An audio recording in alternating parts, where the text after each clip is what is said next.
Thursday. You're very welcome into tonight, our VATSIM flight. We're going to be taking the Fenix A320 from Gibraltar all the way over to Jersey in our second last flight of our European series. Now, we're starting at this time because, well, I'm still lagged out of the jet, and also I had a busy morning, but I said, right, we'll start early and we're going to spend the next couple of hours previewing our flight. We're going to brief to see what's going on in terms of the scenery, the aircraft, indeed the weather. If there's any NOTAMs there we need to check out as well. Basically prepare ourselves for when we're planning to depart out of here in and around 2 hours time. Right, see, we've a plan. Now, we can also use this as an opportunity. Perhaps you're thinking about getting into, VATSIM, or you want to do some online flying. So if you have any questions, doesn't matter how simple or basic or weird it might be, right? Just ask it. No such thing as a wrong question, or a bad question for that matter. So, yeah. Right, if you've any interest in doing some of these online flights, we're just about to finish off the European series, which has been running for some time. Incredible flights. I joined in on the tail end of them, and when we get from Gibraltar down to Jersey, it's going to be Jersey back to Dublin.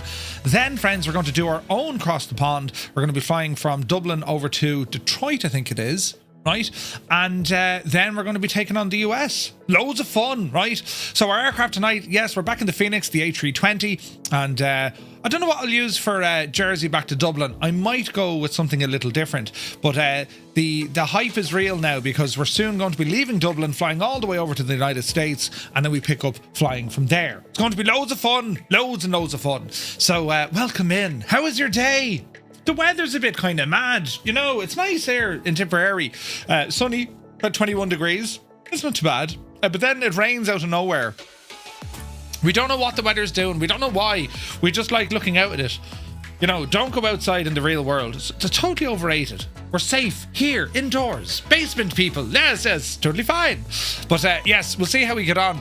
I had a great long haul-ish stream with no flying yesterday, right? A lot of news was covered, really enjoyed it. And the previous day we took out the Aerostar, the AccuSim Aerostar. So I've just finished planning our flight for tomorrow night as well, for the 4th of July, Independence Day. We're going to be flying from Boston down to Philadelphia and via New York. Should be a bit of crack. So I'll put the flight plan and details up for that one a little bit later on.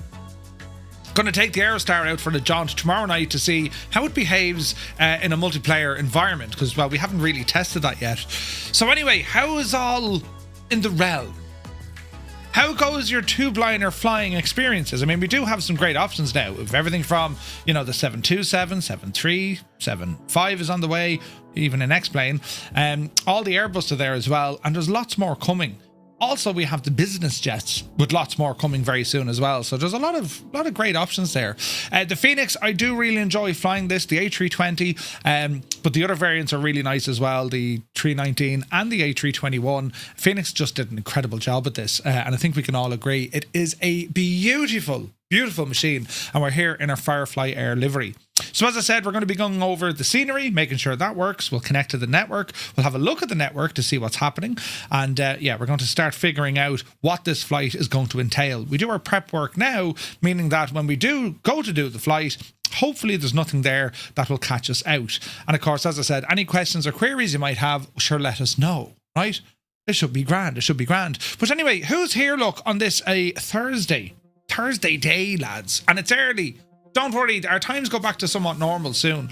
It's just I'm shagged with jet lag. I stayed up late last night with the idea that, well, if I stay up late and get up early, I'll be grand. I didn't get up terribly early, and now, you know what I mean? We're on the back foot. So, who did that? Right. I look nothing like, your man looks nothing like me. Do you know, I've detailed features. APU Inspector is here. Good to see you, buddy. Weekend is so close. So close. Spitfire RAF 100. You're very welcome aboard. Who else come in? Sir Camsalot. Very good evening. My dude. JW Deadman. Afternoon from across the pond. Across the pond, yes. Hello from Tipperary. Hope you're well. Mac Vision is here. Energizer. Just when we thought the news calmed down, Black Square announced a new bird. Yes, the Aero Commander, the 690B. I'm incredibly excited for that machine. The Shrike Commander or Aero Commander series, they're used a lot of them are used for air ambulance, funny enough. So, yeah, definitely looking forward to getting our hands on that machine. What a cool twin airplane to fly, right? And, yeah, no, I don't think he mentioned anything in relation to release dates or otherwise, but we'll have to check it out. I also saw an update there from Roy over on our Sim Help support channel on Discord. He reports that he's found a little application that provides smoother performance when it comes to your flight sims.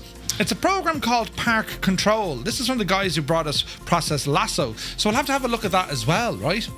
Was that an old school photo? Dave Cleary, Takeoff, old school, right? Jesus. But anyway, we'll have a look at that here as well. Liptorius, you're very welcome in. PH Roy is in the house. Good to see you, Roy. Eamon 1973. Happy streamage, man. You're looking well. Martin K, good to see you. Linny Bobbins, still a dance class. A dance class. Welcome in, Linny.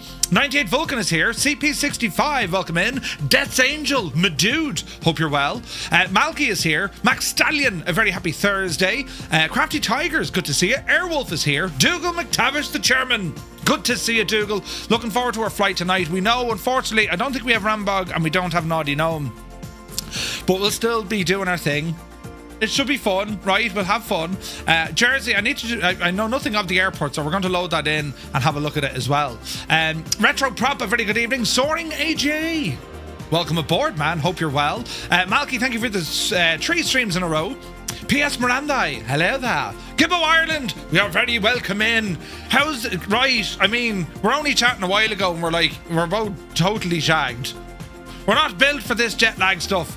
I now know what to do, Gibbo. The next time, we're going to fly into the west and keep going, right? You're grand going from east to west, but when you go from the west to the east, right, it doesn't work. So we'll go the long way around. It'll be grand. Crafty Tigers, thank you for 3 in a row. The Impossible Face, 5 in a row. Hello, he says. Packing for a weekend in Glasgow. We're forecast an 80% chance of rain, so I'm packing shorts and a coat, a Bearcross coat, as one does. Bring an umbrella and sun cream, and you'll be totally sound. Did you see the fireworks explosion in California? Wait, what? The company was called Devastating Pyrotechnics. Oh, Jesus. I was still up at 6 a.m. this morning, and I still got 8 hours of sleep, says CP. Oh, that's not too bad. Where is this now? Crafty Tigers, are you serious? Many Canadian major airports today. Oh, Jesus. More drama, so lads. More drama. Viper Strike is here. Good to see you, buddy. Let me see. Toto is here. Welcome in, Toto. Hope you're well. Where's this now? There's all friggin' threats going on. Are you serious? I didn't see any of it. All clear now, but delays galore, says Rad Baron. No way, man. No way. It's a huge mess. What a cunning plan, Baldrick. I mean, Murph. Right. Do you know what I mean? That's what we do, lads. That's what we do. But look, lads, if you've any questions about the flight sim as well, settings, control binds, anything, this is our chance to kind of help each other out. We do have an awesome Discord community, ! Discord. It's just a place to hang out. There's no requirements of you, but there's some great folks over there to help if you're having any issues, or maybe you want to learn something new with your flight sim, be it, a procedure, maneuver, aircraft. There's a whole load of awesome folks over there. So ramble in, mainly people spend their time taking the Dennis Hickey out of me, but I'm okay about that now. I've got over myself, So basically, come in and have a slag with Murph. It'd be grand. Black Sheep Jean is here. Hello, Jean. Good morning. Is there an alternative to the Honeycomb Bravo for general aviation? Well, Honeycomb still have their Bravo. They have a newer version of it as well. Meridian eventually will. But not really. There's nothing really in the same kind of frame of the Bravo in terms of having all those different axes. And what have you got? 8? Is it 2, 4? No, 6. 6 axes, a flap handle, a trim wheel is built onto it. I mean, you could look at Turtle Beach, right? But very plasticky. Dave Cleary, legend Dave. Welcome back, Dave. Bat is here. Good to see you, Bat. Mud Dog is in the house. Welcome aboard. FSCon looked fun. Flight Sim Expo, absolutely, it was brilliant. Peter Jude, a very good evening to you. Jazz Master Jazz, welcome in. Hope all is well. Where's this now? Jerry Armstrong is here. Good to see you, Jerry. Aero Commander flashbacks to FSX freeware. Well, Carinado did a Commander back in the day as well, a 690. Oh, they're cool looking, lads. I really like those planes. Elliot is here. Good to see you, Elliot. Hope you're well, my dude. And I'm looking forward to the Aero Commander.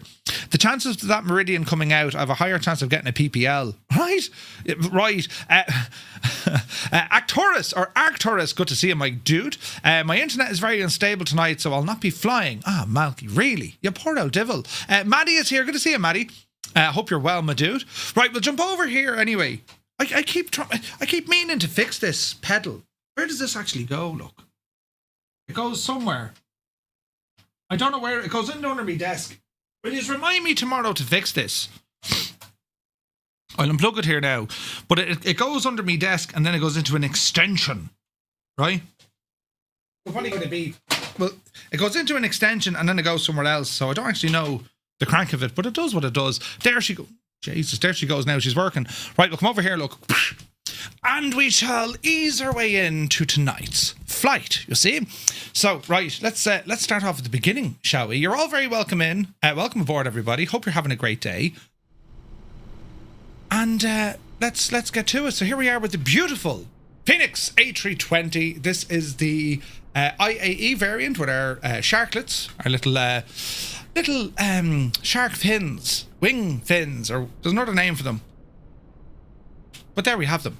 And in this gorgeous FireFly Air Alpha livery designed by our very own Gibbo Ireland. So this is our machine for tonight. And we are rocking the Winwing FCU for this as well. So looking forward to getting this machine set up. So aircraft is currently in GPU condition. We're connected to ground power and haven't done nothing with it yet. We're not ready for flying, and as I said, we're going to be loading in 2 different sceneries and to see how it's all behaving. Our current scenery is this of Gibraltar, and it'll be interesting to see how our performance goes this evening, because as far as I know, I'm running this now in TAA mode. I think, let's double check. As far as I know, she's TAA mode. Yeah, we're in TAA mode, so this should be interesting to see how it behaves, right? But I think for the sake of using VATSIM, TAA mode should be grand. I tend not to use 2020 in multiplayer, you know what I mean? And if we were, I'd probably want something like frame gen, but we're getting decent frames. We're getting about 90 frames here, which is grand, absolutely grand, right? So where we stopped off 2 weeks ago, we landed into Gibraltar. We'd no ATC coverage on the way, which it's nice to get ATC coverage, don't get me wrong, but when you're flying in a group on VATSIM, you have to rely heavily on the information that the guys are giving you. And it works. It absolutely works. So the first thing first, let us review our flight of what we're doing and where we're going. So if we go up and we'll bring Navigraph into the realm here.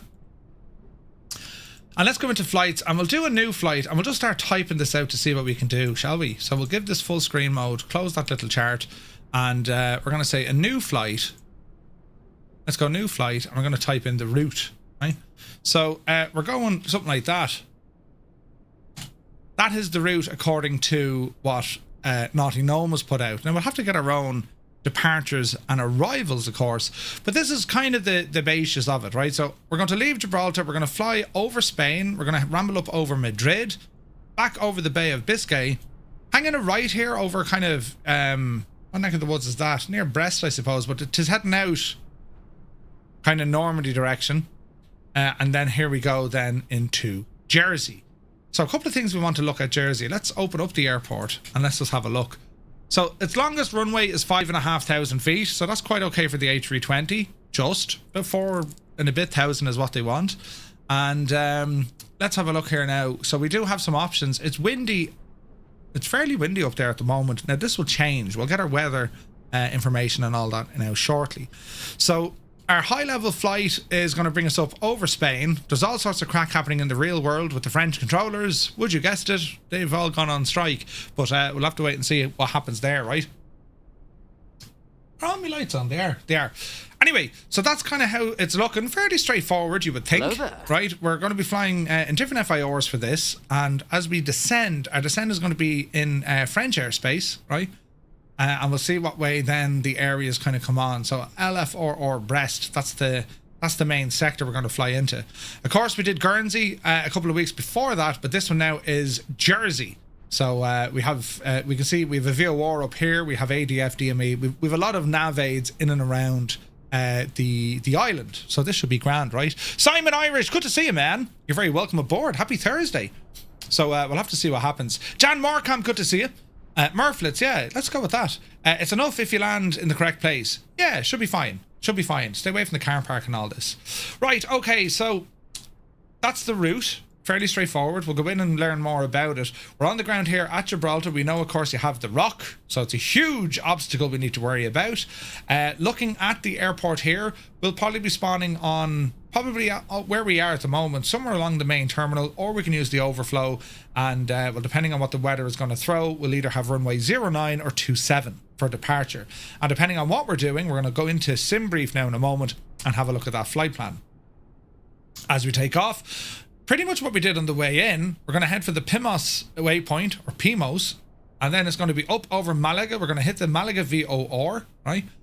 And close enough to Granada, and then straight up over Madrid. So it'd be a nice flight, and we're going to get some beautiful scenery below us as well. So that's what we want to do in terms of the flying. So I'm going to unload this flight here in Navigraph just for the moment. And well, our next bit of kit we're going to start looking at is SimBrief. So let's go in and have a look at SimBrief, and we'll let this load up over here. So here's SimBrief coming in. We'll go into our dispatch system, and while we're waiting, we're going to open up VentuSky. I use VentuSky to kind of track the weather of what's happening in the world. I find this very, very useful, and it's free. It's free. It's a website. It's like Windy or one of those, yeah? Predicted winds are for runway 9 all night. Sweet. Flight Sim Max, good to see you, Max. Hope you're well. So Europe is currently inside this weather dome, or a heat dome at the moment, meaning that there's a lot of high pressure, very high temperature, and you can see this kind of high temperature kind of pushing further in. That's why we're in Ireland, we're getting kind of decent weather, but in England they're getting considerably warmer weather. Today, not as hot. Down this neck of the woods, hot as balls, into the high 30s. As we're going to be flying up over Spain. Now, as the day goes on, we'll look at 8 o'clock this evening. This is giving us an idea of where the temperature is going to be at. So we're going from, you know, the 30s, mid-30s on the ground, back down to something a lot more comfortable, 17 or 18 degrees. Lovely hurdling. The main thing we want to watch is the wind. What's the winds doing this evening? So ground level, sure, we can have a look. They seem to be fairly calm. The winds, you can see this, they're coming in from the east. And if you look at your 24-hour clock and your 360 degree compass, well, it's coming in from the 3 o'clock or the 090 bearing. So the winds are coming from the east. We always take off into the wind. We want to face the wind or get as much wind blowing against the nose of the airplane as possible. So looking at this, we're going to be taking off facing east, and that's going to be that of a whatchamacallit. That is going to be a 09 departure. All right. Looking further up the road, we'll go up and have a look at our Jersey. And a little bit different in Jersey. However, winds are coming in from the north. If we move the time forward about 2 or 3 hours, you can kind of see the wind flow, right? And this is at ground level, so we have an idea of what's happening on the ground. So that's a northerly wind, and there's no sign of anything changing, certainly within the next couple of hours. The wind is constantly coming from the north. All right. So we have an idea now, or at least we have an idea of what runways we're going to expect. So if we go in here, have a look at Jersey, and we want to look at the runways, we have 08 or 26. The wind is coming in from the north, kind of this direction, right? So I would say we're going to be going for 08 or 9, unless there's an update. But that's what it looks like to me. All right. What about winds at altitude? So if we go up here to about 9,000 meters, right? And again, if you want to do meters to feet, just a quick Google. If you're 9,000 meters, that's going to be in around 30,000 feet, flight level 30. It'll be roughly what we're looking at. So we can expect all sorts of great fun at this sort of flight level. So when we take off, winds are calm-ish. We're going to get a little bit of a tailwind, not much, but a little bit. The wind is coming in from the west at this altitude, and all these different winds are called winds aloft. Things start getting tricky, especially around here, because we're going to be going from a crosswind into a headwind very quickly indeed. Now, we're not going to be at our full altitude up around here. We're going to be dropping. So again, we're going to have a look at this, bring it down to about 3,000 meters. So it's very much going to be easterly winds, even at altitude. Easterly winds, and then as we're planning to descend and approach, coming right down the road, that wind then changes as we get lower and lower and lower. Right?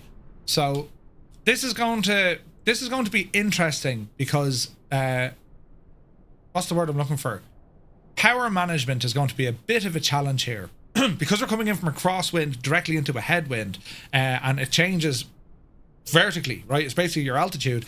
That's something we will need to watch and be careful of, right? Zybok is here. Good to see you. Leonardo da Vinci waiting for me VATSIM creds to recertify. Oh, Jesus. Hope it works. Hope it works. So that's kind of the gist of it, right? That's the wins. Fair enough. Last thing I want to do, well, there's a lot you can do from this. Precip is the main one. Is there going to be rain, right? And well, let's have a look. So at 7 o'clock this evening, yes, there's all sorts of thunderstorms. Shouldn't really affect us. We're going to be flying over them, but it should make for some interesting views out the window. So between 1900 and 2200, there is a bit of a weather front in over Spain with thunder and lightning. But as we head further north, there doesn't appear to be anything by way of any precip or any storms as we ramble down into Jersey. The last thing we can look at the satellite picture. This will give us an idea of what the clouds are doing, right?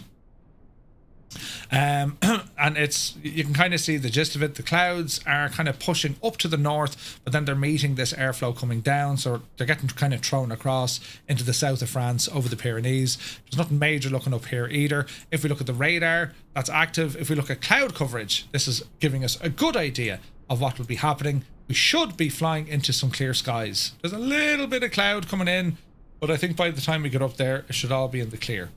So we're expecting beautiful views. Just a heads up, Microsoft will give away 5 copies of the C750 from Flight Effects in their official Instagram. Interesting stuff.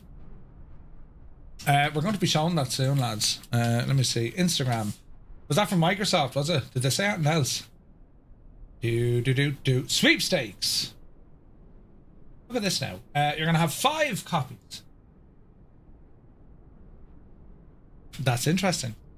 Yeah, there's going to be a lot of stuff going on with Microsoft Flight Sim over the coming days, and the C750. So keep an eye, lads. Keep an eye, right? Very excited about all of that. But anyway, so the weather here is looking good. I'm happy enough with that, and we can go further. I mean, we can get TAF area, terminal area forecast. We can get METARs for what's happening right now.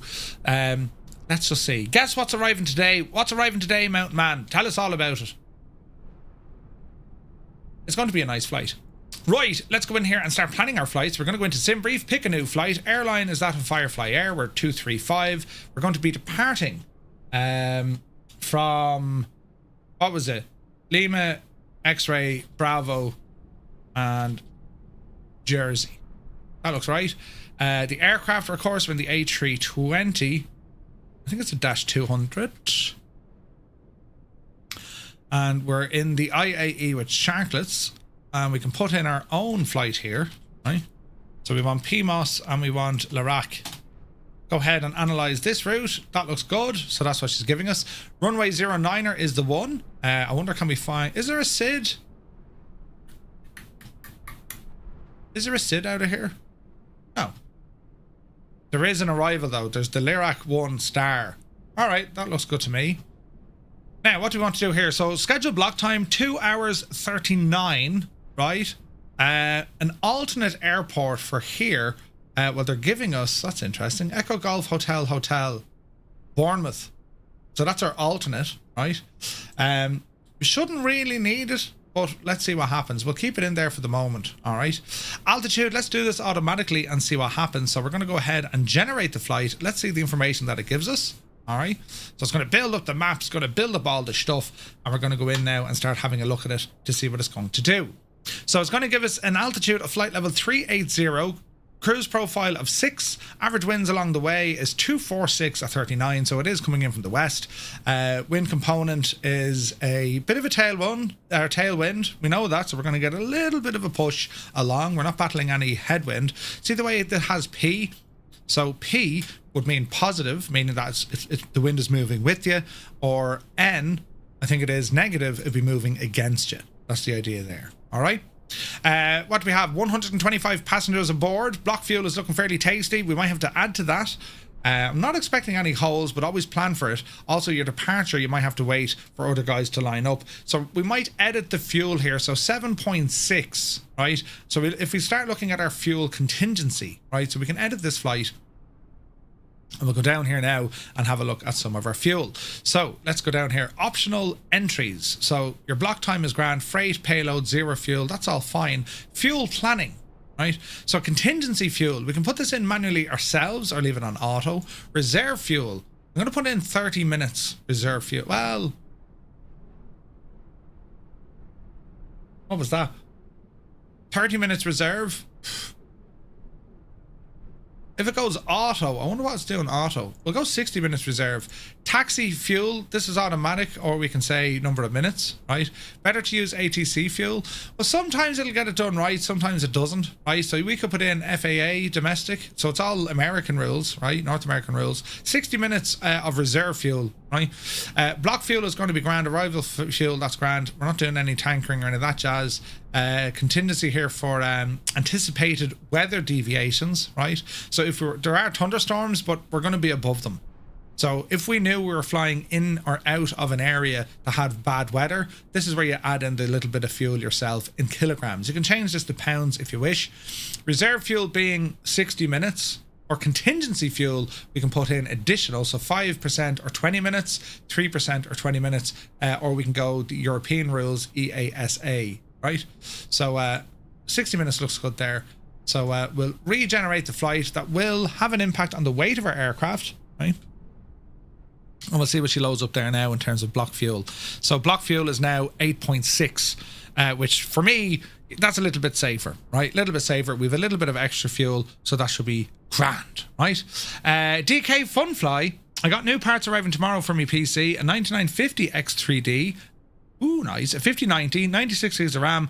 I got my workplace to pay for most of it, but I'll use it mostly for 24. Nice one. Yeah, very similar setup to mine. I have the 9800 X3D, and it's wonderful. Angels15, good to see you. Strap is here. You're very welcome aboard. Yeah, good to see you guys. What kind of plane are you flying? Dialang, this is the Fenix. It's an Airbus A320. That's what we're going to fly for this evening. Now, other stuff we can put in here, runway analysis, so we can have a look. So this is where we want to be looking at kind of the length of the runway when it comes to our takeoff data, right? So we can have a look. At the airport is Gibraltar. We're using runway 09er. Wind, that's all grand. QNH 1017. Flap will be set to 3. That's what we're planning. V1 will be standard speeds plus 20, 24, 29. We'll have a look at that when we do it. Toga can be used and our bleeds will be turned on, right? What else do you want to see here now? Landing distance, landing weight, BRFs. If it's dry, 3.6. If it's wet, 4.5. Right? So yeah, the length of the runway in Jersey, as we were saying, if we open up the airport, the longest runway is 5,500 feet. So we're laughing, right? Nothing to worry about here at all. We're good. All is well in the realm. Right, I am happy enough with all of this. We've generated the flight. We can view the flight, right? So this will open up our little PDF, and we'll keep this for reference here now in a moment. And other information that you want to look at on this screen. So this is using, I think this is Lido layout. And you can change the briefing, right?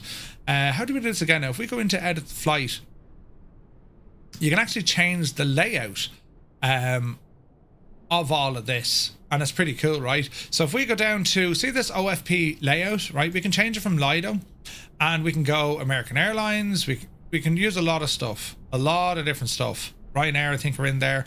I thought they had Aer Lingus. Now, I know they do. There's Aer Lingus style, right? So let's regenerate the flight based on an Aer Lingus layout. And I want to show you the differences. So regenerate the flight. And then we'll have a look at the differences between what the operational flight plan looks like, right? So if we view the PDF for this one, well, you'll see that there's different layouts, right? So this is using the Aer Lingus one, EIN, right? Shamrock. And we can see, right, so the flight, call sign, where we're going, takeoff, alternate, not required, continuous fuel, not required. And we can see different layout of information. It's all the same information, it's just the layout is slightly different. So we can see our flight planning with all our weights and balances and all that stuff in there. Parse that in. You have your commander, co-pilot, or relief commander, right? We can see takeoff. These are all our waypoints, right? Expected altitudes, all the way down through that. Frequencies if we need any, so on, so on. We have our waypoints with their lat long. Every ATC flight plan, keep going. You have dispatch remarks. Then we have our weather, right? And there's 95 pages on this one. The Aer Lingus one is 95 pages versus the Leda one of 88. So you get the idea, right? You get the idea. So you can change the output of your operational flight plan depending entirely on your preference. So if we did a different one, we edit this flight, and let's say we wanted it, well, sure, give us a Ryanair one, right? You can do all this stuff, just in case you've never seen that before on SimBrief. You just come down to your selections, OFP layout, we go Ryanair for the crack, regenerate the flight. Corn Wolf, good to see you, buddy. Purple Kona, welcome in. Energizer's favourite one is EasyJet. Yeah, EasyJet one is very clean. So let's have a look at the Ryanair one. 87 pages on this, right? And this is the layout designed by kind of Ryanair standards, right? Nodems, weather check, license valid. You can just see the layout is slightly different. See all that? Now I'm using this in night mode, so usually it'll be white background, black text, rather than black background, white text. But you can see it, runway, Q&H, it's just the flows that the pilots do when they're planning their flight. It's just how they kind of pull the information an awful lot quicker. It's pretty cool, right? But you can have fun with it, lads. You can change it. It's not gonna impact on your flight. It's just how the OFP is put out. But we're going to change ours back to a Lido support because that seems to be default, and we'll go ahead and reload her here now. All right. So let's have a look at this plan. Our OFP, so that's our call sign. That's the date, what we're doing, the aircraft, the release when this plan was released, Gibraltar to Jersey, weather, that's all looking grand. So we can see our cruise system, that's your cost index is 6, ground distance 859 miles, air distance 826, average wind en route is going to be 246 degrees at 39 knots. That's giving us an average wind of a positive rate of 16, meaning we have a tailwind of about 16 knots. Very good. What else? Average fuel flow of kilos per hour is going to be about 2.3 tons. And we have our alternate, which is Echo Golf Hotel Hotel, and then we have our various step climbs. Fuel that we're going to be taking, we can see here. So we've planned for a contingency of 15 minutes, alternate, and then a final reserve. We also added in extra fuel for this, right? An extra hour. So we can see where this final reserve here, and see this time of 1 hour. That's where we put it in. So we put in an additional reserve of 1 hour flying time, and that's what's popping up all our weights. All right, Steve Claxon, good to see you, Steve. Hope you're well. Block fuel so is going to be 8.6 tons. We'll probably round that up on the sheet. Pilot in command extra, no. Reason for pilot in command extra, don't need. FMC info, final reserve plus alternate, trip plus taxi, that's all grand. No tankering, that's all fine. Dispatcher was Sir Murphbot. Pilot name is myself, and we move on.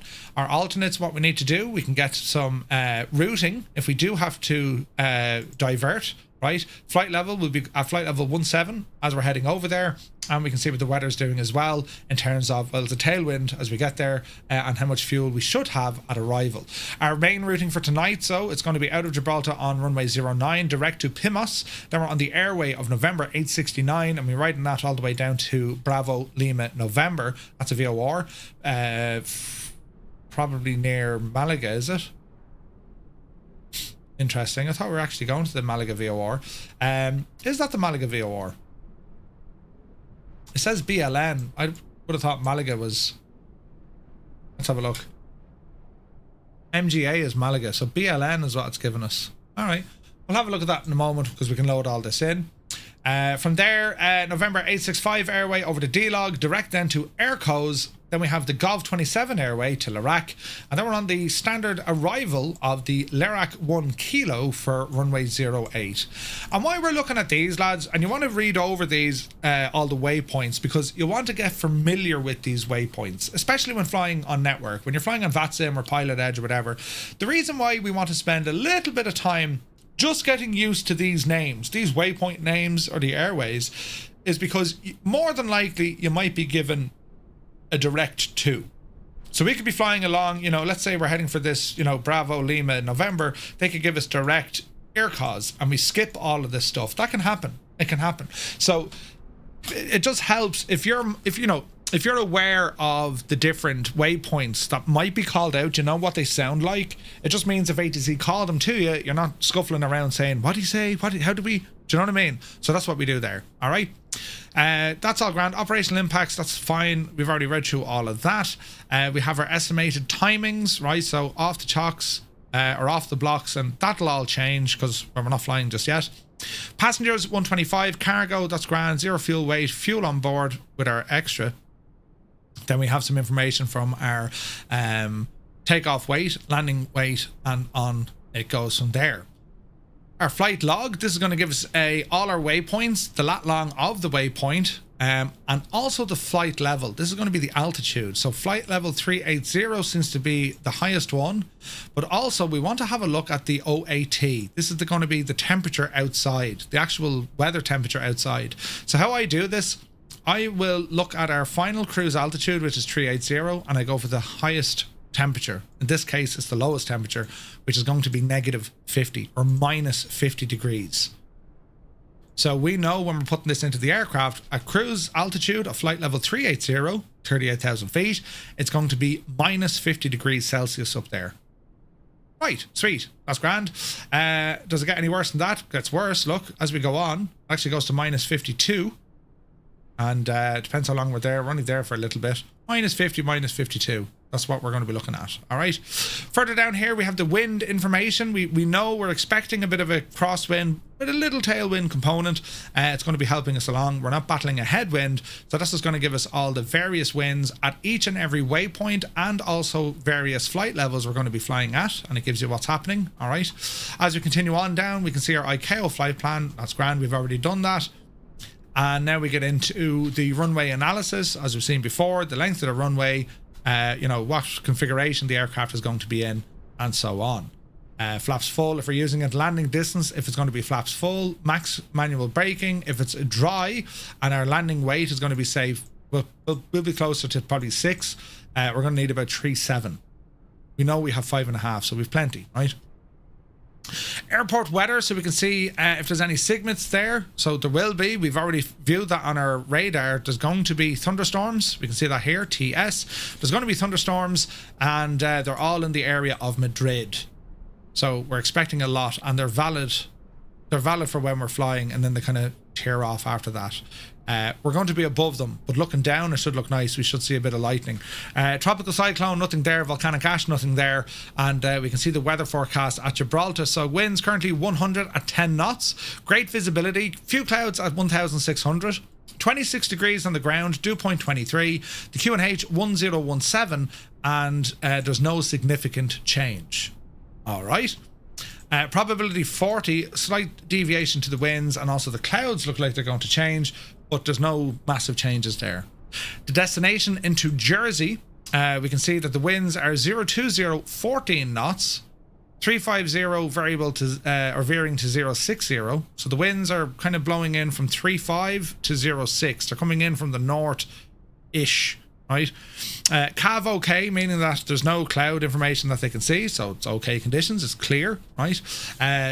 Temperature on the ground 19 degrees, dew point 7. That's a good thing. When you see a bigger distance between the air temperature and the dew point, if the dew point was up very high, that usually indicates fog, right? So we've a good difference between kind of, you know, 19 and 07, fog and icing and all the sort of jazz, right? The QNH, slightly higher pressure, 1029er, and yeah, as it goes on a little bit more, small deviation with the winds, 020, 12 knots, maybe. Our alternate destination, very similar, winds 250 at 9, variable between 230 and 300, good visibility, greater than 10 miles. Few clouds at 4,400, 21 degrees and 10 degrees dew point, QNH 1028. And we're not flying into anything mad. Now, our NOTAMs, anything affecting us during this flight. So, well, Gibraltar has a couple of bits and pieces. They have certain areas closed. There's cranes in operation. They have a warning here with relation to the Ukraine crisis and so on and so forth. They also have that the TACAN at Gibraltar is currently on test. It's not on use for navigation. We don't need TACAN. We're not flying military aircraft. But if we were, we can't actually use that TACAN because it's not to be used for navigation because they're testing it. This is real life stuff. We can also see multiple cranes operating out of the south side of the runway. Want to watch that. Highest obstacle being 263 feet, right? So we'll need to watch that. Western SAS approach to runway 09er, lights unserviceable, so a lot of the lights aren't working at the facility as well. Anything at Jersey, mobile crane in operation at that location. Let me see, radial 55, mag 0, 6 nautical miles from the Jersey ARP. It's about 92 feet, above ground level 381. So there's a crane up at Jersey we need to watch. Amend references as follows. Let me see, that's contact numbers. Reference category 5 for prior arranged pre-flight aircraft only operating between 06 and 0650. Right, then put them into Zulu time. So they're basically saying no one's flying there unless you had it pre-arranged. 0700 to 2100 available by arrangement 12 hours prior notice requirement or notice required. All right, determined by aircraft type between 21 and 0600. We have to talk to the UK AIP.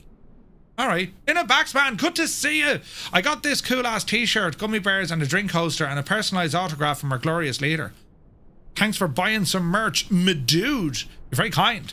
Yes, if you buy some merch, we throw in a couple of bit of extra stuff as well. So yeah, hope you enjoy it, man. You have to wear it everywhere now in a box, man. You're not allowed not wear that. In actual fact, forevermore, that's all you're allowed to wear. Oh yes, I'm telling you. Right? Brilliant. Thank you very, very much indeed, man. We can also see Bournemouth, so ATIS landline unserviceable. All right, it's available on frequency 133.730. Helicopter procedures for those operating in the north part of the airport, specifically Tower Victor, north end of Tango and Whiskey, are suspended. All right, so there's helicopters operating there. Taxiway Tango closed, Taxiway Victor closed, ATIS landline unserviceable, we saw that. Taxiway Romeo not available. So there's quite a few NOTAMs affecting our alternate. It's good to know what we need. We don't need to worry about this just yet. We just need to be aware of, yeah, there could be a reason why we would have to review this. If we're not able to make it into Jersey for whatever reason, we'll have to go to our alternate airport, and that can happen. ATC could direct you to your alternate airport as well. That can happen, right? Or if we're delayed and we just can't wait around all day, we'll advise ATC we need to divert to our alternate, right? Airlines don't like doing it. It's just it's a part of real world aviation, but as pilots we need to have an idea of what's going on over there should we need to land there. There's no point, actually no one told me. That's why they have notices to airmen, right? Hi, a Scotsman, good to see you, buddy. Hope you're well. The shirt will fall apart in 2 weeks. Would you get out of that? I'm wearing it for 4th of July party tomorrow. Yes, brilliant. Right, what else do we have here? The rest of the NOTAMs are probably up over the area. So the FIR, right? So hazardous situation in the Middle East, we're all aware of that. Civil Spanish air operators strongly recommended not to operate at any altitude flight level in the following airspaces. And they go through Iran, Iraq, Israel, Jordan, Lebanon. International airports, that's all okay. As again, it's looking at real world information. If you've never seen this before, that's what they do, right? Air Operative Squadron Sevilla, call sign Sevilla military, in case of OAT, which is your operational air traffic, services required in airspace delegated to the Echo Charlie Alpha Oscar, or the area operating from Seville, south of the parallel station during the timeframes listed below. So Friday, we're not Friday, so Saturday or Sunday, not us. So these guys, there's military aircraft operating in those facilities between Friday, Saturday and Sunday, not going to ramble into us at all. Grand. The rest of it goes on and on and on. There's a whole load of information there. Not really, we don't need it for VATSIM. However, when we come further down, all the way down, this will give us a briefing then on our weather and also the winds aloft. So this is where you can see information. Here's our route. Here's our route with this Sigmet. So this is where we know we're going to be getting thunderstorms. It's going to be between flight levels 140 and 220. We're going to be about 16,000 feet above this. So we're going to be looking down on it, but might be cool in the sim. We might see some thunder and lightning. We'll expect that as we're kind of over the middle part of Spain, right? We'll definitely see the clouds forming. That could be pretty cool. And I love that about flight sim, right? And I love it because it's tracking what's going on with the weather, real world weather, right? And it's just so cool when you're getting, weather forecasts to say, hey, this is going to be happening. And well, brilliant. You're going to see it in the sim. I think it's class, right? So we're expecting some bad weather over that neck of the woods. The Sigmet, you might get a taste of turbulence, but we're so far above it, it shouldn't really happen, right? It looks extra cool in Sim Update 3. I well believe it. Yeah, well believe it. So yeah, it's interesting to see. Everything else up here is going to be calm enough. What else do we have here? We have our winds and winds aloft. Winds aloft are basically aloft. They're above you. What are the winds doing the further up you go? Naturally, it gets windier the higher you get up there, right? But anyway, you can see what the barbs are doing. Usually a line on the barb would indicate 10 knots. The smaller barb, I think, is 5, right? So that's how you read them. And this is old school meteorology training. Anyone who's done flight training before, you have to learn how to read the weather. Not only from your charts, but a lot of your PPL, you have to study meteorology. You have to study how cloud formations work, because you need to know what a type of cloud is and why you want to avoid it, right? It's pretty cool stuff. Flight sims haven't adapted enough of it yet. I mean, there's a lot of different cloud types. We only have a smidgen thrown in there. We got the high cirrus clouds finally, but there's still other cloud formations. And when you see clouds building, it's telling you more of a story than, oh look, it's cloudy. It's telling you what the wind is doing. It's telling you if there's turbulence, and it's also telling you if there's precip, which is pretty cool. So how you'd know, for example, I'm not going to go into this in too much detail, but if you ever look at a cloud formation and it's like loads of like bulges all over the place, you ever see these clouds, like loads of detail, loads of bulging different clouds?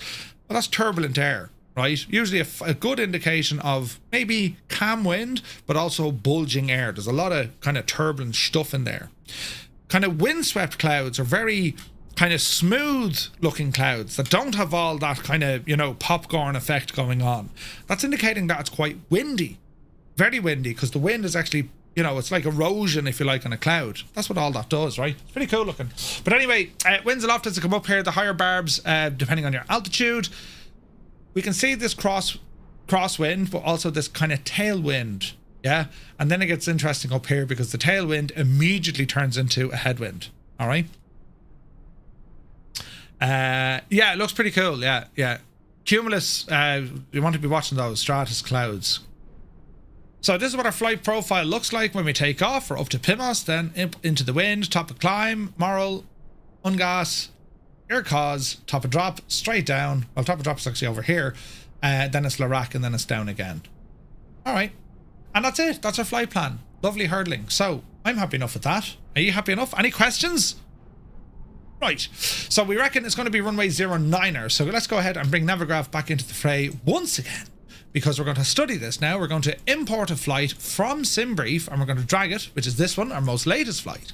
And what we're going to do here, we can change the map to make it look just a little bit easier. We can go into high IF4, and we can change the time. I love what you can do with Navigraph. It's absolutely class, so it is. So we have a couple of things that we can do here, right? So here's our flight, and we can also bring up our official flight plan directly into Navigraph if we wish. So there's the whole shebang that we were just reading, okay? So get rid of that. And there's other things, like you can make annotations on this, yeah? So we can say, right, well, that's me cost index, I need that. And here's the average winds, I need that, yeah? So you can use annotations on your flight plan inside a Navigraph. And it remembers it, and it'll say, yeah, that's what you're doing, yeah? So like, if you need to put in, you have to write it on it. If you need to put in information, that's where you do it there, yeah? Let's have a look, go back there, there, and there. Don't need that actually there, we'll just clear all that stuff. Alright, so there's a flight plan. So let's have a look at our routing. So we can see that our first waypoint is going to be that at the Pimos area. Then it's up over Malaga. We can see the MGA, so that's going to be part of our flight. MGA is there. Then BLN, so that's the Balin VOR. That's what we're going to be looking at, right? After Balin, we have Moral. Exit, we have the VTB VOR. That's Villa Tobas. Right, a lot of VOR navigation on this, which is nice.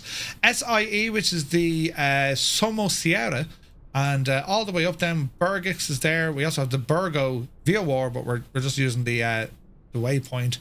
Ungas, Santander, we're going to overfly that. We could tune to that VOR station as well.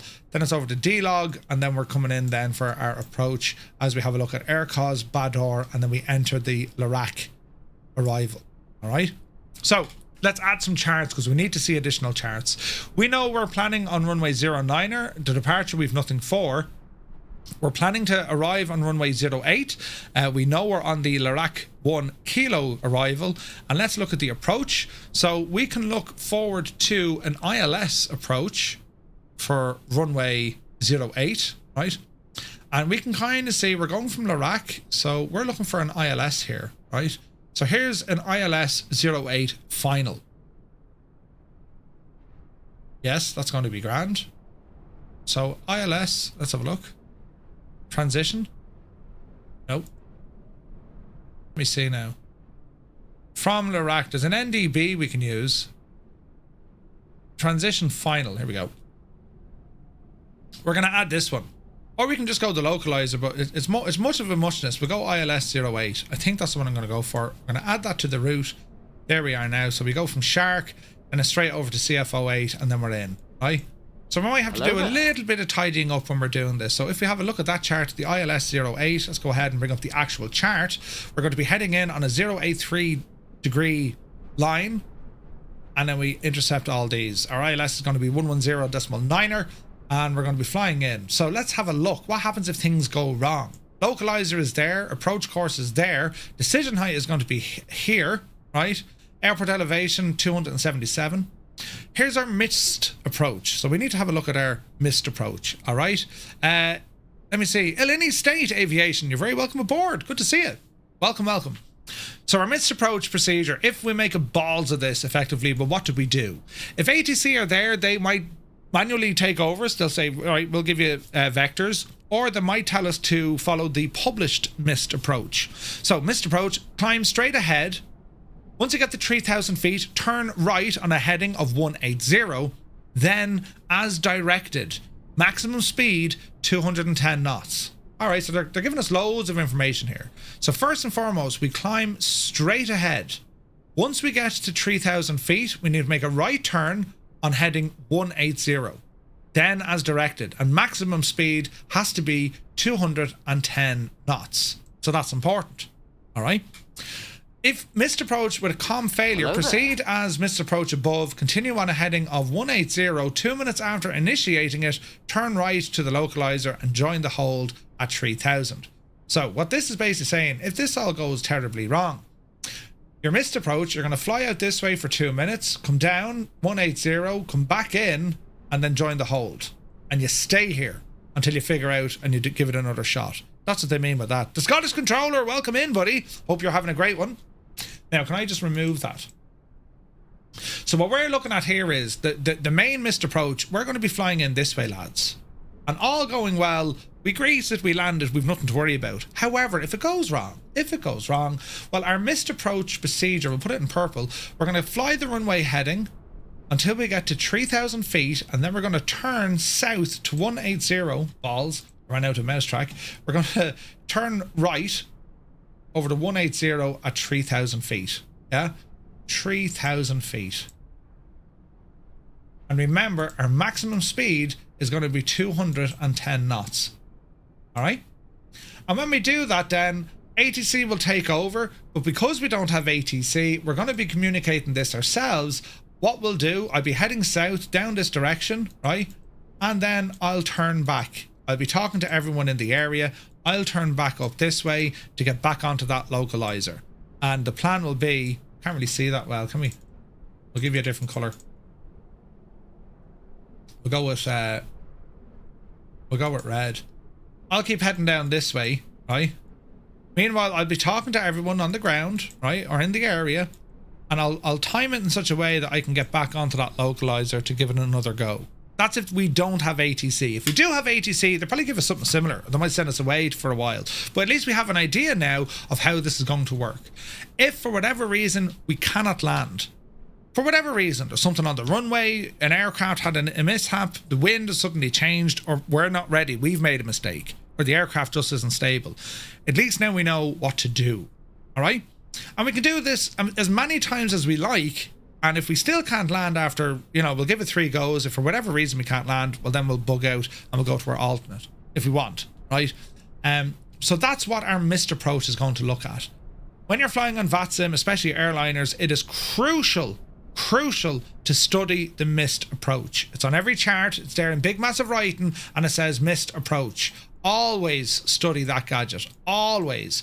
Because the chances of something going wrong doesn't always... It's not very high, but if it does go wrong, you must understand what the missed approach is, because chances are you're going to do it. Happy enough? Right, brilliant. So get rid of all this hieroglyphics here. We're happy enough. So that's what I'm doing. We all have an idea. There's other stuff on the chart we can look at. So the PAPI lights, that's how it's going to look on approach. So we're going to be flying in this direction, right? We're flying that direction. So that's how the PAPIs will look to us, right? Over on the side. We can see then we have a 210 knot max and 3,000 feet is where we climb. And then we'll be making a right turn heading 180 degrees. So again, that's just showing us missed approach. All right, deadly. What else do we have here? Straight and landing for runway 08. Let me see. Decision height 471. All right, so 471 is our decision height. Standard. All right. Are we happy enough? Okay. So let's go in now and start having a look at the airport. So the airport chart. So we can have a look. Is there information here we need to worry about? ATIS is going to be 134680. We may not have ATIS. Again, if you're on VATSIM, there's no ATIS. You could use, say, intentions. They'll provide ATIS for you, right? Just tonight because it's tracking it, right? Jersey ground 111905. Tower 119 or 455. All right. Here's what we're looking at. So we're using at the moment runway 08. We'll know that we'll have PAPI and a weather sock on our left hand side, right? We need to be cautious. There's a hold point here at Bravo 1. That's for aircraft departing. When we land, we'll probably expect to touch down somewhere here. We're going to over the ARP, but we're going to try and exit or vacate the runway on Foxtrot, all going well. That's what we're aiming for. If we don't do that, we'll have to go all the way down to Golf, and it's telling us that it's a high-speed area, meaning there's lots of traffic. So you might be saying, well, what do we do here? What direction we go? I need to double-check that actually in the charts. Where do they want us to go? Sometimes they'll tell you to go left. Sometimes they'll tell you to go right. So let's go into the airport briefing. So use of APU, the hierarchy for the selection of power while the aircraft is on stand is as follows. Fixed ground power to be used whenever supplied, ground power unit to be used if the fixed isn't used or not available, right? You'll have hot brakes coming off at F probably. APU only to be used if neither ground power is available, and they want no aircraft is permitted to run APU for greater than the time stipulated below. They don't want you on your APU for anything more than 10 or 15 minutes. Noise, right? So they're sensitive to noise. Let me see here now. Low visibility procedures. We shouldn't have low visibility tonight, but we shouldn't. Taxi procedures. Pilots have to exercise caution when using access track from the east of the holding point hotel to the grass parking area. Use of areas south of holding hotel, south of holding Mike, and east of holding Juliet 3 under the responsibility of the aircraft commander. Surface markings are not conform to international certification standards, including taxiway minimum separation. All aircraft wishing to depart from these areas must call for ATC startup and clearance. All aircraft movements remaining wholly within the confines of the designated areas. So that's don't be rambling out to the car park, Murph. Reed Cooler, thank you very much for your follow. Welcome in, buddy. Pilots must exercise caution when approaching runway 26 holding points. The proximity of holding points Alpha 1, Golf, and a blocking stop bar may cause confusion. When backtracking is necessary, aircraft greater than 28 tons should make all turns greater than 90 degrees on the concrete runway ends only. All right. Stands 1 through 23 are nose in, push back. Stands 1 to 13 equipped with advanced visual docking guidance, and if azimuth and stopping guidance is not available, aircraft must be marshalled. Stand 40 is for self-maneuvering aircraft. All aircraft whilst airside are required to wear high-vis clothing, or aircrew, that's grand. Blasting operations are 1.4 nautical miles northeast of the airport. There's also skydiving. Interesting. Hermit something, good to see you, Hermit. Jersey Airport not equipped for Cat 2 or Cat 3. Runway operation in accordance with EU OPS. The subpart Echo, the following approach operations. Runway 8 is suitable for lower than standard Cat 1 and enhanced vision systems. Grand, so visual approach. We do know that we have the ILS classification of India Tango and 3. Operators shall inform ATC when they intend to fly a lower than standard Cat 1. That shouldn't have to happen. We'll descend according to the star. Operators' attention is drawn to the likelihood that the local terrain on final approach is considered to be challenging for radio altimeters and auto land procedures. That's interesting. Operators' attention is drawn to the possibility of localizer signal fluctuations due to the proximity of runway 26 localizer area to the runway. Landing aircraft vacating runway 26 via taxiway Bravo should endeavour to keep aircraft in continuous motion until they pass Bravo 1. It's okay. That's all okay. Airport briefing continued. That's okay. That's okay. Parking stands coordination. Let's have a look. So nose in, push out. That's all grand, right? 40 is self-manoeuvring. That's over at the east apron beside the tower. Grand. Visual docking guidance, so we can see how they're going to look like. We have our closing rate of distances, aircraft identifier, and your azimuth guidance. Left, right, all that kind of stuff. Yeah. So that's fairly straightforward. Let's have a look here. Is there any... The noise abatement, so that's what they get in and talk about. You know, your power, use minimum power. They don't want you on they don't want you using APU. They'd rather put you on GPU. Lieutenant Bob, 3 months. Thank you very, very much indeed, Lieutenant Bob. Hope you're well, buddy. How's she cutting? Arrival, jet aircraft maintains 1600 feet until intercepting the ILS glide path. And departures, not going to worry about that until next week. Run-up tests of jet engines will not be permitted outside of normal hours without prior permission. That's all fine. But it's still not telling me what direction we can go here on this hotspot, look. So we're landing. Now usually it's American rules, i.e. we stick to the right side. So if we were taxiing up, we would go on the outside. If we were taxiing in, we would go to the inside. Does anyone know anything different than what I'm saying? So if we're coming off the runway, we will taxi this direction. Jawohl? Does that make sense? My understanding is that is what we're doing. Because aircraft departing, they can use this area to hold short. I'm almost certain that's the way it is. But if there's any confusion, we'll see.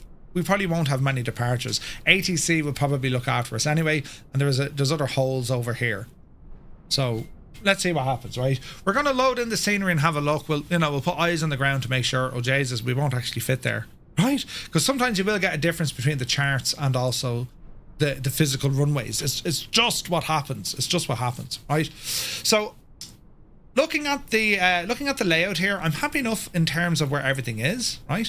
Landing 08, unlikely to get off at Fox. We'll definitely get off at Golf, and then we're going to come in here and we're going to get parking down here somewhere. The north apron. Right, Stephen is here. Good to see you, dude. Hope you're well.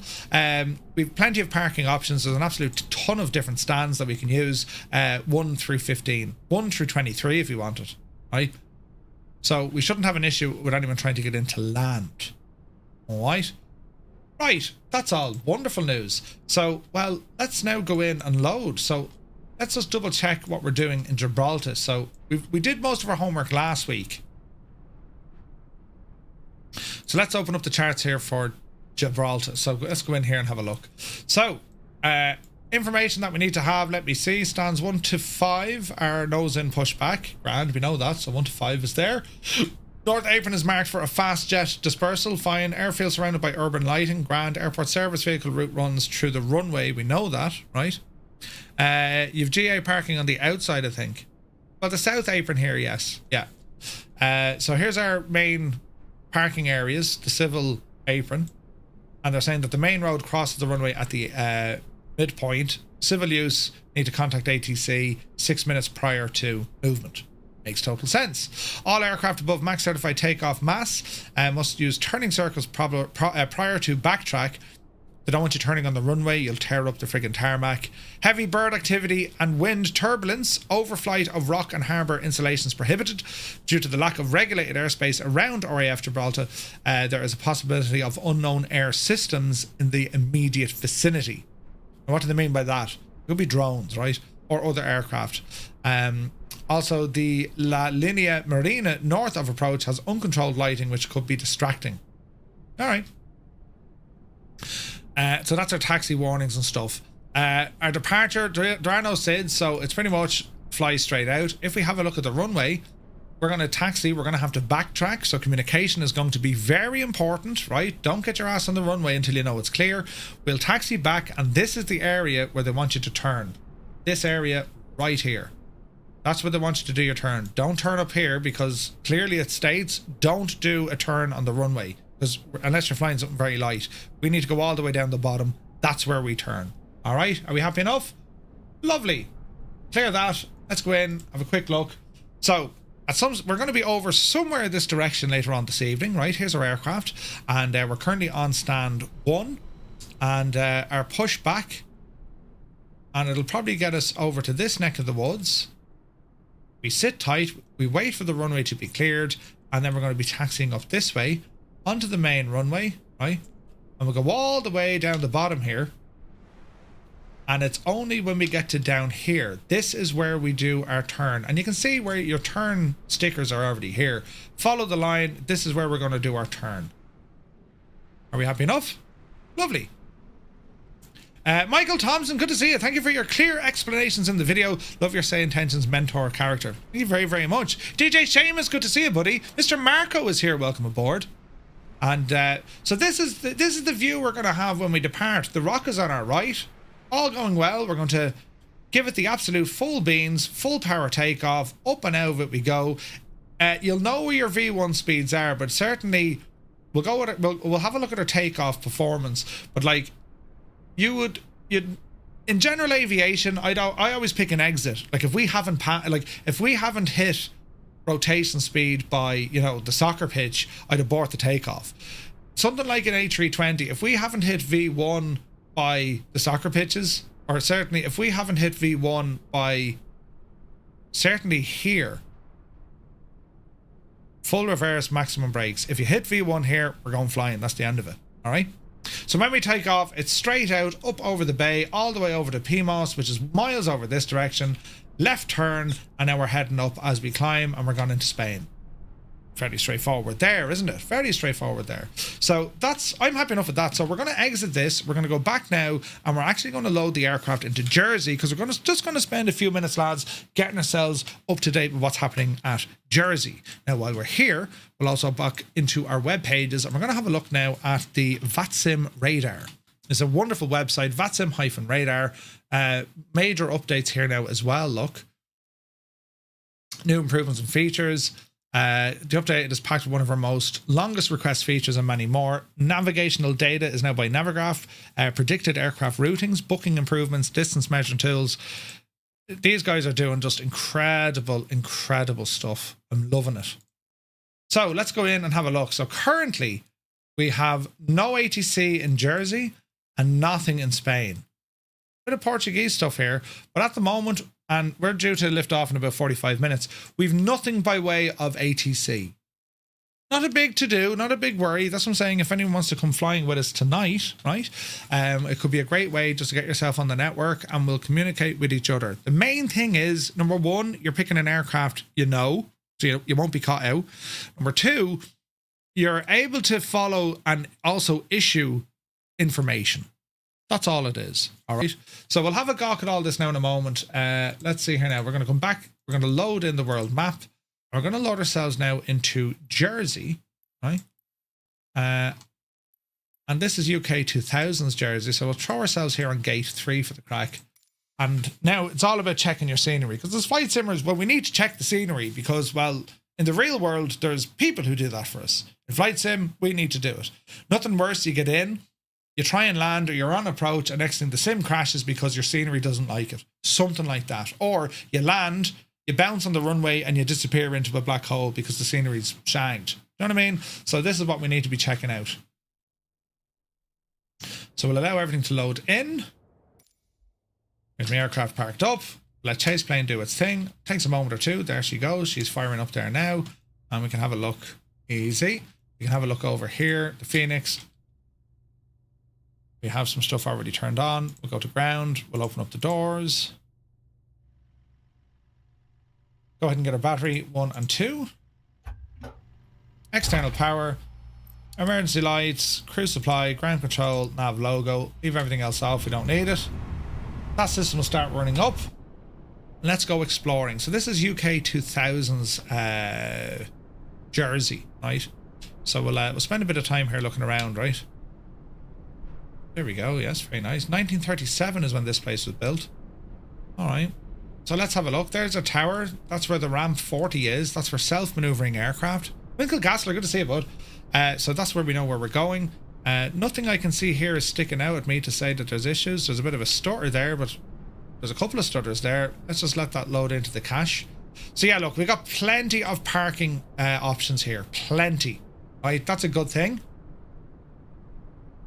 Let's just look around the island now, because visual reference points and all the jazz, even though we are flying under IF4 rules, it's no harm to keep a look at what's happening. So a bit of familiarization with the airport. Well, we know the weather sock and the pappies are on our left hand side. I can already see the weather sock, right? And if we have a look at the pappies, they're also on our left hand side as well. Like, see the way we already now know what to expect here based on the just looking at charts, right? So yeah, it'll be a nighttime arrival. So this is how she's going to look at when we get up here, right? So all of that is looking pretty nice, right? It's going to be dark as a devil, but let's get used to it. So runway 08, right? This is where we're landing. There's our weather sock. There's a crosswind there, but so far so good. We'll try and exit over here, and we're hoping that to be Fox, wasn't it? Do we have taxiway markings? That's the question. So there's Foxtrot, and then we'll be turning on to Alpha. If we cannot get that one, well, then we do go down to the last one, right? So we'll be coming down here. So this is where we're going to turn off. We have 2 lines. So you can kind of see here where we're going to go. I'm going to keep to the right side. And we might have to hold and let an aircraft pass, perhaps. And then we taxi down on Alpha. We go this way. It's not a one-way system, like, you know what I mean? So over here you'd be looking, making sure that there's sufficient wing clearance. There's no scenery or whatever sticking out that's going to upset us. That's what it's going to look like at nighttime when we get in here. We'll bring it back to local time just so we can have an idea of how she's all going to look. Yeah, it's fairly straightforward. So it's Alpha. It's a very straightforward taxiway. So Alpha, and then depending on what parking slot we're going into, we have 1, we have 3, we have 4. Interesting, I didn't see number 2. That's interesting. So where is parking slot number 2? That's Gibraltar.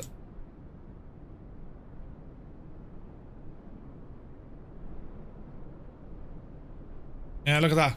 There is no number 2. Isn't it class? Like, they're the little details. I geek out over this because, like, they got it right. You know what I mean? So that's all wonderful. Hey, Uniform Goose is here. Good to see you, Goose. All right. So I'm happy enough with the scenery. It is working. There's nothing glitching. Performance feels okay. You might get a couple of stutters to and from, but let it just load into your cache, right? And if you get the chance to do this, it might seem like it's overkill, but I can tell you, you do this level of stuff prior to any flight you take on VATSIM, the chances of you getting caught out now are extremely, extremely slim. You've done your homework now. That's it. You can consider yourself fully prepared as to what might happen.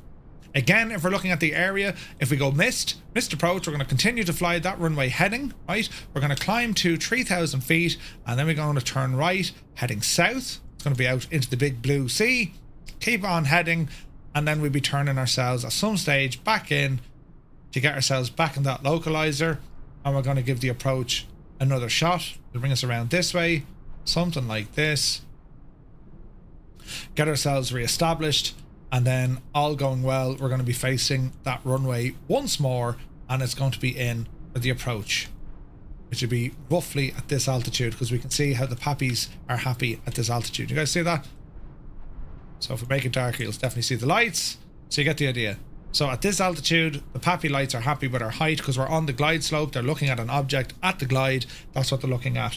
In terms of familiarization that we know, the terminal and the airport is on our right-hand side. Tower, the terminals, fire, that's all, well, the fire training down here on the left, but everything's going to be on our right side.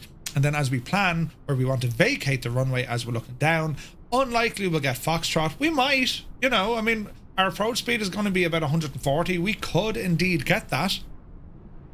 You'll have hot breaks, but we do know then that we can go onto Golf either and then taxi back through Alpha. And we can see the full layout of the lighting for the runways. We can see the whole shebang. So consider ourselves prepped for our flight for this evening. Isn't that only wonderful? Right, but what else do we need to do? Well, we need to make sure that we have... is there a way to reset this one? No. What does that do? I don't know what it does. I keep pressing buttons. What we want to do now is making sure that we have ATC that we can actually connect to the network, right? So what we want to make sure is, number one, with the VATSIM map, you want to make sure that there's no one's already spawned in at the airport, because if you spawn in on the airport, right, you can see your parking stands here, you don't want to spawn in on top of someone. You know what I mean?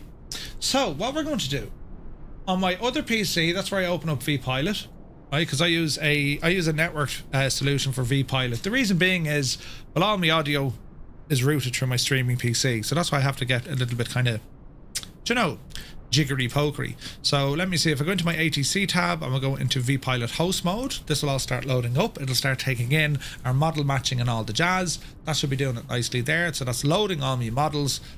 I'm using Just Flight's models for this. That says it's connected. That's connected. I'm going to connect to the network now. FireFly 235, we are an A320. I have a green light here, I have a green light there. So we are indeed loaded in. Now, in terms of our nearest ATC coverage, well, there's nothing. London South is online. We probably won't get him. 133180. Unlikely we can talk to this guy. 133. What did we say was 133180? 133180. Unlikely we're going to get him.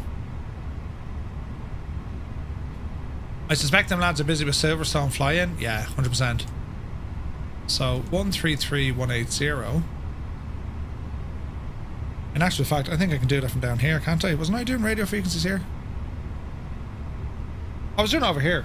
133180. So that's 133180.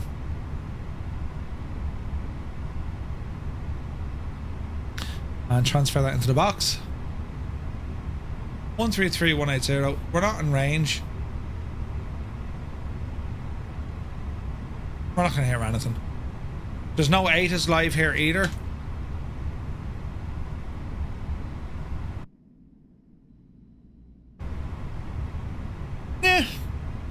What do you do? What do you do? So that's how she's looking when we get to Jersey. So all going well. When we start up this flight in about 40 minutes, this is how it's going to look. All right. So do we have any questions so far, lads? Any worries or issues on what we need to, you know what I mean?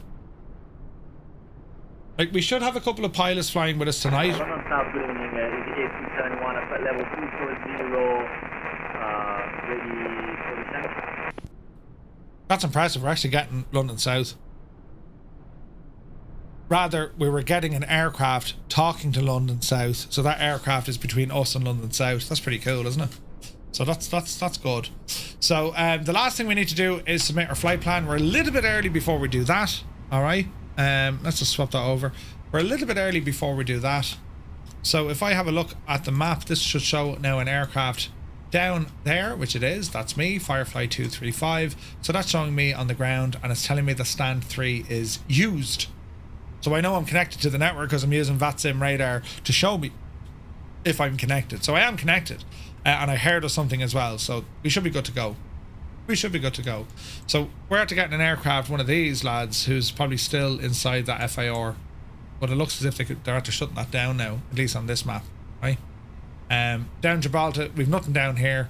So we'll just have to wait and see how she goes, lads. You can use say intentions if you don't have VATSIM though. Yeah, 100%, yeah. So if we wanted to, right? If we wanted to, we can load up say intentions. You might need to change. Oh, we better do that. You might need to change your call sign, right?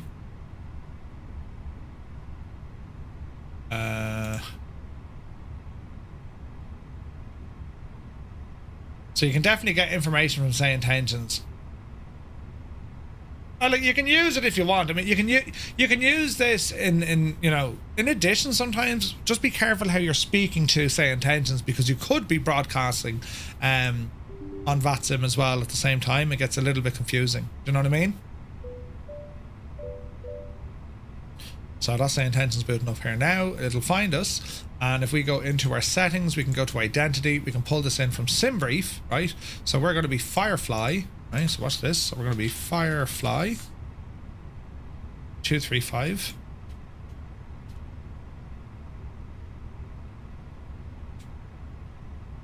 And aircraft ICAO, leave it alone. Aircraft call sign, leave it alone. FFM is going to be here, right? And if we look at our flight plan, then this should pull it in from SimBrief. So that's all loaded here. Taxi tune ATIS 13468. We can dial that one in. So 13468. Let's go down here. 13468. And it's going to use say intentions to help us out. Information Juliet. Very low. 1750 Zulu. Wind 020 at 12. Turn it up. Cav OK. Temperature 19er. Dew point 7. QNH 1028. Density altitude 300 feet. Seems very loud or quiet, doesn't it? Departing runway 8. Transition level 55. Advise on course heading, altitude, and if traffic service is requested. Read back all runway and hold short instructions. Advise on initial contact. You have information Juliet. Yeah, if you select an override SimBrief option, Jersey it'll override Airport. it. Yeah. Information Juliet. 1750 Zulu. Wind 020 at 12. Cav OK. Temperature 19er. Dew point 7. QNH 1028. Density altitude 300 feet. Arriving and departing runway 8. Transition level 55. Advise on course heading, altitude, FSRAC. It's a great bit of stuff, but read back all doesn't always runway work. and hold short instructions. Advise on initial contact. You have information Juliet. Alright, let's see what happens now. Jersey Airport. Information Juliet. 1750 Zulu. Wind 020 at 12. Cav OK. Temperature 19er. Here we go. Dew point 7. So QNH see this volume 1028. slider now? That's where the sim is going to Density live. So I altitude can turn this on from 300 below here. feet. So you've no sim sounds right Arriving now. and You hear that, departing yeah? runway 8. Check this out. Transition level 55. Advise on course heading, altitude, and if traffic service is requested. Pretty good, right? Read back all runway. It's a great and little hold app. short instructions. What else do we have? Advise on GSX are initial there, so they're contact. on the You have interior information volume. Juliet. That's GSX. Jersey Airport. Information Juliet. 1750 Zulu. Wind 020 at After 12. crashing, I'd say. Cav OK. Temperature There we go. 19er. Dew point 7. QNH 1028. You can turn off the intentions. 0 feet. That's a bug. Transition level 55. Advise on course heading, altitude. Why does it keep and turning if off me traffic sim? service is requested. Read back all runway and hold short instructions. Advise on initial contact. You have information Juliet. Jersey Airport. Information Juliet. 1750 Zulu. Automatically start stop, no. Wind Keep on top, 020 at no. 12.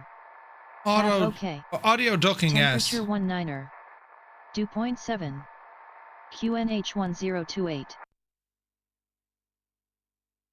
Why is that turning off? Way 8. Transition level 55. Advise See the on way it goes course straight to heading, zero? altitude, and if traffic service is requested. Hmm. Read back all runway and hold short instructions. Oh yeah, I think this bit of software is shagged because it's just turning off my sound. Release notes. Let's have a look at your release notes. Improvements. Dynamic audio or auto ducking rules. You can now auto configure ducking rules. Option to use default audio devices. Fix bugs. Yeah, I don't know. That's a bug, lads.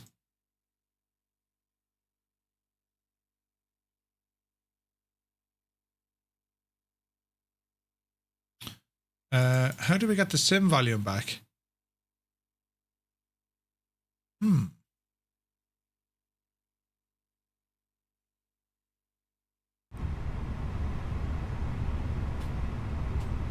Very strange. Alright, we'll leave that alone.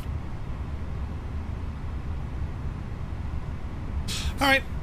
Why are most, if not all, approach charts set to 25 nautical miles?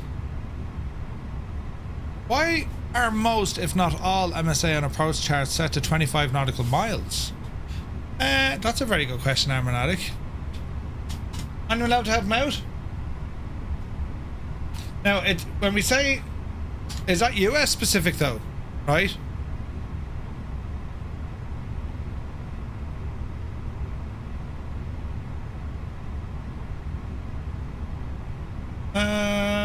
Answer. Most, if not all, MSA, minimum sector altitudes on approach charts are set to 25 for one simple reason: standardization. There we go. Both ICAO and FAA provide at least 1,000 feet of obstacle clearance within a 25 nautical mile radius from the designated fix. There you go. Primarily for emergency use, such as the aircraft loses situational awareness and so on and so forth. Why do they use it? Why do they use 25 miles? Large enough to cover a typical area that the aircraft will operate when approaching the airport, and is small enough to provide meaningful safe altitudes based on known obstacles in that confined area. There you go. Source: the FAA. Very interesting stuff, right? Now, we're at Jersey. We can't stay at Jersey. I am happy enough how everything's working here. Right? So far, so good.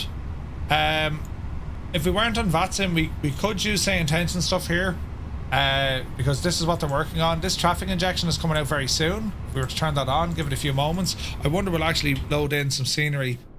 Now, is that VATSIM aircraft British Airways? I imagine it is.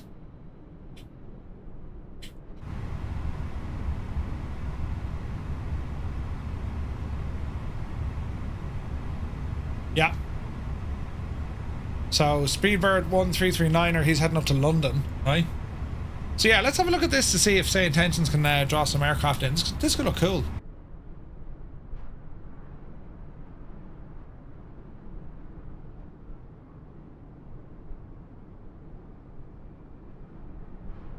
Typically it takes a few minutes to draw on the scenery, or to draw on the other aircraft, so we'll see if say intentions can do it. I mightn't have details for Jersey now, so we'll just have to wait and see for a sec. Be cool if it did though, wouldn't it?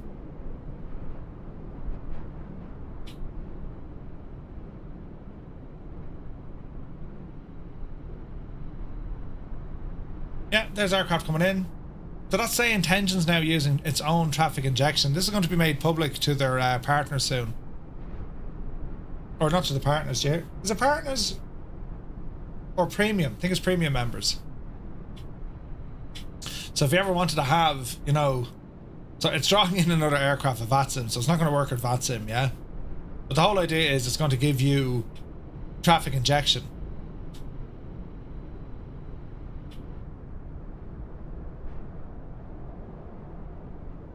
Like I keep saying, like I've never seen an FPS drop on this. Hang on, is that button still showing FPS?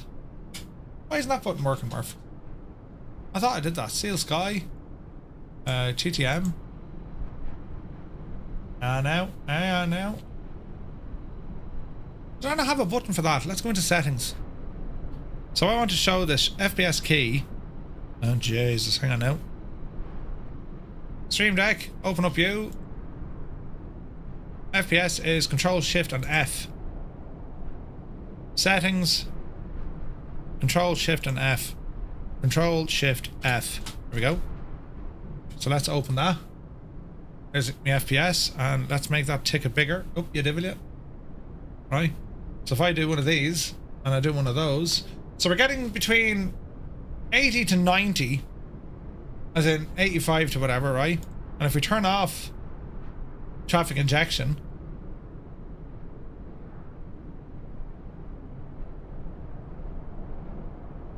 you can clear, lads, like I'm telling you, there's what, 96, 80 odd to 96. Okay, she's firing up to 100 in this view.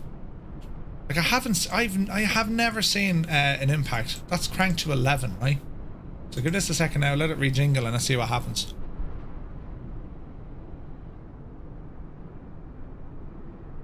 Takes about a minute just to redraw in all the aircraft.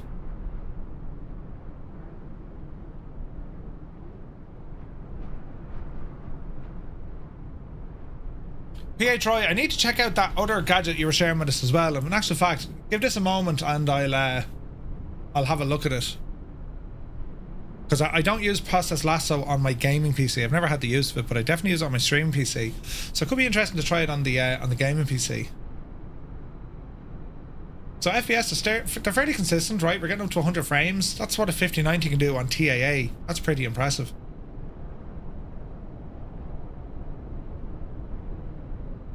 Let's see what she does now. We're still waiting on aircraft to be drawn in. It takes about a minute or so. We're up on 2 minutes now, mind you. Here they are.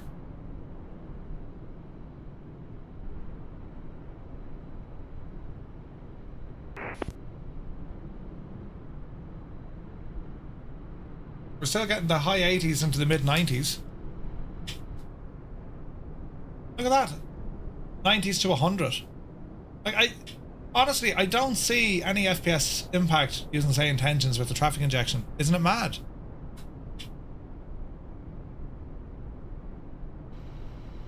And they're not just static objects, lads. These things are alive. They're all talking to one another. They're fully aware of what's going on. It's friggin' nuts. But anyway, we need to turn off some stuff, so we won't be using say intentions on this flight.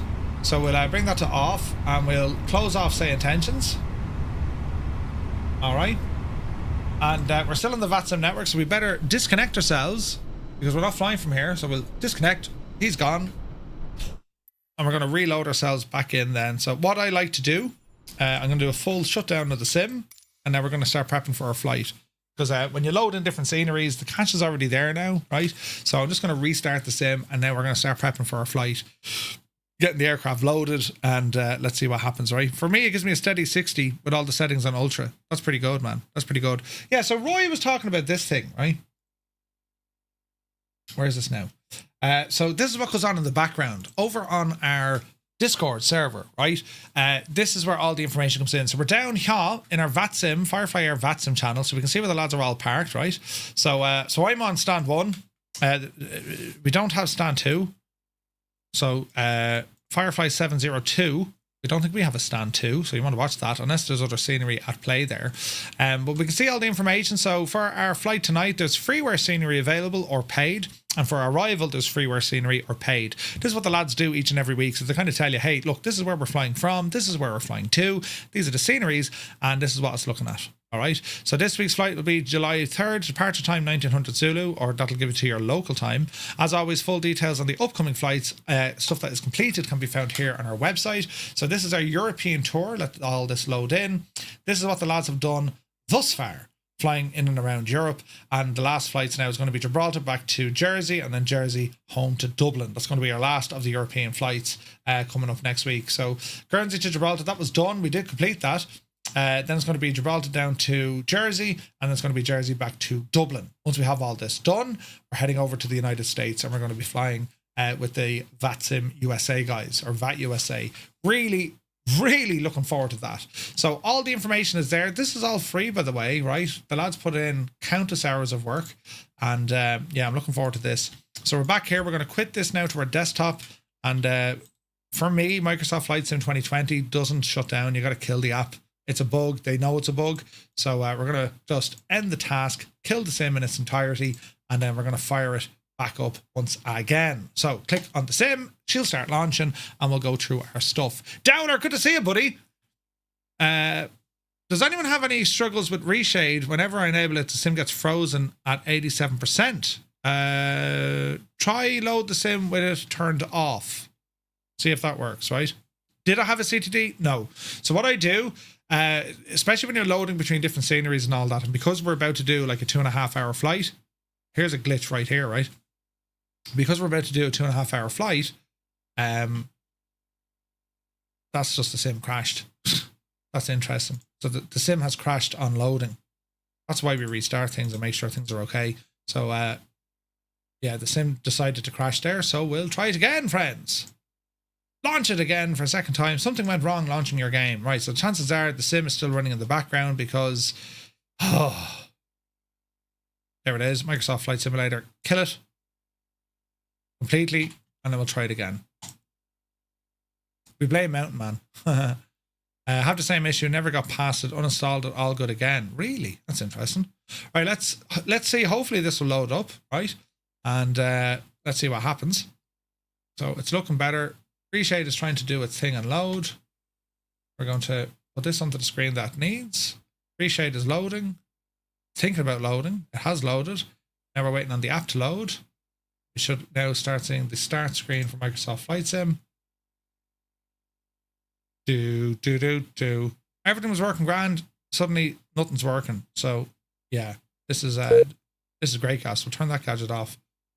Okay, she's loading up there now. That looks good to me.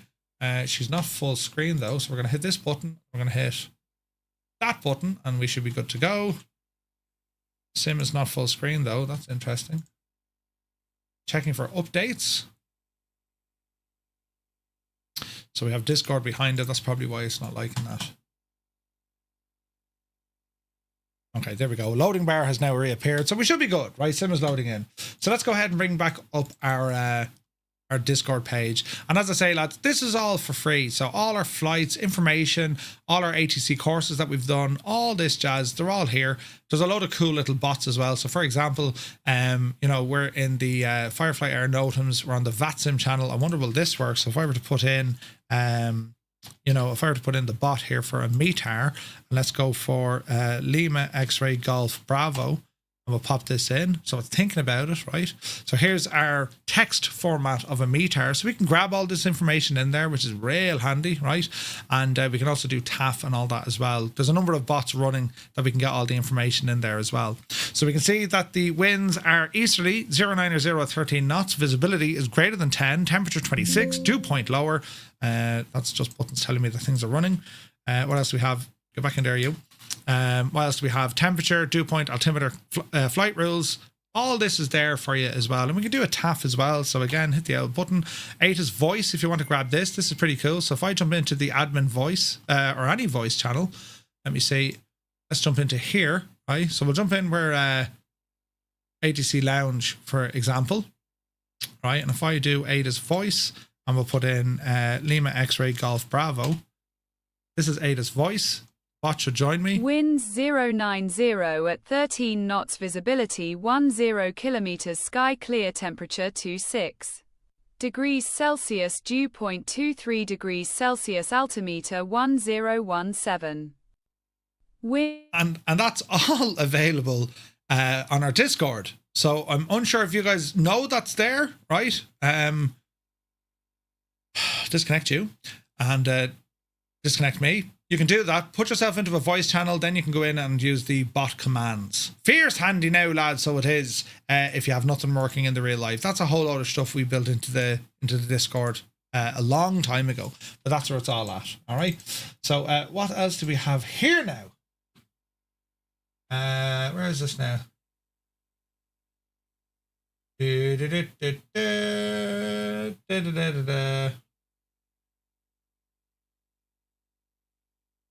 Right, so we're looking good. We're looking good. Now, as we're doing also a flight for 2.5 hours, this is where you want to go and get yourself a cup of tea or a cup of coffee or a tasty beverage. You might also want to consider getting yourself bathroom breaks, right? And if you have any sweets or snacks or whatever else, that's when you're planning a flight. I mean, the last thing you want to be doing is, you know, you've just taken off and, oh, Jesus, I need to run to the jacks. So you have to kind of forward plan what you're going to do, right? It's just, it's part of what we do, right? Part of what we do.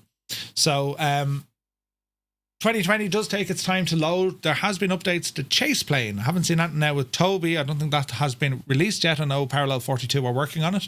And I'm also looking forward to getting Chase Plane put into Flight Sim 24. Camp Out is now out, which is nice.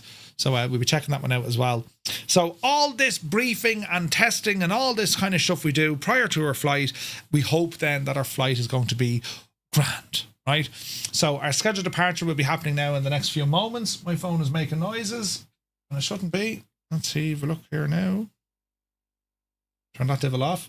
What's my battery at? 98%, we'll take it. Speaking of battery, what I like to do when it comes to our VATSIM, I always use my iPad, and I use that as for writing down all my notes. Now, we know that VATSIM are adding that to their app as well, but we'll have to wait and see. So the world map, let's go in here. Before I spawn in, rule number 1, well, who is on the ground? So let's go in. This is the VATSIM network. 1 is clear. There's an easy after load. Oh, hang on now, that's wrong. It's Gibraltar we want to load into Murph. Yeah, Muppet. So come on down here, and we have some aircraft already loaded in. So I can see, right, what do we have? So 702 is here. I was going for stand 1. He's probably going to take it, right? So these are our lads, all the FireFly Air liveries. Sai is with us in a Shamrock 201. And yeah, we want to be loading in now into the scenery. But I can see there's a Speedbird. He's coming in. He's going to park probably straight ahead, right?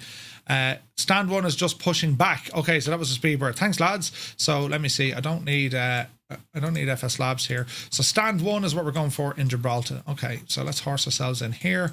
And we're going to call it stand 1, parking.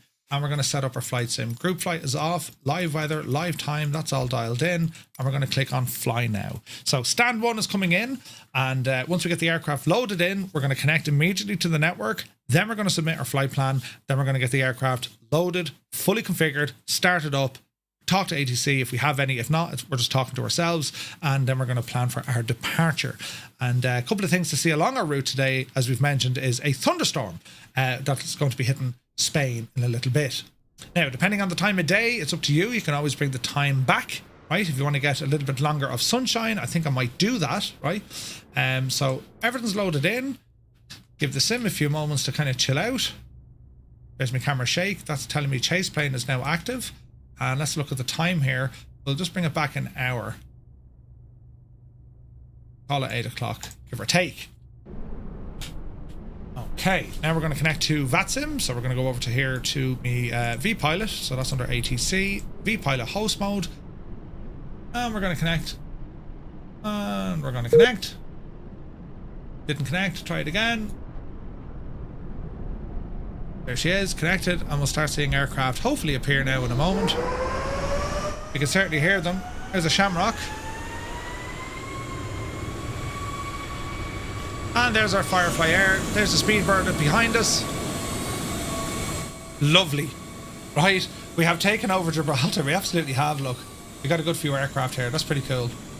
All right, so let me see. Let's get the aircraft configured of what we're going to do. We're going to click on the Fenix app. We're going to go to ground services, and we have a GPU. We're going to grab the stairs. We got the doors open here, front and back, and we will activate some power into our machine. Battery 1 and 2 on.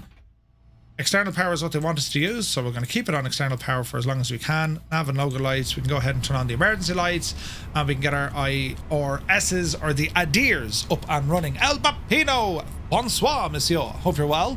Not that much space here, absolutely not. No. Departure traffic, Speedbird 104, well, taxi Alpha, and backtrack, runway 09, pressure for traffic. Alright, so they're all talking to each other. That all sounds good. And we'll keep an ear out for any sort of ATC. That's 122.8 advisory, or LonelyCom as we used to call it. And that's all happening because, well, we don't have ATC coverage here, unfortunately. But again, it's not a big to-do. So if we have a look at things now, 235 is loaded in, that's me. So we have a couple of aircraft, and we have a... as we say, we have a Shamrock with us as well. Looking at any sort of ATC coverage, nothing hitting us just yet, right? We'll have to watch our traffic coming down against us. That's very important, right? So communication here is going to be key, absolutely key. So we're going to go back now into our flight plan. We're going to edit the flight because we now want to make it into the current time. So we're at 1950 hours at the moment. Departure time, we're going to change this to about 2010. Let's apply that.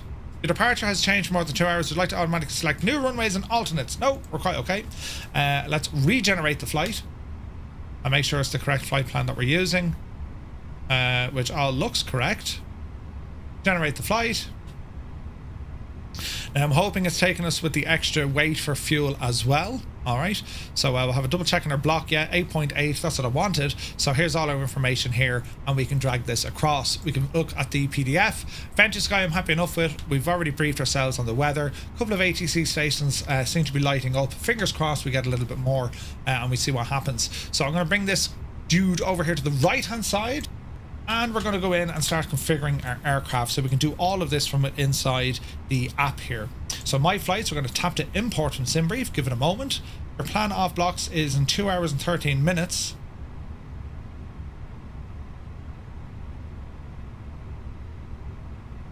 That's okay because it's looking at the sim time. That's quite okay. So that's loaded in. Quick look on our route. That looks correct. The weather along the way. View the METAR. Well, we know that it's going to be 080, 11 knots. Good visibility.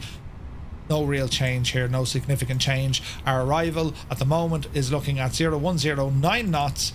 And it'll be pretty much 020 at 12. So we're quite okay in terms of our weather. So when it comes to our ground services, we have our GPU connected. Doors are open. Cargo doors, we can open or close.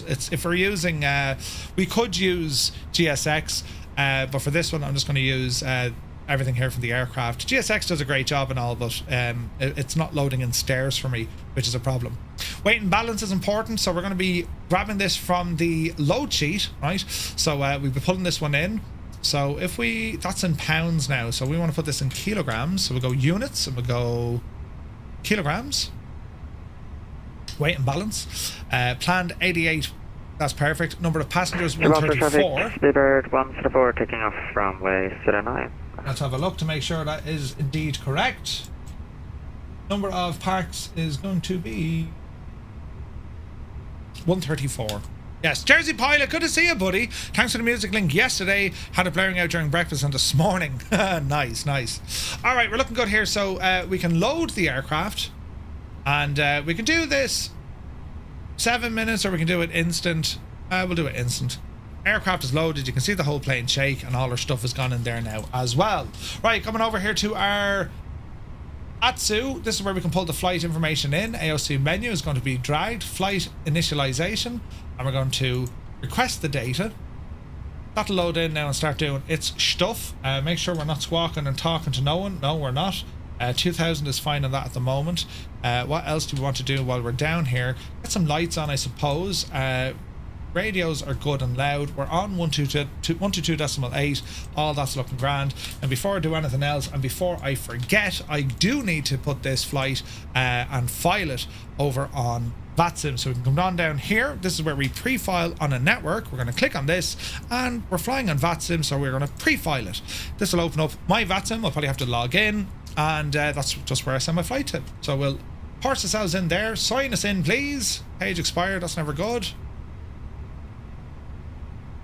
Sign into VATSIM. Gibraltar traffic, Shamrock 201 is entering backtrack 09. Gibraltar. Okay, so here's our flight plan. We are FireFly 235, IF4 in an A320. Altitude is flight level 360. Let's just double check that in our flight plan. Did that change? Let's have a look. 360. It's actually going to be 380. That's what we want. So let me see. Altitude is going to be 380. Airspeed is grand. Endurance, we have sufficient for 5.5 hours. En route time just over 2. Our alternate is correct. Our routing details are correct. And we're just going to put in call sign is FireFly 235. Alright, so we're going to file the flight plan. Green light, your flight plan has been filed. And we should be good here now. If we look at the VATSIM radar, it just takes a moment or two to start updating. But if we were to click onto my aircraft, this should now show us what the story is going to be. So it's the airline is coming up as sunshine because it's using that FAA. Nothing we can do there, right? But you can now see our full flight plan, and that's all available. Perfect. So we're looking good. We're absolutely looking good. So I'm happy enough with that. We'll keep this page open as we continue on prepping the aircraft. We're going to come down here and we're going to put our information in. So we want the FMGC. The data has been loaded. Initiate data request. That's already done. So we go back to menu here and we can go to ATSU and we can look at messages if anything wants to pop up here. AOC menu, and we'll look at any sort of messages. So the load sheet should be in. We can accept that. Thank you very much. And the load sheet here once again, we can go ahead and accept that one. Right, coming over to this main screen, easy does it there now, Jemima. We can see that our AirAC is okay up until the 9th of July. So our initialization, we're going to request this because we already have it loaded in through our AOC, and we shall see what happens now. So init has been requested and it's loading up here now. We are that of FireFly Air 235. That's our flight number. Our cost index, we already have that from our detailing earlier on. It's increased by 1 up to 7, cost index 7. And then we can see our cruise flight level and temperature. Well, it's going to be 380 at minus 52 degrees. That's what it's looking like up there. Now we can initiate our IRSs. We're going to align it on this reference, which is correct. Confirm. Lovely. Return. Next page here, we can see our 0 fuel weight, block fuel, all that information. And what we can Gibraltar do... traffic channel 201 taking off runway 09er. Aircraft loaded. We're going to send this information out to our MACD, and that's going to populate this page for me. Missed the 5, says Admirals. Which one? Murph, flight number wrong. Is it? Oh, look at that. Okay, so fix that. FireFly Air. Gibraltar traffic, FireFly 702 stand 2 will push back and start facing west Gibraltar. Thanks, lads. Also grab our wind here as well. We can request the wind so that our systems can read it. And as we're waiting for things to start going on here, we're going to reset the barrow to local, reset our heading if we need it. And we can also set up a few other things, make sure that my buttons are working. So our initial climb out here looks good. 380 is what we're going for. There's no restriction on our climb out. Speed, we can put that in manually. What else do you want to do here? APU stays off for the moment. Alright, so winds are already in, that'll do, clear that, return, looking good, next page, looking good. Alright, so let us now go into our flight plan, and we're going to say we're taking off here Dreamy, from sleepy, nighty, runway snoozy, snooze. 09er. Mutley, good to see you, buddy. There's no SID, we're going to insert that as a temporary one. It's a flight plan discontinuity. We're going to delete that because we're just going to fly directly out to PMOS. So we can go ahead and okay that one. As we move further down the road, looking for any discontinuities until we get to our arrival. This is Jersey, and we can start putting in some information. Our arrival, the approach will be an ILS for runway 08, and we're going to be on the star of the Lyrac, isn't it Lyrac? Lyra 1 kilo. That's our ticket there. Don't worry about transition. Insert that and we continue on. That looks good to me. So our entire flight plan has now gone in. We go on to the performance page. We're going to come over now back to our tablet and we're going to have a look at our performance. Runway is good, surface is good, flap configuration will go flaps 1F, force toga, we don't need to, anti-ice no, packs will be on, sinker load sheet, we're 65.4, weather conditions, resync, we're looking good, altimeter settings are looking good, and we can calculate our takeoff, so it's going to give us the various V speeds. We're going to send those to the MACD, we can put them in ourselves if we wish, that's all after horsing them in there. Now for me, flex not worried about, all our speeds are in. And then we have managed climb, cost index 7. That's going to give us our speeds when we're going to our various altitudes. So that looks good for me. Gibraltar traffic, FireFly 322, pushing back from stand 4 onto Bravo to face west Gibraltar. So I think we're looking good. So flight plan is good. Our performance has gone in. Our speeds, we can reference speeds manually. I'm going to do this myself. Just throw 200 into the box there, and that's all going to be good. While we're sitting here on the ground, at this stage now, friends, it is time to start getting the aircraft up and running. I don't need to look for clearance because, well, sure, we don't have any ATC here, unfortunately, but we'll keep an eye and see what's happening. What I use an additional screen. I don't know if you guys have seen this before. I have a button for it here somewhere. Here's my GoPro camera. So here's me. I use a touchscreen over here. It's a cheap Amazon touchscreen, $80, but it's USB, and it means I can just kind of drag and drop Navigraph onto it. And it's a very cheap way of having an additional touchscreen. So I can actually import all my flights here. I'm going to grab the latest one from SimBrief, and that's going to load up here and show my entire flight plan. You'll probably see it appearing here now on the map. I keep this here beside me, and I also turn on VATSIM traffic. It's just an extra visual cue. I can see what's going on if and when I need it, and that lives up there. I also have the same up here on the screen if I need it, so we can go ahead and open this up. Right, our flight plan is logged in. We can see all the gadget there, and what we can do, we can turn on some Navigraph information, Navigraph data, which is being pulled in from VATSIM, so we can kind of see what's happening in terms of other aircraft. At the moment, SimLink version 1, that's what we have, right? It's not ideal because the updates are quite slow. They're not as fast as you can see, right? So what I tend to do on this screen, I turn off the VATSIM stuff, especially for traffic. You can leave the ATC stuff on. That gives you an idea of what frequencies you might want to be talking to, but I tend to leave that off and we just look at it there. All right. So this is my main map. We can use the IF4 stuff, or we can change it. We can mix it, right? You can go VF4 or just satellite. It's entirely your Gibraltar preference. traffic, FireFly 702 will backtrack from runway 09, Gibraltar. So we can go world map either. It's entirely up to you what way you want this to display. The world map, if you want satellite, or you can just go VF4. It's entirely up to you. You're right. Old Veteran is having steak on the barbecue tomorrow. You big jealous person I am. Enjoy it, my guy. Enjoy it. That sounds absolutely lovely. Good to see you, Scott. So we can see that we have ATC coverage in Portugal. They're not affecting us. So let's hide this guy for the moment. Over here. Oh no, he goes there, look. Yes. Hide that, because this is what I'm going to be looking at. We're going to get ourselves ready for our taxi. It's going to be a pushback. Gibraltar traffic, back taxi. 55322, taxiing to holding point for 09er, Gibraltar. Ring lights coming on. Beacon on. Yeah, put on the beacon. We're starting up the APU. Flap is open. Start the APU, and let's have a listen outside the aircraft of what's going to happen. FireFly 00T, pushing back TN 3. Will be facing west. So any moment now we're going to get the APU powering up.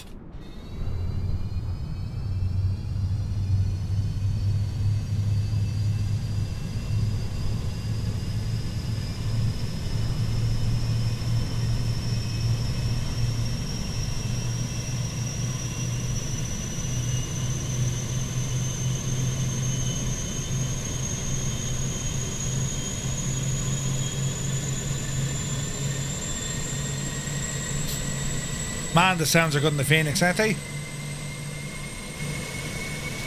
Now the rule here is they don't want that APU running for long, so we'll continue on getting the rest of our airplanes set up. So we'll go back into our ground handling, and we're going to get these doors closed, lads. So ground services, we shall close the doors, and we're going to remove the stairs from us as well. The chocks and cones can stay in place for the moment until we have sufficient APU power. We're going to wait for the system to tell us APU is now available. You hear the and all as well. APU bleed coming on. There we go. That scared the absolute life out of me, but I think we're okay. Yes, we're did that delete everything? How is that now? Hello, Captain. We are ready for pushback. Okay, we found a bug, friends, because GSX is trying to do a thing. Look at the state of them. Look, GSX, you need to shag off. So they've automatically disconnected me ground power. GSX, you can absolutely shag off. Reset. How did we just turn it off? GSX settings. Bloody hell. Automated staircase, automated pushback, ignore crew. So there's a something here that I didn't like.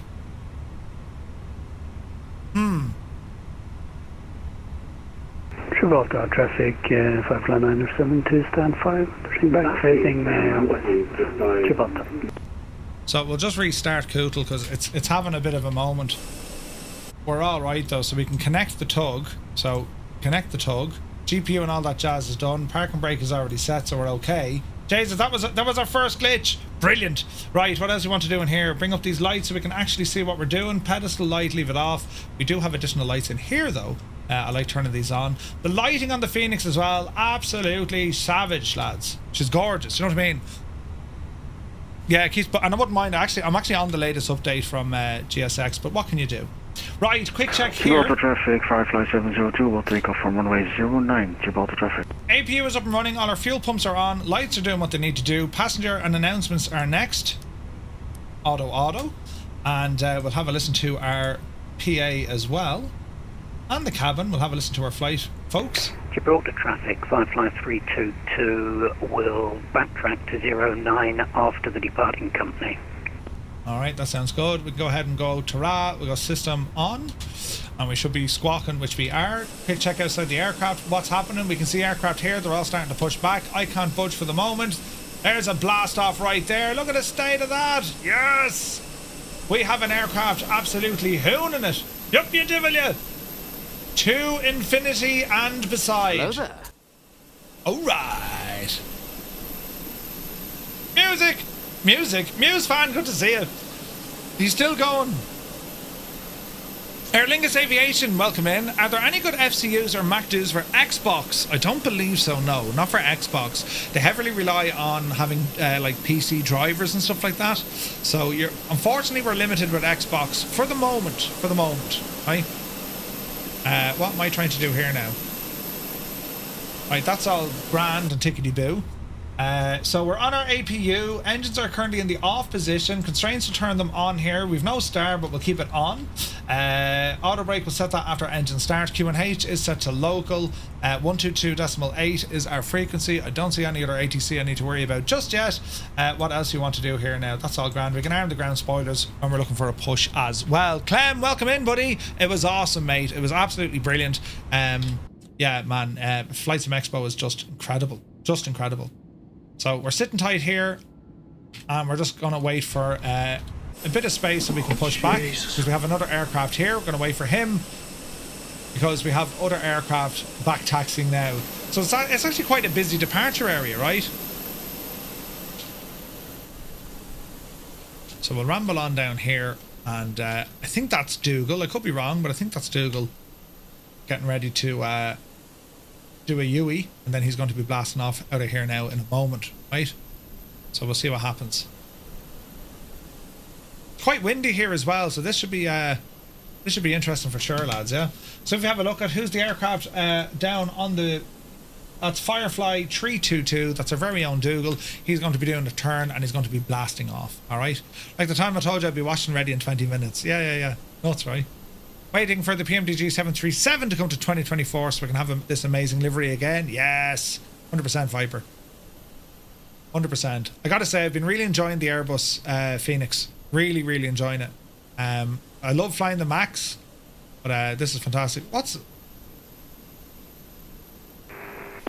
Interesting. Gibraltar traffic, FireFly 322, taking off runway 09, straight out departure to the northeast. That's Dougal, right? Sai is Shamrock 201, man Sai. So Dougal's going to be putting the old pedal to the metal. Pedal to the metal, rather. And yeah, let's have a look here now. So Dougal's rolling. And as soon as he goes, there's an aircraft behind me. He's going to start his back taxi here as well. Spacing is good. Look at that. Rotate. Beautiful. We need better flyby sounds, but right, we'll improvise for the moment. Right, positive rate of climb, gear up, and Dougal has sent it up the hill. He goes. Fan-friggin-tastic, right? Absolutely fantastic. So we have a bit of traffic here behind us. So I'm going to do my thing. Gibraltar traffic, FireFly 972 is taxiing from the ramp and backtracking runway 09. Gibraltar. I better sit tight. Yeah, no sounds. Bit of an issue. Gibraltar traffic, FireFly 235, stand 1. We're going to push back after the taxiing company aircraft. We're going to taxi and then hold short of runway 09er. We'll be planning to back taxi and then line up after the departing company. Gibraltar traffic.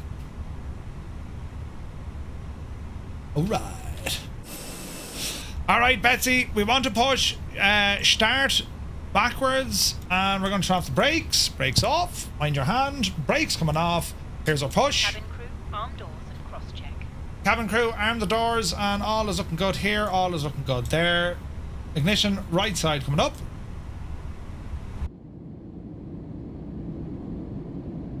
Waiting for sounds.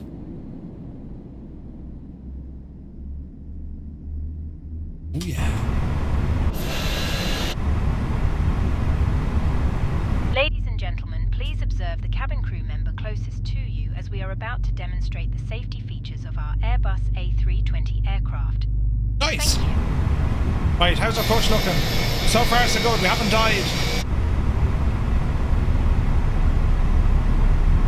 I'm driving now, so we all need to be careful. Ladies and gentlemen, our Airbus A320. Please pay attention to illuminated signs and crew instructions, including the following safety procedures.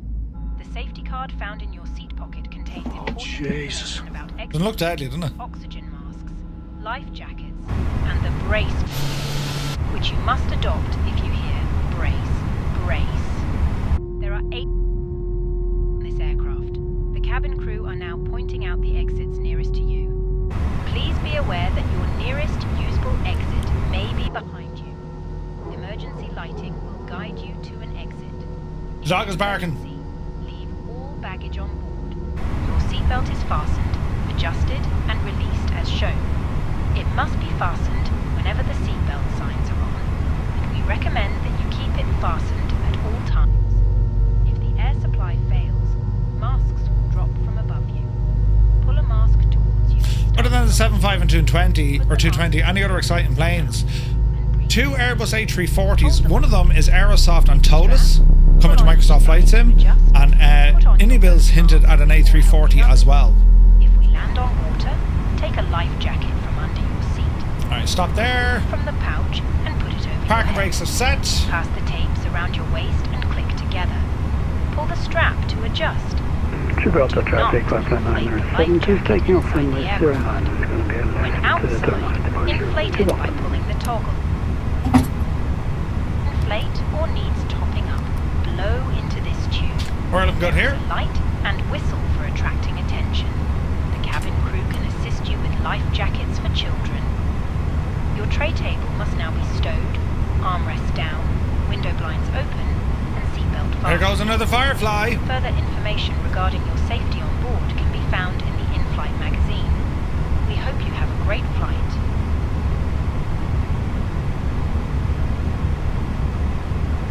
Sup? Oh, look at that! Jesus, nearly a tail strike. There he goes. Alright, how are we looking here? I think we're looking good. Terrain, go ahead, stick it on. Weather, go ahead, stick it on.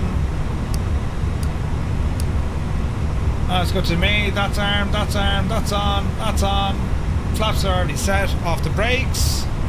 Quick takeoff configuration test. We're good. Ping the cabin. Gibraltar traffic, FireFly 235, taxiing now from Alpha. We're going to back taxi onto runway 09er for a straight out departure. Gibraltar traffic.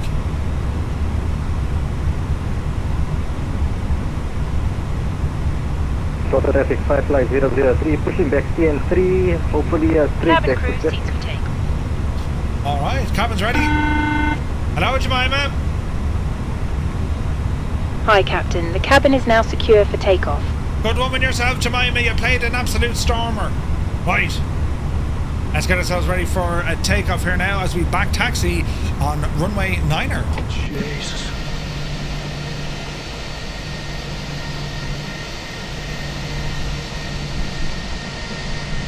Look at the stage.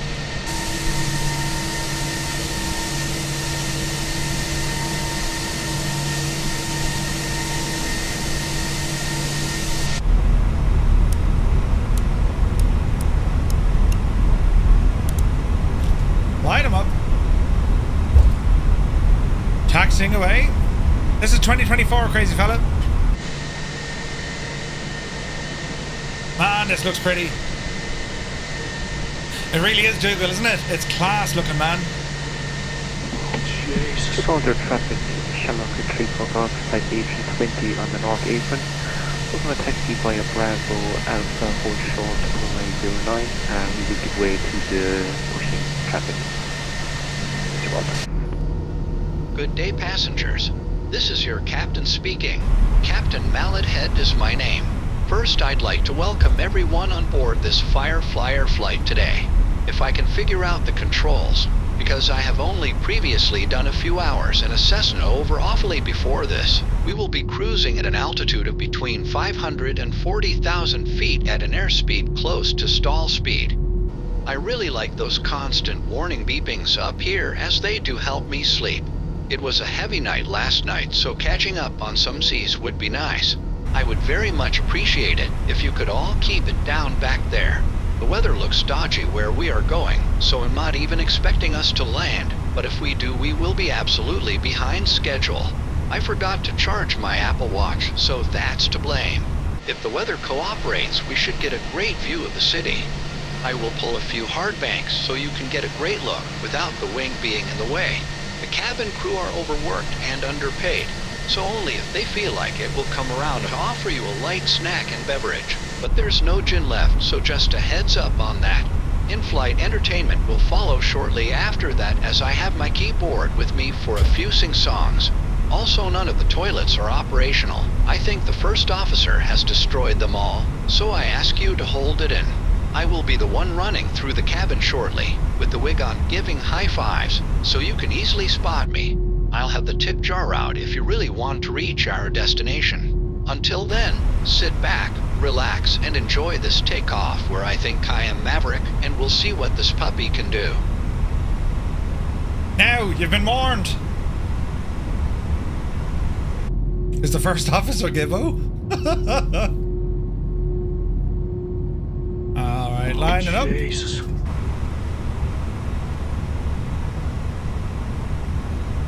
Turn looks good.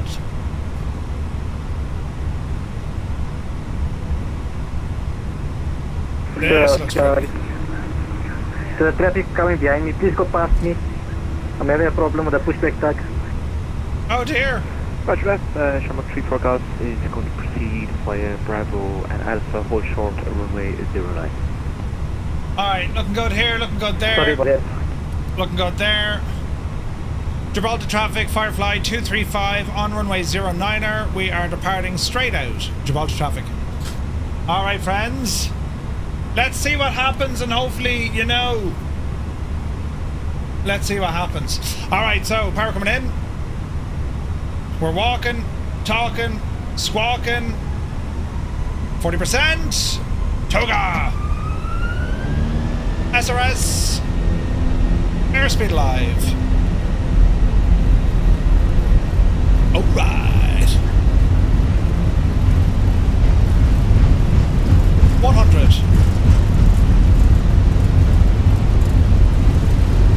V1. Rotate. Oh, there's a terrible pause. Rotate. Jesus. Yep, see that, see. Up the devil you. Oh, the stutters are real. Stupid thing. Pause ready to climb. Gear up.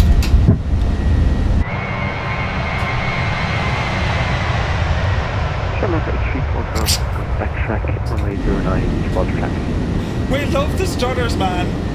Autopilot.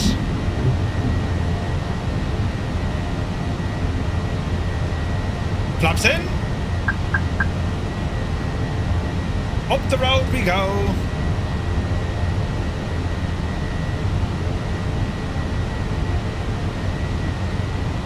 Good. Let's go managed. Speed 200.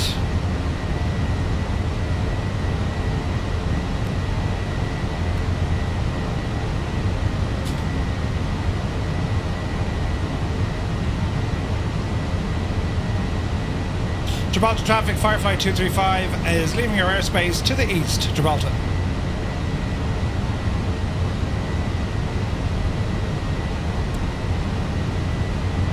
TCAS is on.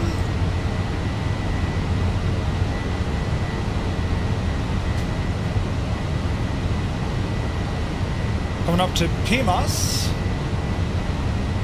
Ladies and gentlemen, please keep your seatbelt fastened whilst the seatbelt sign is on. We recommend that you keep your seatbelt fastened whenever you are seated. Toilets are located at each end of the cabin. Remember that smoking is not permitted at any time. This includes... So far so good. In just a few moments, we will commence standard. flight service, offering Climb profile. to choose from our fresh selection available today. Full details can be found in our in-flight brochure. Prime here at 2000. Let's get that speed up. Beverages together. Beautiful. Absolutely beautiful. Be grand. I'm hard on equipment, lads. Do you know what I mean? Jesus, look at this though. Absolutely gorgeous. Fantastic as we blast up just over 7,000 feet. Oh.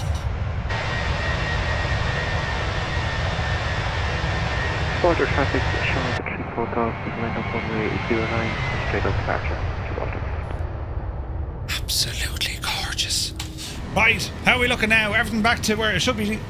Speed is looking good. We're about to ramble over flight level 100. Let me see, 40 miles. There's PMOS. Let's bring this out. Let's call it 80 miles. Now, while we're watching, keep an eye on VATSIM traffic. Let's bring you into the mix here. Let's have a look. We're going to be making a left turn here shortly. We can see a wild Dougal ahead of us. And we have 702 ahead of him. There's a Shamrock up the road with Cy Murray. Bit of Spanish ATC is coming online. We're expecting to see, remember the thunderstorms and stuff up the road. All sorts of ATC coming on here in France. But at the moment we're dodging them. Left turn coming in. Once we get to PMOS, we can see some aircraft behind us as well. 2020, yes indeed. Climb thrust, you big Egypt. It is grand, right, grand. Right, speed mode off. Managed alt. Come on up here. Get rid of those landing lights. All is looking well. Everything else here is set to auto. And we're going to get a left turn coming in here. This is looking very pretty. Look at the state of that. Isn't it only gorgeous? It's only gorgeous now, lads.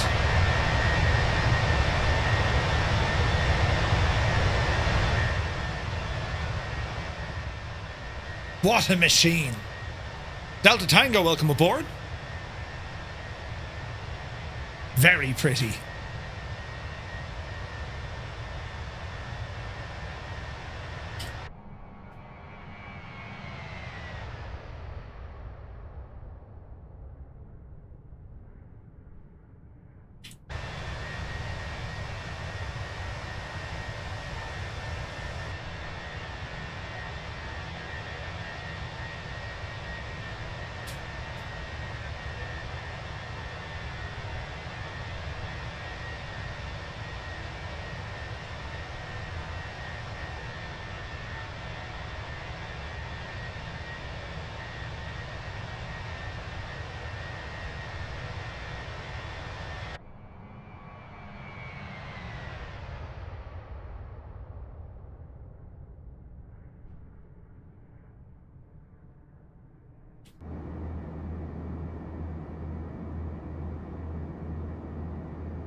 I may have forgotten LRM. Balls!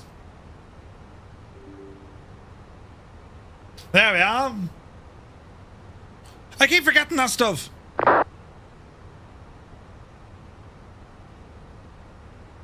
Do we have any sort of stuff? We don't. No ATC screaming at us.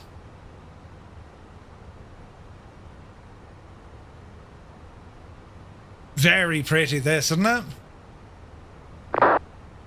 Absolutely gorgeous.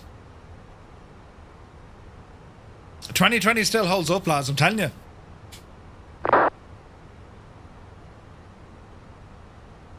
Do they not use Q&H hectopascals in Gibraltar? They do, actually, they do. Sorry, Jersey Pilot.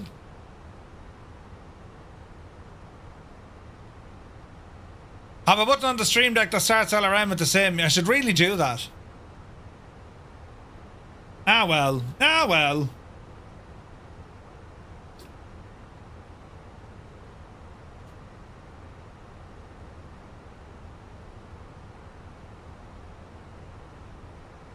Alright, we're looking good.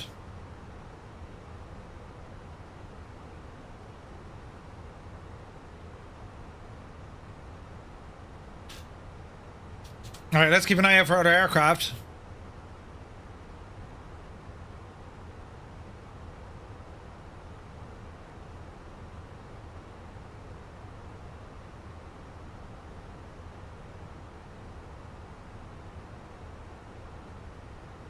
Alright, these lads are coming in 35. So they're all in around 35,000 feet, but we're going to be turning left. We'll probably meet somewhere around here. So keep an eye out for them.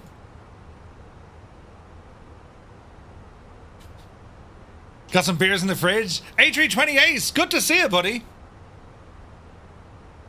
See you now.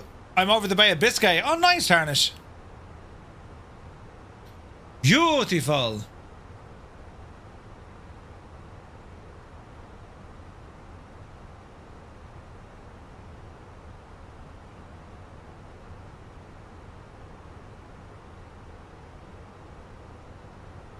Where is this now? We're looking good. Heisenberg, good to see you. How's the internal clock? It's totally shagged. Totally shagged. Like, I was grand. I wasn't even grand. I stayed up late last night, right? And, just no. Just wasn't going to happen. You know what I mean? What can you do? Right. That looks good. Seatbelts are still on.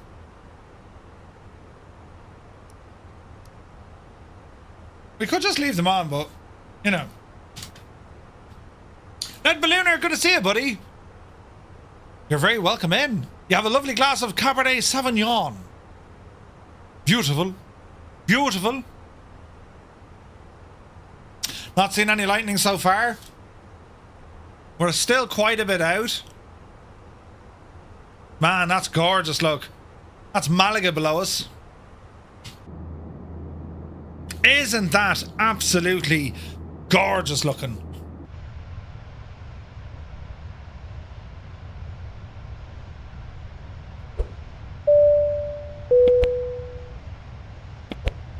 This shameless plug. The man is shameless.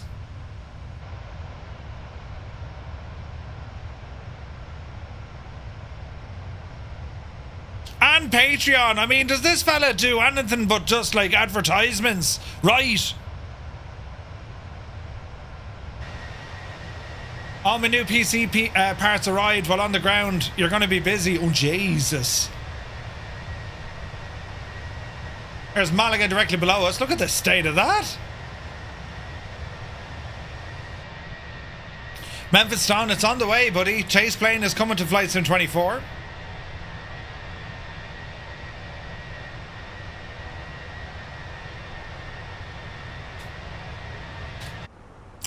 Retriever Neil, good to see him, my dude. He says, evening Murph, just lurking tonight, sitting here with a couple of cold Hawkstone beers. Nice. Hope you're well, my dude. Hope you're well. Right. Holy tabs.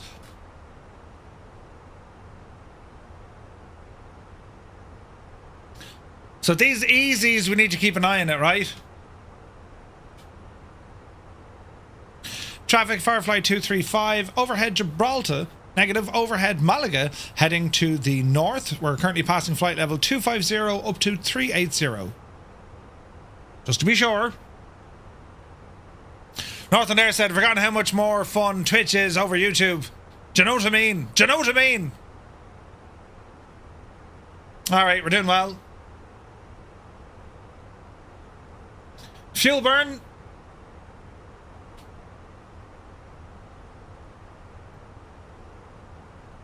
$66 kilograms a minute. Jesus. Man, look at that view. I'm going to Spain in a couple of weeks. Cannot wait. We're actually going to be flying into Malaga.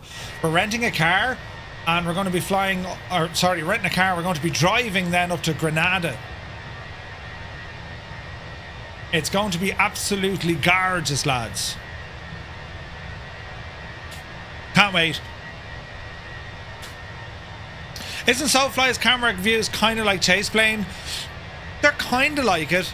Chase Plane is more dynamic though, and it reacts to, you know, physical based movements. And it's just gorgeous. I love Chase Plane. It's hard to believe like such a simple application can make an incredible difference.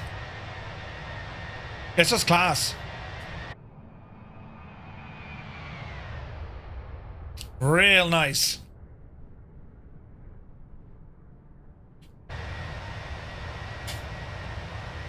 No, I'm not renting a Ford Granada. Do you remember the Ford Granadas, though? You know what I mean? Glad everyone is drinking and enjoying life. I'm here in San Jose working my ass off. No. Flight level 320, just looked at external view. Have a power set lead still connected. Uh-oh. Nissan Bluebird? Jesus.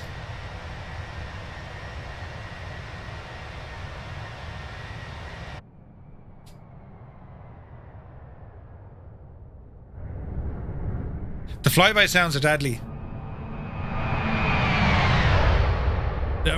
Right, do you know what I mean? Dad had a Granada, spent many an hour on the hard shoulder waiting on the radiator to cool. Your dad had a Cortina.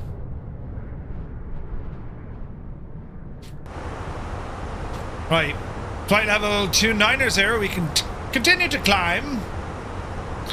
Keep an eye on these guys coming in. I've already given an announcement. They're probably too far away. I don't think they're no longer any sort of they don't appear to be an issue. This guy is at flight level 370 and he's heading to where? Dakar. And he's an A330. We gotta watch this lad. There's going to be 1,000 feet between me and him.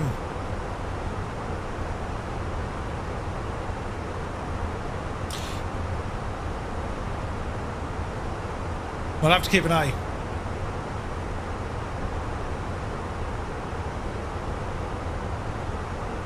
Bit of traffic out tonight. Top of climb is coming up.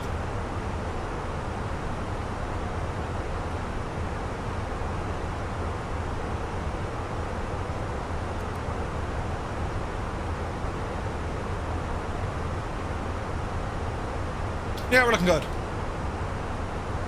The old Fords had character, yeah, they did, yeah. The L Mark 1 Escort. Ooh. Gorgeous.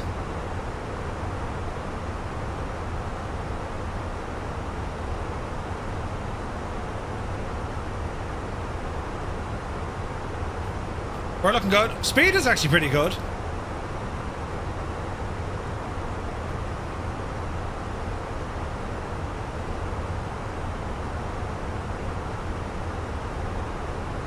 He's the guy to watch.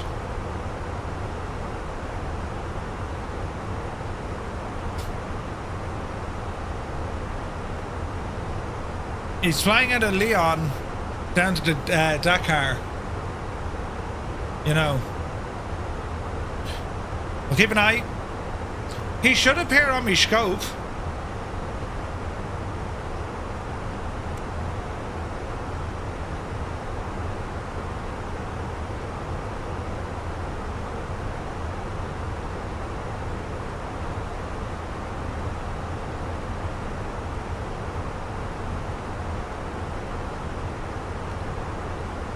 Like, if I'm looking for all traffic, it should show me, shouldn't it?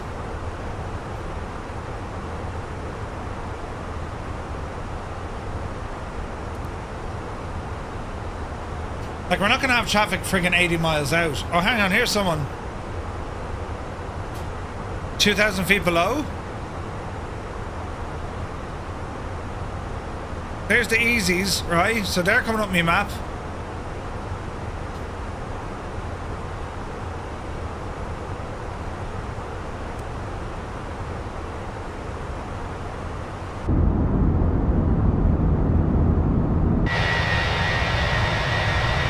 We should see these guys.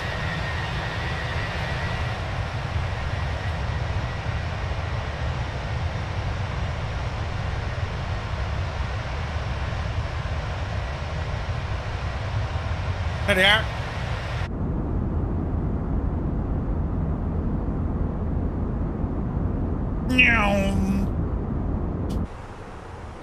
Right, it's the other guy ahead of me I need to keep an eye on. This is the Fenix Delta Tango, yes sir. Dad was the purchase director for his company's fleet, so he always had the latest models. Hated the ones with vinyl seats in the summer months. Oh Jesus, you'd be stuck in it.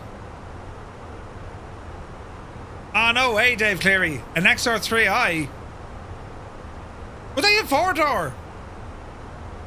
Or 2-door? Right, how are we looking? 37,000, 34,000.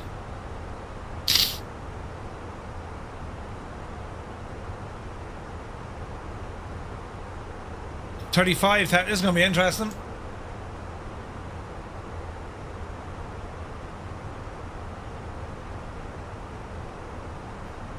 $35,500. Hello there. 37. 35,500.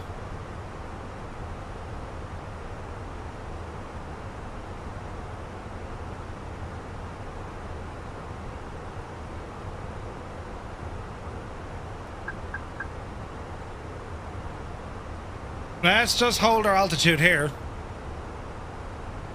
We'll see what happens, right?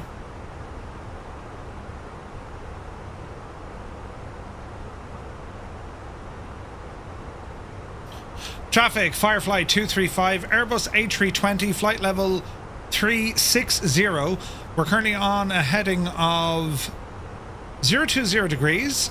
Keeping an eye on that A330 heading straight for us. We should be below you by about 1,000 feet. Traffic.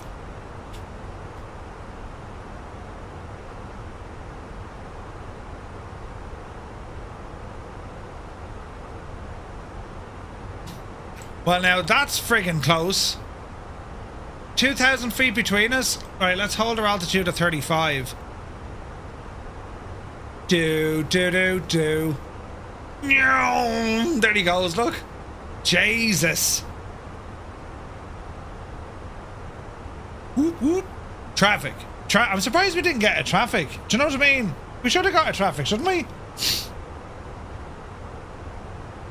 I can see his lights and everything from here. Do you see him?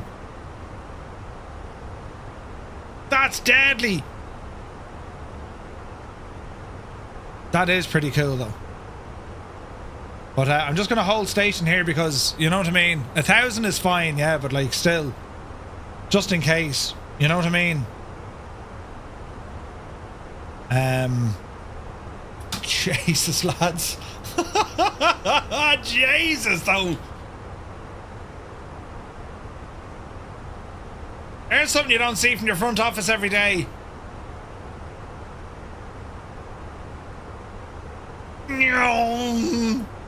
Like bloody hell, look. We're going this way, and he's gone that way. Where did who go? It's like, he's just gone that way, look.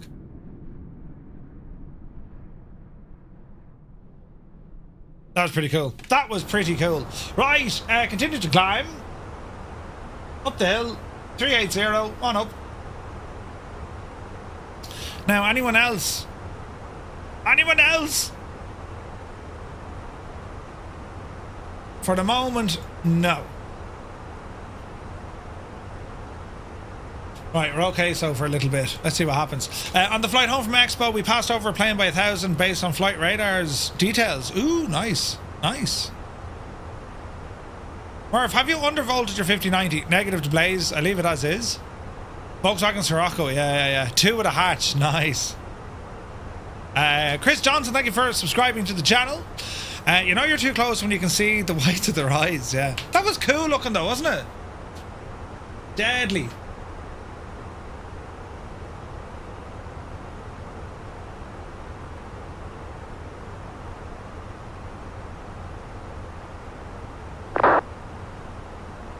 Alright, we're looking okay.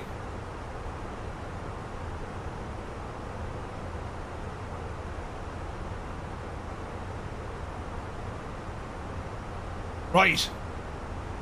Bit of a tailwind. As we turn at our top climb, we'll ramble in.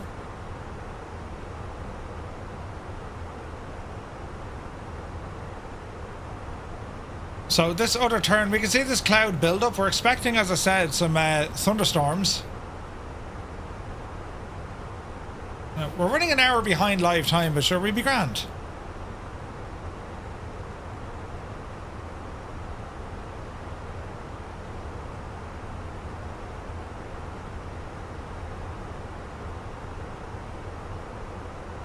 Alright, let's have a look at some pressurization. Cabin pressure's looking good. We're still climbing. Nice and comfortable. Engines are grand. 25, 23, 24. It's fairly comfortable back there for them. 25 is a bit hot.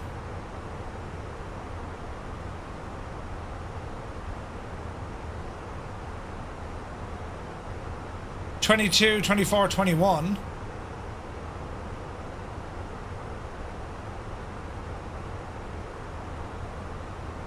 Turn it down a smidgen. Here's a turn.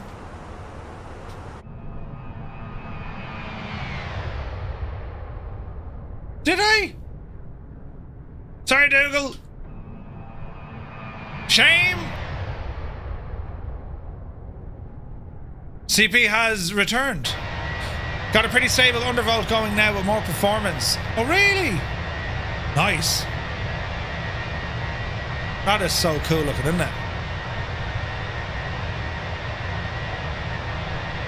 It's a nice chilled out flight. Heading to Jersey.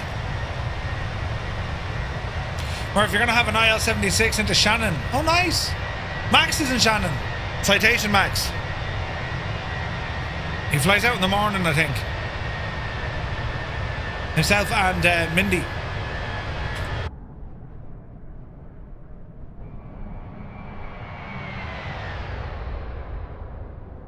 Dougal trying to multitask never ends well. Oh dear.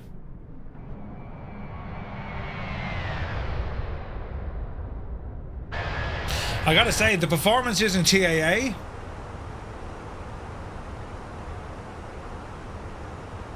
Why is that button working again? 90 FPS though.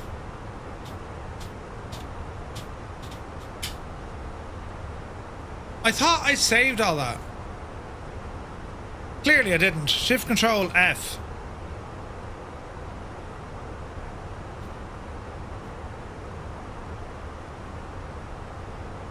Save.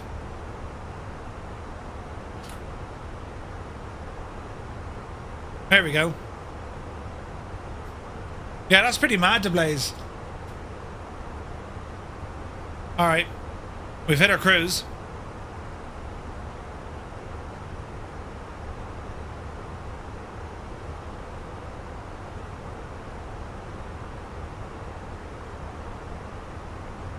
There's a decent line of us, lads.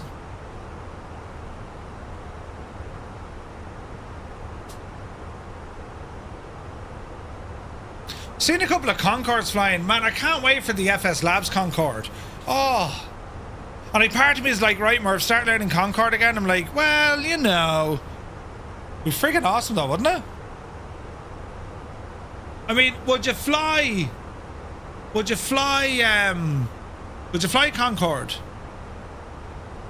You know. If you had it, a decent one. The Colin Matter one and X-Plane, it's alright, you know.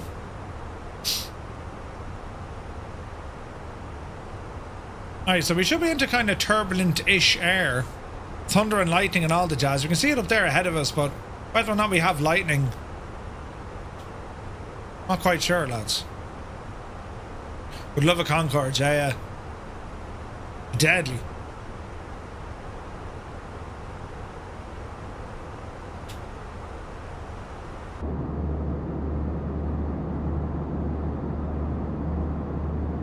Man, the scenery over Spain is just gorgeous, isn't it? I've seen a few Concords using supersonic over Ireland and VATSIM. I'm pretty sure they couldn't go supersonic until they were off the west. But I remember years ago we could hear them. You know, down in Cork you'd hear the sonic boom from miles away. Didn't DC say they were going to give their Concorde a massive update? Yeah, but like, DC Designs, he's not going to go for study level. He goes for somewhere in between entry level and study level, right? They do great work. But I kind of want to get my teeth into, you know, a high simulation of it. Make sure it's a mandatory slammer into Jersey, short runway and all. Yes. We'll definitely have fun, lads. I really enjoyed these VATSIM flights. Really, really enjoy them. And like, next week, as I said, we have our We have our last flight of the European series, Jersey back to Dublin, and we should have plenty of coverage for that one. And then we're going across the pond. Jesus, 7 hours sitting there going, are we there yet? Are we there yet? I think I'm going to take a jet for that one. Well, naturally, Murph, a jet. I'm thinking a business jet, Dougal. Wells is here. Thank you very much indeed for 4 months. My dude, out here in the suburbs, is out there in the suburbs. Welcome in. Happy Thursday, guys. Dougal, I might take the C750.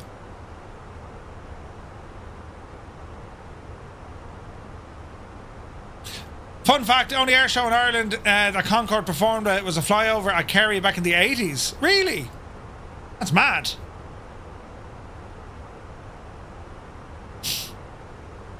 Jersey Dublin next Thursday, definitely be joining. Yes. Not sure I dare risk the A350 with VATSIM. Would you fly it in 2020, Dougal?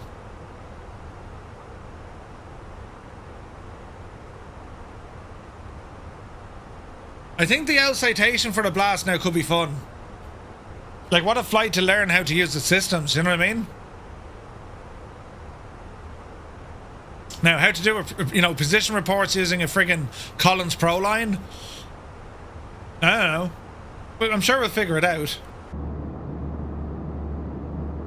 That's pretty cool looking. Alright, 771 in the box. Flight level 380. I mean, a citation, right? How long would that take, actually? How long would it take a citation to get across?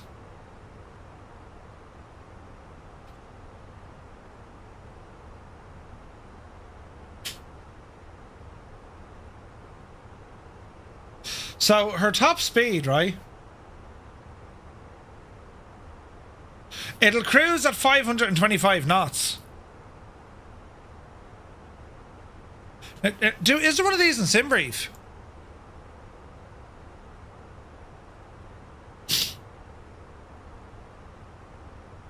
Where are you guys going?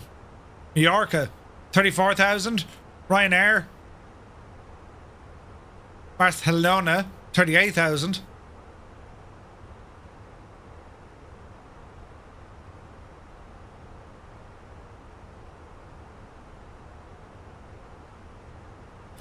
Potentially that guy.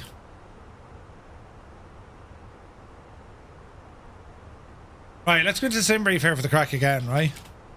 So if we said we're going to, if we say we're going to go in and look at a flight, if we say new flight and we're going to say we're going to depart Dublin and we're going to go over to, what's Detroit?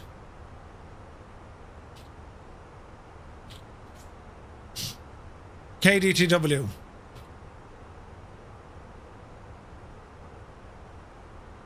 Do we have a citation 10, do we?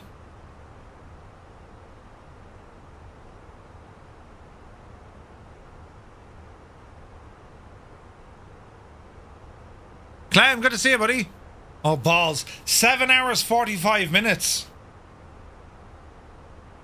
That's a long ass flight, man. Versus an A350, for instance.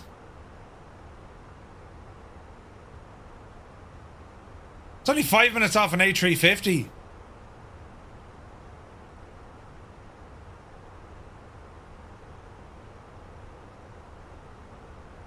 $7.5 is a lot slower, so it won't be in a 7.5. Definitely won't be in that. Because that'll do our head in. Do you know what I mean?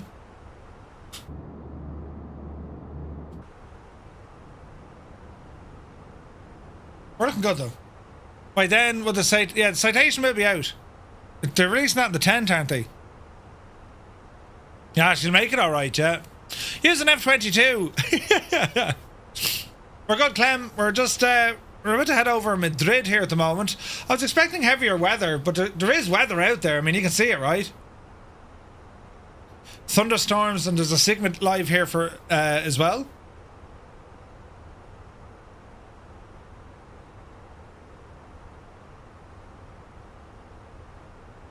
I just think the citation is a gorgeous looking plane, isn't it?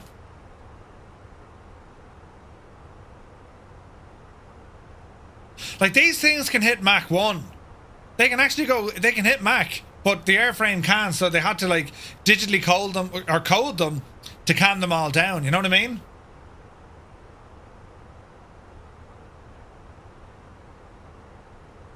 The engines are huge on this.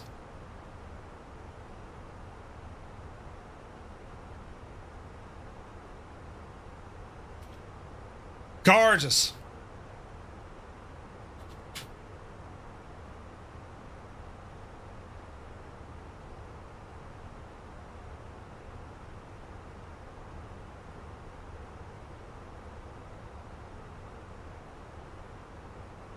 But that's the upcoming... Like, look at the cut of the screens, look.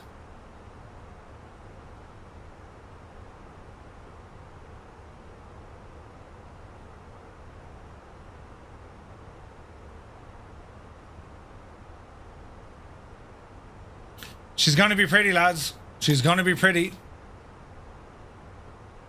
You had the Eaglesoft Citation X and Flight Sim X? No way. Jefferson 2001, the man, the myth, the legend. What news of the realm?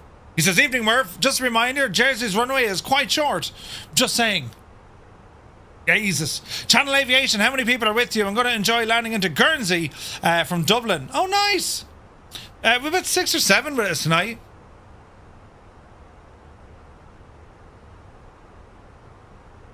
Where are we now? There's me.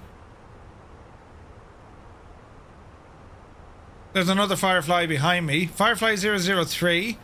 1, 2, 3, 4, 5. I think we're 6 or 7 in the flight.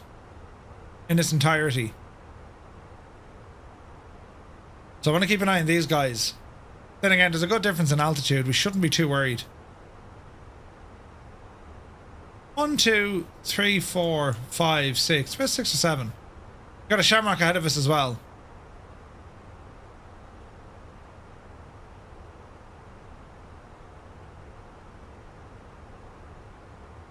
Yeah, it should be fun.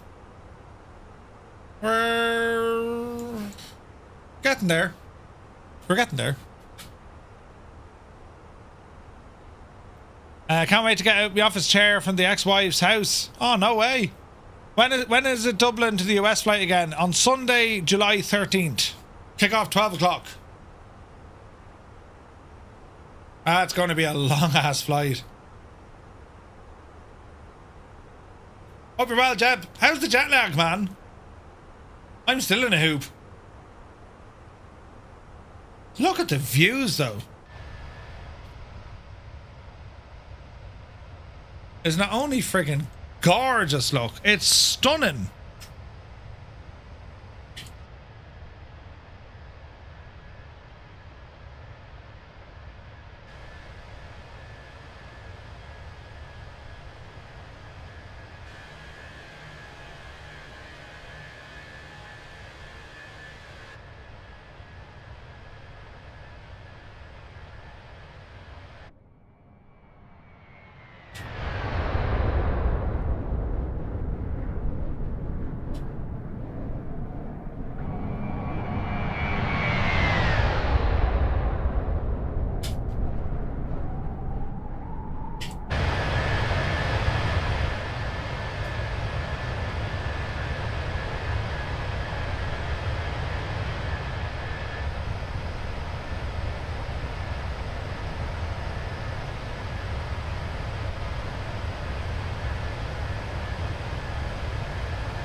So let's have a now look at what we're doing.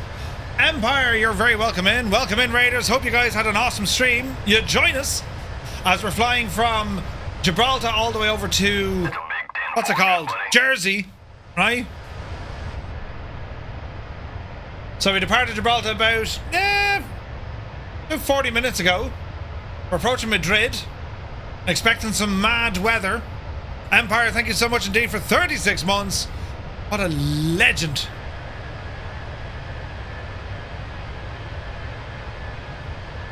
Alright, we're looking good.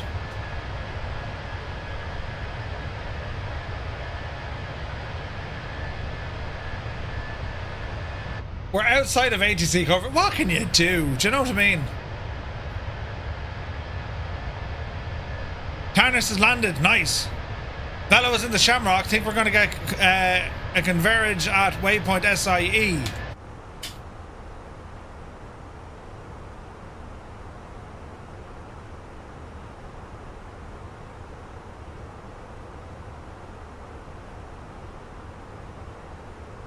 We shouldn't. You're going faster than me, so... Well, we're close.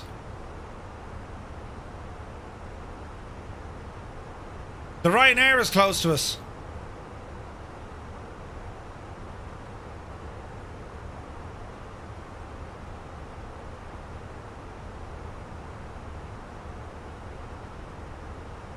We'll have to keep an eye on him.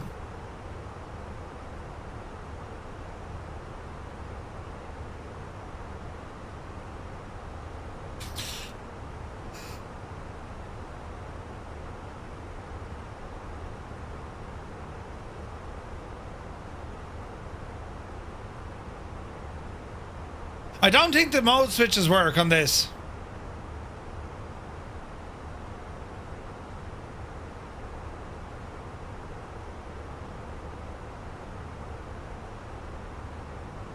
Yeah, I don't think that works. Stupid thing.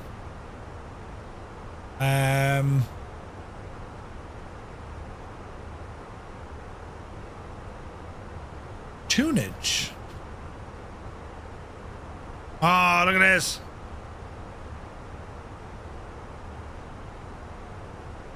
Looking at aircraft overflying. Drive it up there now, Murph. Now we're talking. Now we're talking. Death Row Toll, yeah, it's like Jesus. Don't tell me you like that song. If you do, we have to bring it back. Over Madrid. No sign of these thunderstorms, is there?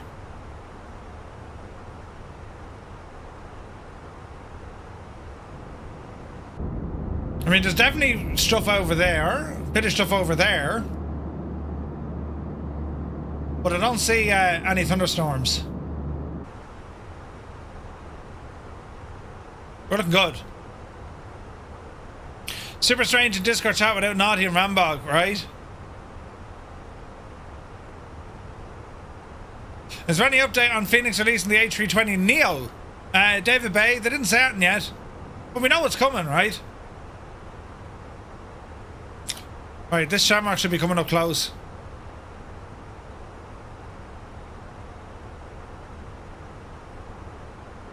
That Ryanair is going to pass us.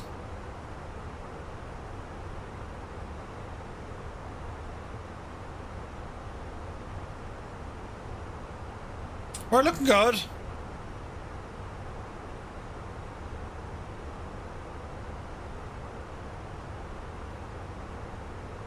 An A350 and a 777 heading down the road.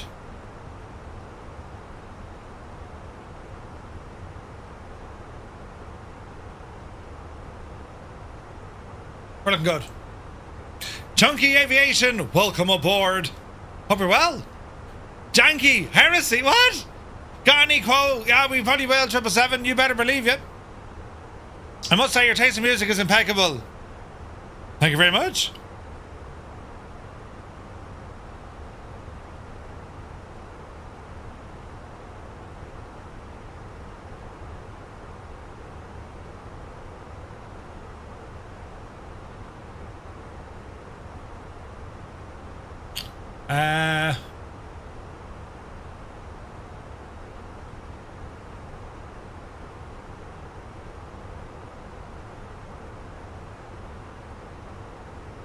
Is the hood in the bottom right sim or custom made?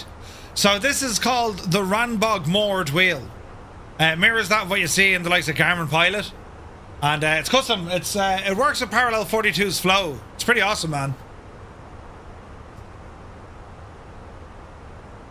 Exclamation point wheel gives you the link.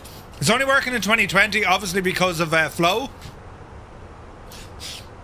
It'll do your nearest airport, what server you're on, wind information, heading direction, altitude, speed. It's very, very good. It is savage.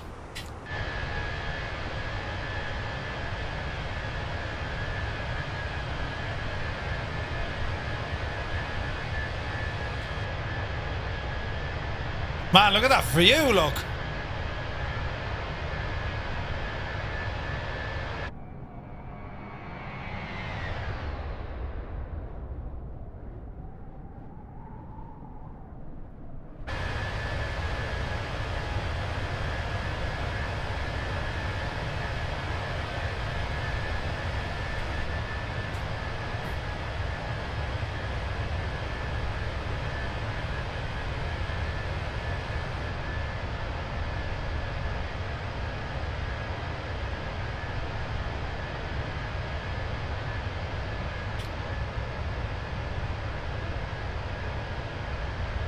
Oh, it's class. We love flow. It's absolutely class, isn't it? Right, how are we looking now, look? Where's the Shamrock?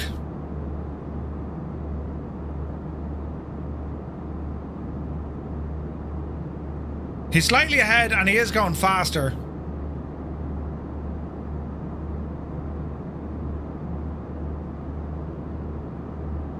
$380-360.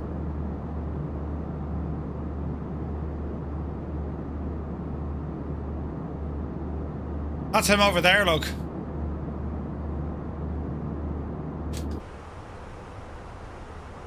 Oh man, that's pretty, isn't it? Little bit of a tailwind. We won't say no to it. You know.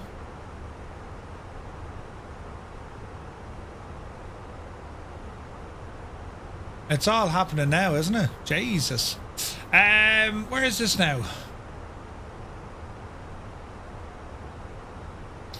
D.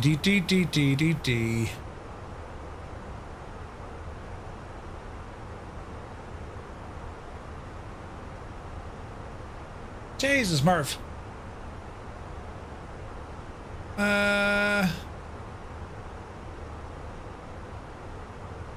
Where's this now? Bum bum ba da bum.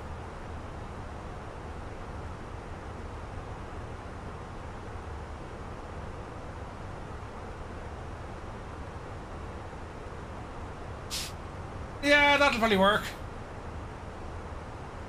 SK Son, you're very welcome aboard. I forgot Flight Effects also have a Challenger on the way. Hell yeah.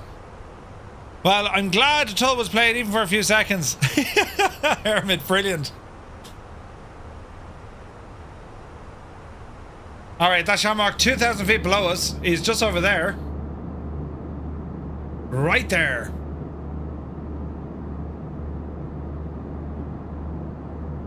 Oh, there's a stutter. That doesn't help.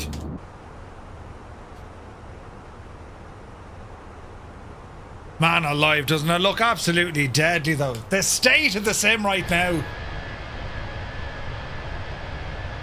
Jesus, look at him. Good call, Shamrock. Good call. Chris Van Halen's here. Good to see you, man.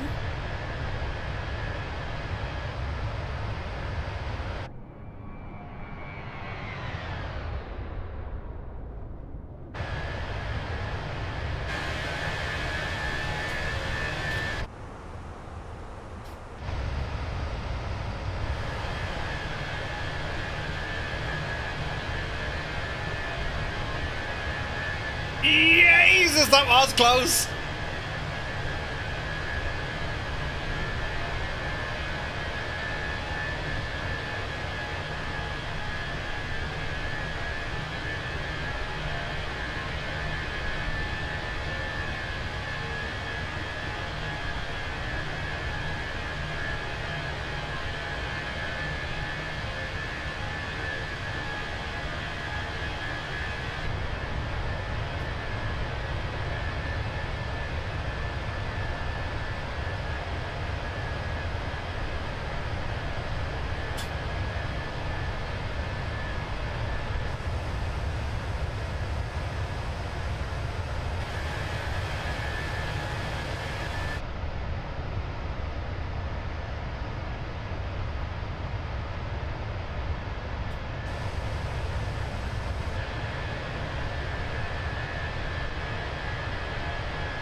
Clem, you take care, me dude.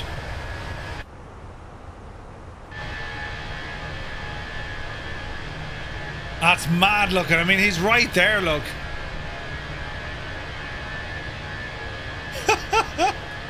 That's deadly.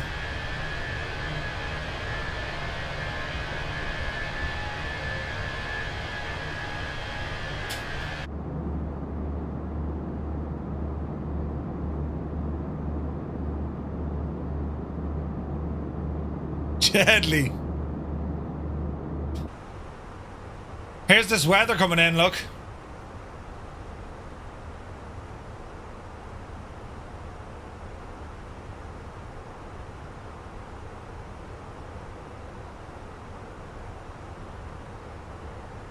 All right.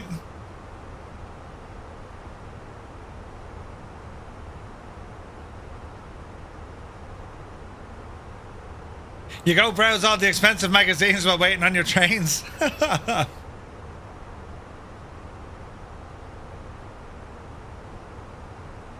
It's yeah, it's busy enough on VATSIM tonight. It's just we've no coverage where we're flying, unfortunately.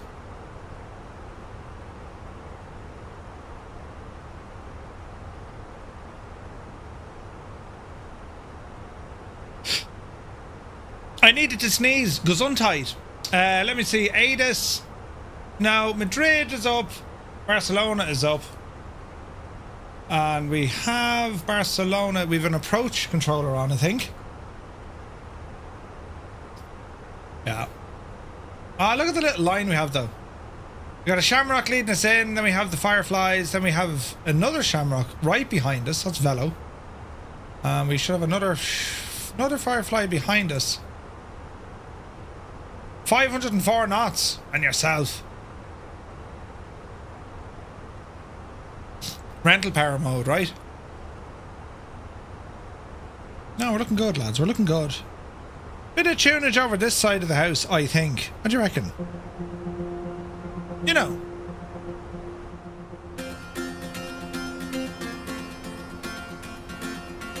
On the fence about buying A2A's Aerostar. What do you need to know, Retriever Neil?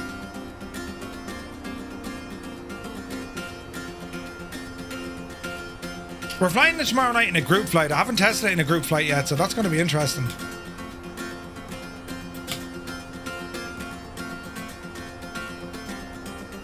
Bald Eagle, good to see you.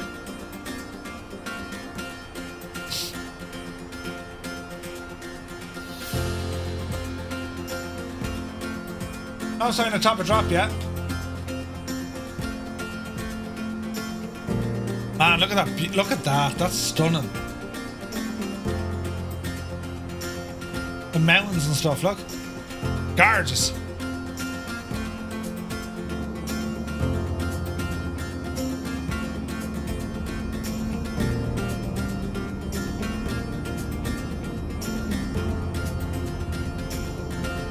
We're riding coach, but it's grand back here. It's nice back here.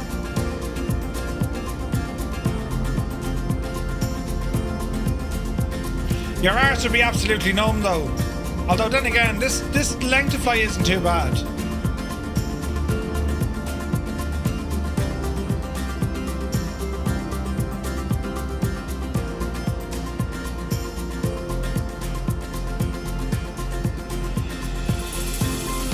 Man, the Fenix is class, isn't it? Absolutely class.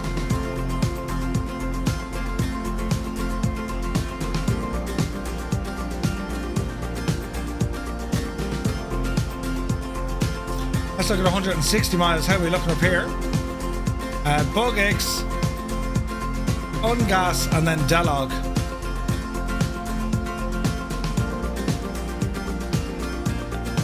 We have a bit of a way to go. Mr. Lard, do you think there'll be a stewardess walking in the aisle in the next version? I reckon it's going to get there, yeah. I mean, like, that's, you know, when you look to see kind of how flight sims are evolving, you know what I mean? Is it worth the investment? I do love the twin engine GA. I already have the Duke, so is it worth getting this one? Short answer, yes. The current build of the aircraft is early release or early access, right? But they are going to, it's A2A, right? You know where that thing is going to go. So I would say yes. I mean, the Starship, that's a work of art, but it flies very differently than the Aerostar, you know? Stu Snape is here, good to see you. I'm after a new third-party GA plane. I was thinking the Dukes. Any other recommendation? Right now, the Dukes are probably the most complete. A2A are back now with the Aerostar. That's nice. The Starship, of course, is there. They also announced Black Square also announced that they're doing the Aero Commander. Where is it now? Where did we see this? We saw it in news.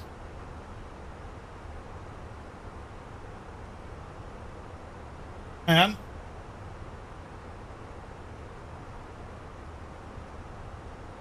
So, I mean, the Aero Commander, like, they're just a gorgeous plane.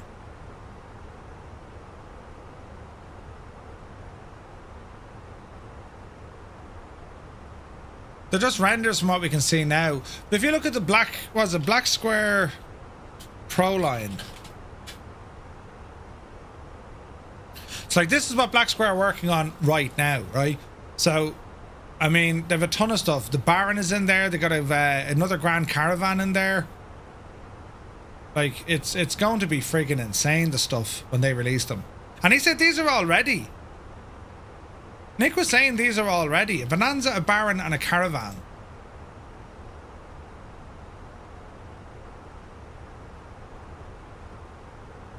What's going on with my colours here now?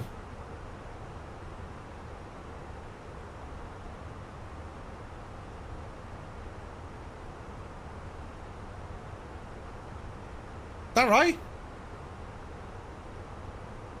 There we go. The Gabriel is gorgeous. I love the Gabriel. I would buy the Gabriel, especially if you're learning how to fly. It's a superb airplane for that. Man, look at that Caravan. Look at the state of this. Plus, Indie Builds are giving us their 406 Caravan too as well. Like, there's so many awesome general aviation aircraft on the way, lads. That's absolutely gorgeous. Cannot wait for the Black Square Caravan. I'm going to fly the absolute bejesus out of it. Bonanza as well. And although we have there's Bonanzas everywhere, nothing is going to be like this. Nothing. You know?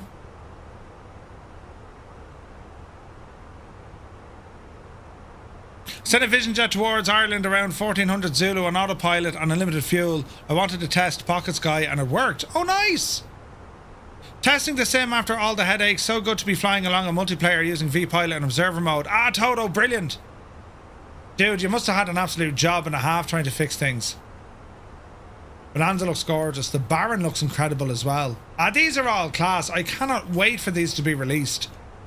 Nick said he's just waiting on the sounds, I think, wasn't he?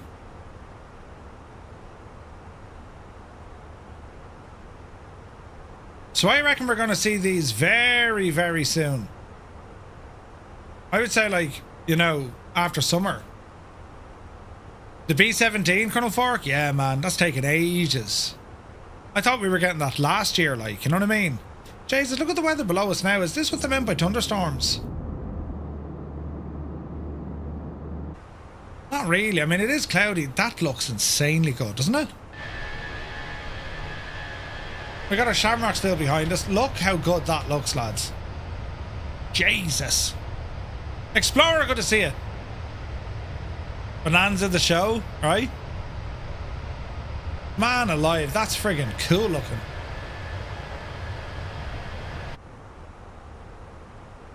Gorgeous. Top of drop not in sight yet. Murph, I'm just curious now that you're a full-time streamer. Congrats, thank you very much. Can you write off any planes or address as a business expense for your taxes? I don't think so. Well, I don't know, could I? I don't know, I imagine I could. You know? Like, they're an expense, I suppose. Technically, yes. I haven't, though. I mean, most aircraft I have, I've bought. Devs will give me an aircraft. This is how I've always done it. Most devs will give me an aircraft if I want to, you know, beta test it or try it out or stick it on a stream, right? and I don't say yes to everything. There's this kind of frenzy going on YouTube at the moment, people giving out about content creators. I think some folks who are like, you know, grabbing their friggin' pitchforks, they need a reality check. I don't for a second claim to be any sort of expert when it comes to aviation or how to fly a plane. That's not my job. My job as a content creator, I try to make the content around what we're doing the best I possibly can. That's all I can do, you know what I mean? So like, you see comments like, oh, they only say it's great because they get it for free and all that rubbish. I don't know, like, Jesus, like, if you have an aircraft, regardless if you bought it or if you get it for free, if it's good, it's good. If it's shite and I say it's brilliant, sure, you're not going to listen to me ever again, and that endangers my channel, right? Yeah, that Murphy fella, he can't be trusted. So it doesn't make sense to do that, you know what I mean? So usually what I do, if a developer says, Murph, here's an aircraft, go try it out. If I really like it, I buy it because I want to support them. I want them to do more. Like, here's an airplane. It's absolutely brilliant. I love what you've done with it. I want to support that because hopefully by supporting it, you'll bring more. You know what I mean? Jungly Sim, good to see you. Yes, it's tools of your job. I'm an aviation artist and I claim everything including petrol too, right? Sweet, okay.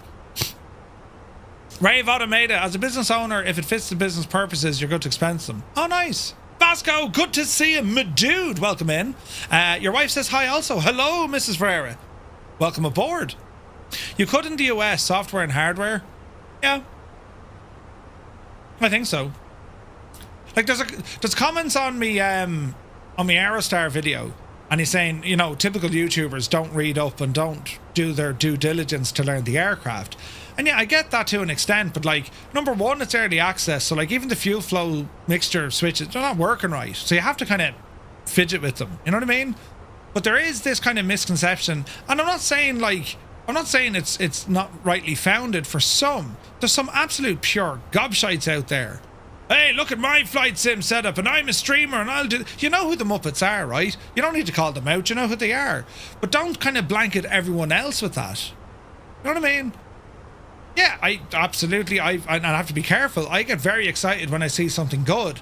And a lot of the time, well, not a lot of the time, but sometimes I'll just be so excited about something and it may not be up to scratch yet. I've done that. But I can't help it. If I think an add-on is good, or... You know, it could be a scenery or it could be an aircraft, whatever. If I think it's good and I'm, you know, I get passionate about people who are passionate about what they're making. That to me is very important. I don't like the cold face studio. Like Carenado, right? They make beautiful aircraft, but I know nothing of them. Therefore, I don't feel any sort of... Well, I don't care about them, really. I genuinely don't care. Do you know what I mean? Because like, we don't know who they are. I don't know anything about the development process or, you know, what gets them into making these things. That makes sense? You know, Murphy, how dare you not be absolutely perfect? The goal! Brilliant. I hate to say, but in that regard, I was a bit disappointed with any builds on the A350. So the 350 was a little bit rickety on launch. I don't want to, like, I'm not... It's difficult for me to give, you know, a very intricate review of the A350. Number one, I know very little about them. Two, I don't really do airliners. What I liked about the 350 was talking to the two lads, and you hear about everything they're trying to pour into the project. That to me, and it is getting better. I mean, if you look at the A350 now, okay, was a misses to one side, because I know they're driving a lot of people nuts, right? It's still a very, very good aircraft. You know what I mean? But yeah, it's kind of weird.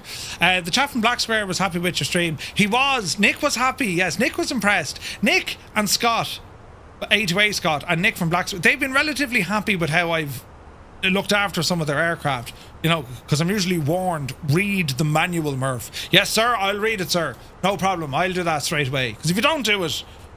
And that's the thing, right? It's not always about being the first to release stuff. We're seeing that a lot. People are racing to, you know, get the first video out there, and I get it, but like, that's so, you're putting yourself under pressure because the chances are you're going to miss something or you might do something wrong, and then someone else comes along and they just kind of steal your thunder, because then you suddenly become not a reputable source, perhaps, or, you know, folks can see that you mightn't exactly know what you're talking about. Do you know what I mean?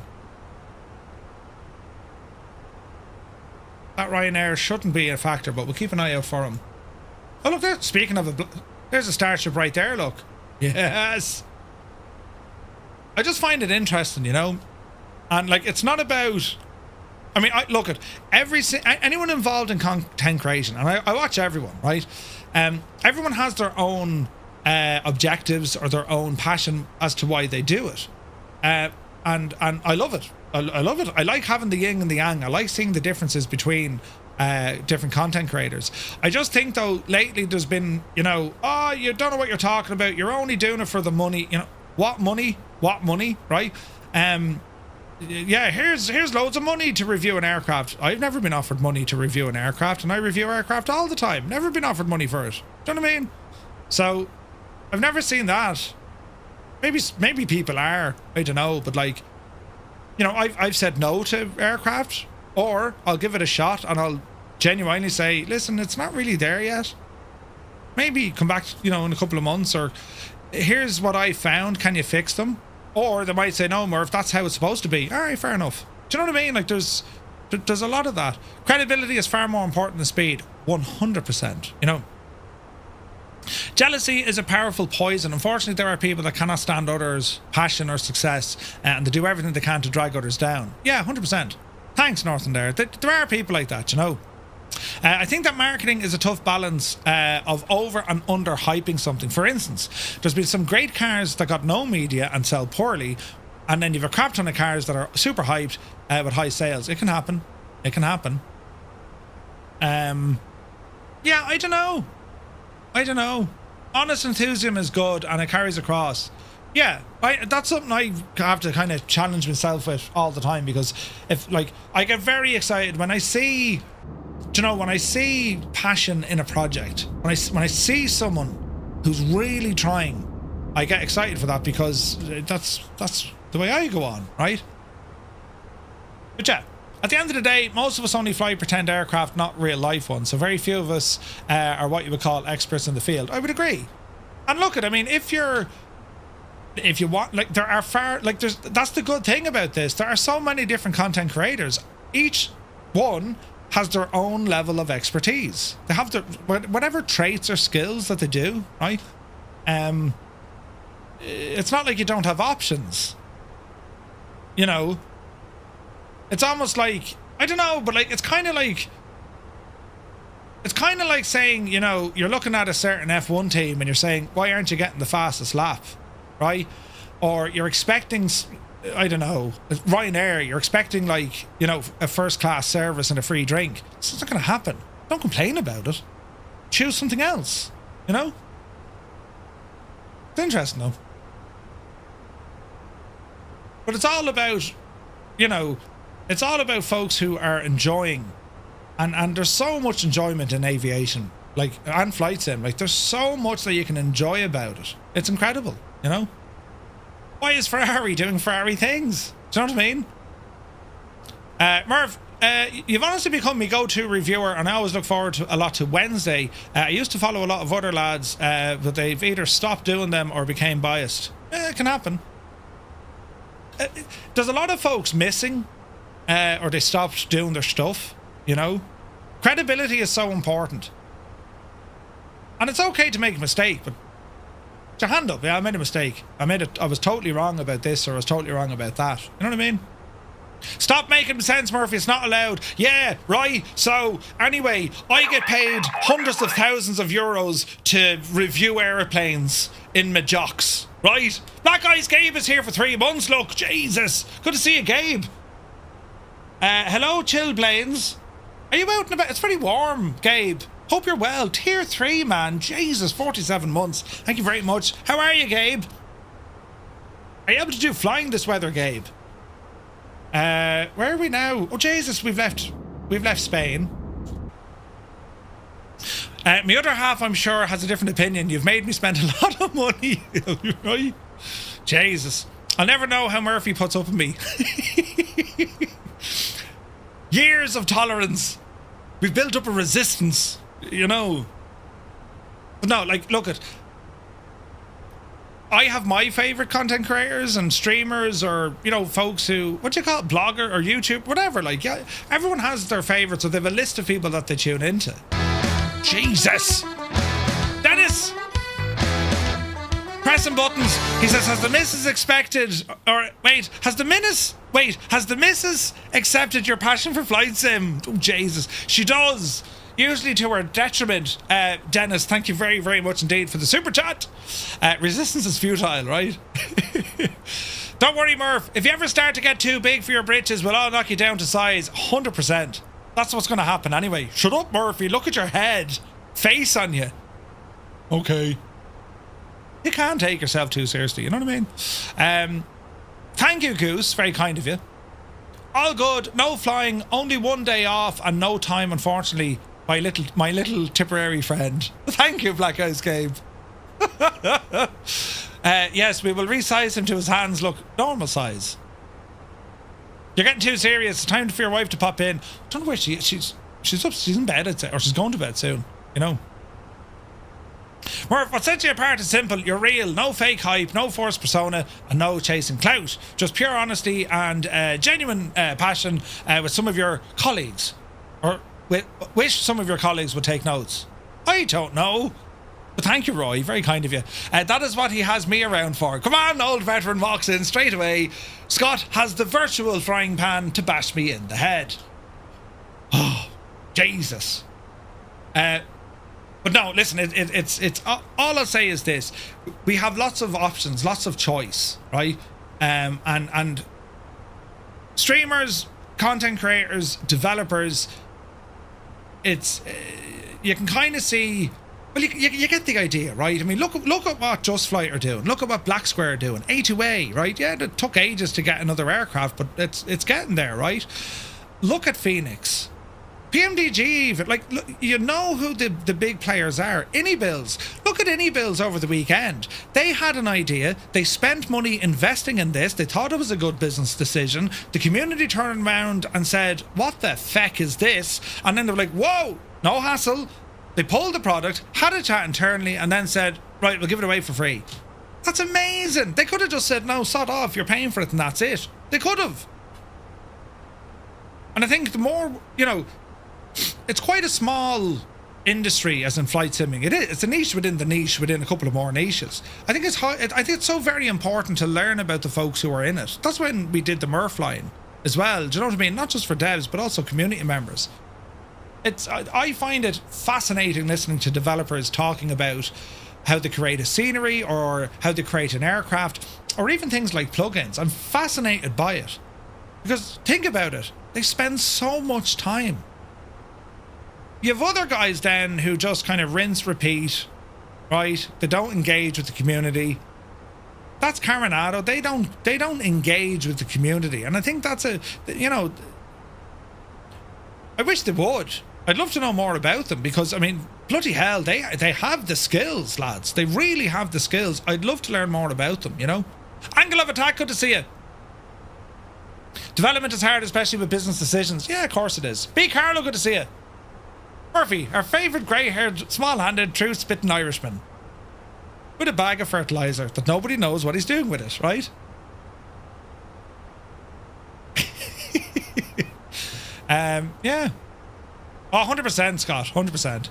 But no, it's great L crack. It really is. But yeah, it's like the Jays, it's just like go back 10 years. But even go back 10 years, like flight simming. Forget about it. 10 years ago, 2015. What was happening? With FSX was kind of going, but we had P3D with X-Plane 10, I think. Yeah, X-Plane 10 was out, right? Could you imagine we'd have something like this? Like, honest to God, like, hello? And not only this, there's the Shamrock behind me, but like, think of the multiplayer that we have and the graphics and, okay, we're running supercomputers that probably would land us on Mars twice, but that's beside the point, you know? 10 years ago I was skinny, so was I, Linny. And I looked younger as well. You know, I look back in these photographs. Jesus, who are they? They were me and the missus. Who are these people? We missed them. Jesus. FSX plus that, you can fly an Icon A5 around Hawaii. Ooh. Yep. Brilliant. 10 years ago, Murph had hair. Listen, yeah, right, shag off, right? There's a bit left there, right? You had more stable Sims, said Atticus. Perhaps. Yeah, perhaps. But also, they didn't really get developed much, you know what I mean? If you told me 15 years ago this is how the flight sim world would look, both look and how active it would be, I'd want what you're having. Yeah, like who'd have thought, like? The community has exploded. We have so many people now in the flight sim communities, and you know what? It's absolutely incredible. So many different walks of life, different stories, different experiences. Some from aviation, some nothing to do with aviation, and suddenly they're like, hey, this is pretty good. It's friggin' nuts, man. I love it. I absolutely love it. Where are we? Oh, we're over here, look. Where am I? Oh, I'm here. Right. Anyone here? Easy. No. Where's this speedbird going? Madrid. At 37,000. We shouldn't really be a factor. Where's this Ryanair going? He's going to Cardiff. No factor. This lad's going to Lisbon. He's a factor. Same flight level.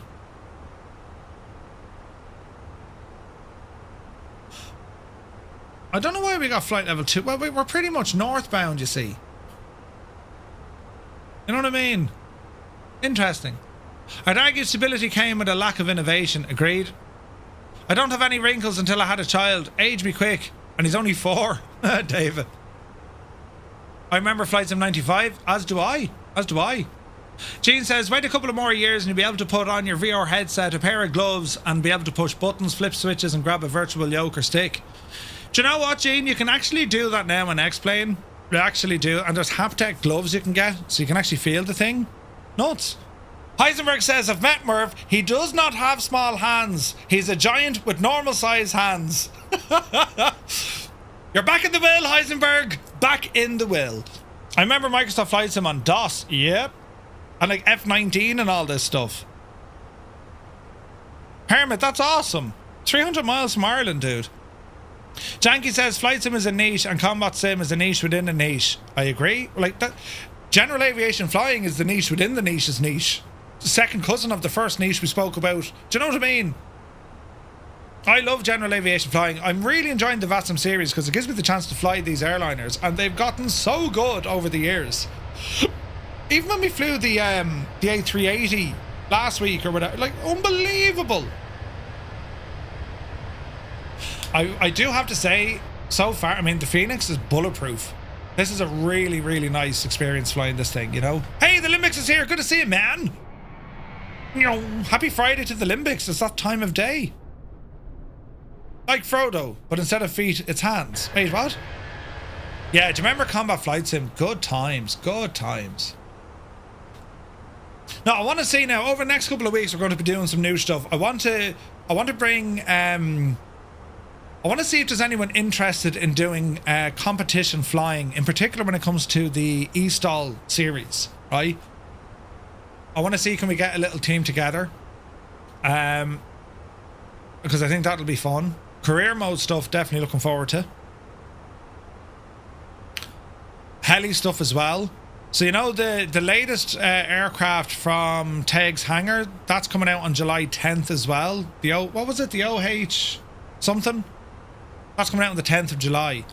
And we're expecting the Flight FX citation out on the 10th of July. It's going to be a busy month, lads. It's going to be a busy one. The OH6, yeah. Yeah, I do like the Airbus. Yeah, this flies beautifully well. Now, Top and Drop is where's D-Log?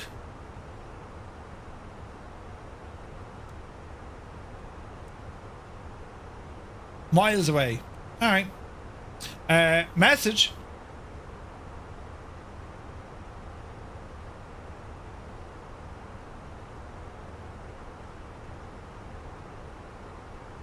FireFly Air Ops.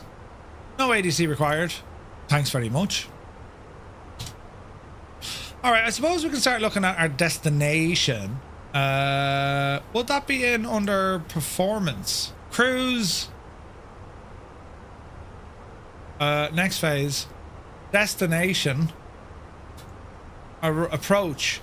We can probably start dialing this in. Right, so what's happening on the ground? At Jersey. Information.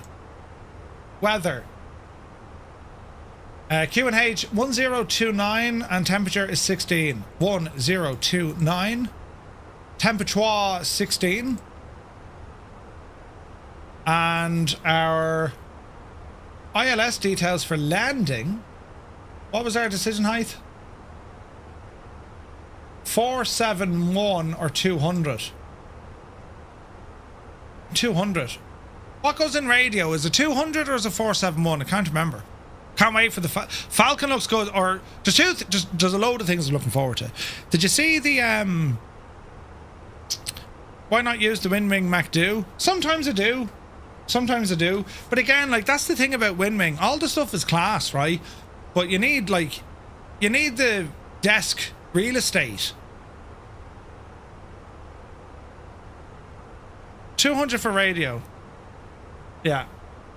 I need the MH60 on the mission hub. That's very soon as well, Colonel Fork. Very, very soon.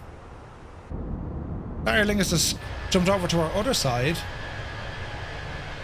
There he is, I think. Yeah.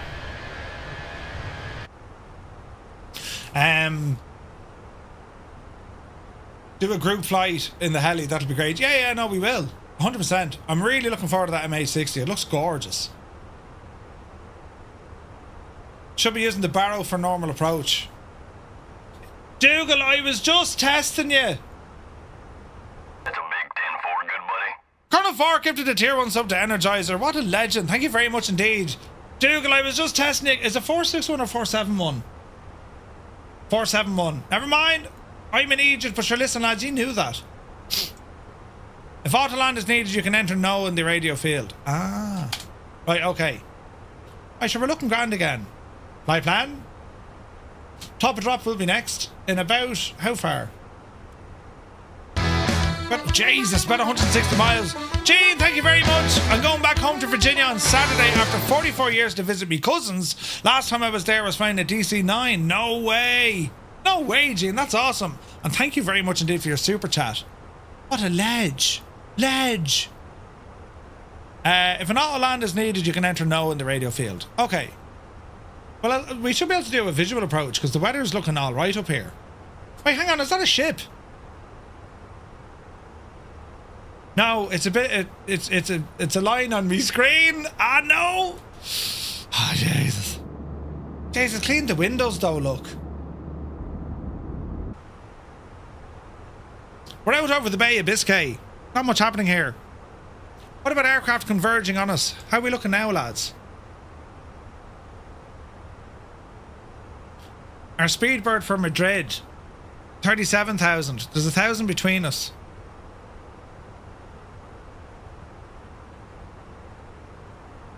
He's no factor. He's turning at Novan. Where's this guy going? He's going to Lisbon. No factor. There's a starship. Couple of starships, look. Isn't it great seeing the starships on the map, isn't it? Most of us are flying direct. Hang on, Dougal.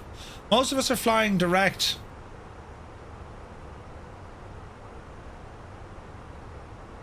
Most of us are flying direct to Oyster from Bador. Bador and then Oyster.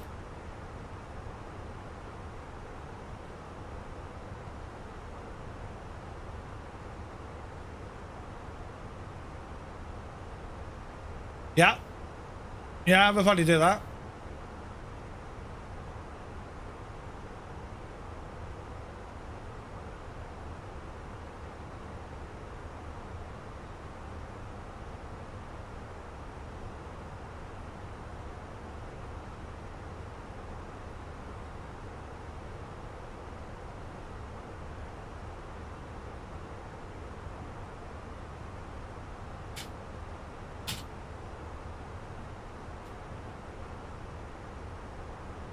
OYSTA. Why don't you like that? Oh, it's the airway. Alright. Bador. Where's Bador? Bador. D-log. G27. Bador.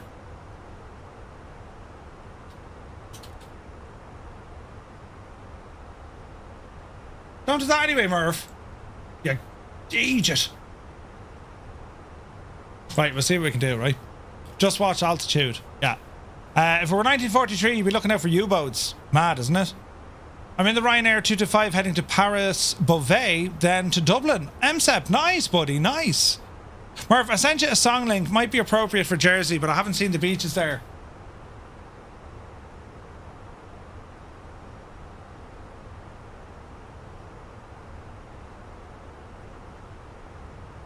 Hang on.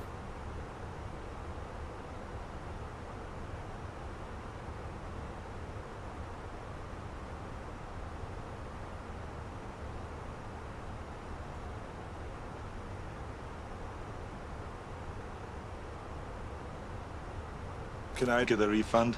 No, shag off, there's no refunds.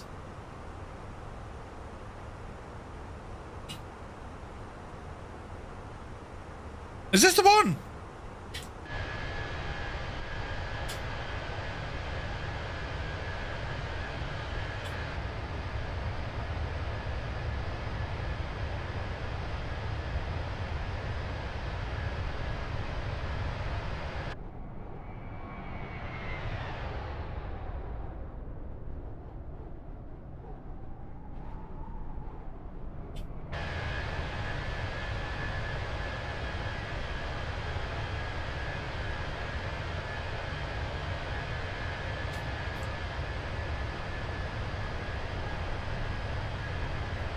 The tunage, man, the tunage. The modern 727 avionics looks good. I didn't see them. Or did I see them? Yeah, I did see them. Like the 727 I'm looking forward to the most is from FS Reborn. And Alex, right? But the current 727 is good. It is good. Flight Sim Studios have done a great job with that. It's a bit of a ship on the window. Yeah, right? Went for the Gabrielle, so far so good. Stu Snape, that is a gorgeous airplane. Gabrielle, you're really going to enjoy it. Like, it's that development is pretty much using that aircraft for pilot instruction. Student pilots flying that. It's gorgeous. Lord Free did an incredible job. Right, what's our step drops? 28, 18, 107. Now remind me of Airbus again, lads. Do I just put in the lowest possible altitude and then the plane will automatically fly us there when I push the gadget in? Isn't that right? I wish there was a way to slow me plane down remotely so it's still in the sky when I get home. Can you pause it, Hermit?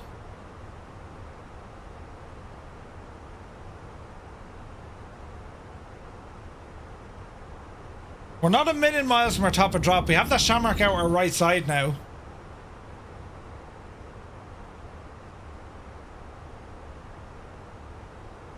He's over there somewhere. Uniform Goose says yes. Alright. 70 knots of wind beside us, look. Jesus.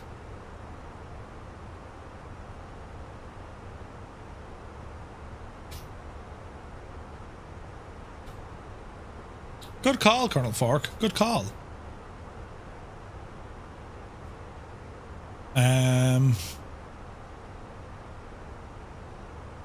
I'd have kind of mad music in here, do you know what I mean? You wouldn't know what you'd find in me playlists. Alright, fuel on board is looking good. Plenty of fuel there for contingency.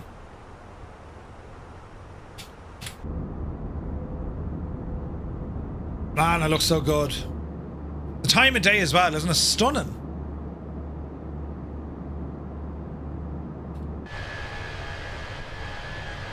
There's a terrible stutter. You could be an in-flight DJ. Yes, sir. That Eurowings flight is at the same level.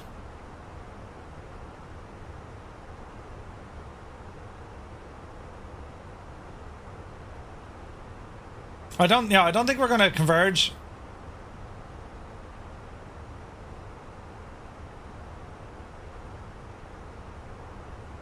No, we're okay. The Cardiff guy, no. He's gone to Faro. No. I think we're looking okay.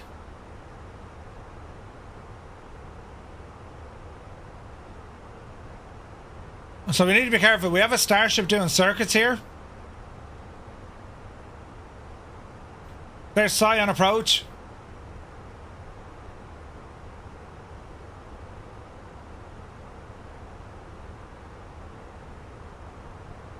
Our spacing is pretty good. Keep an eye on that Shamrock.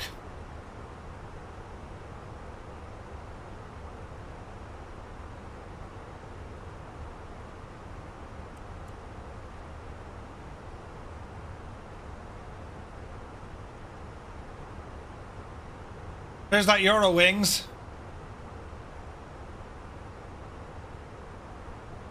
That's deadly, isn't it? Isn't it class when you're looking out the window and you look, oh look, there's another plane. Oh wait, there's a plane, but he's not terribly close. Oh, we can see his lights. Yes. Hello there.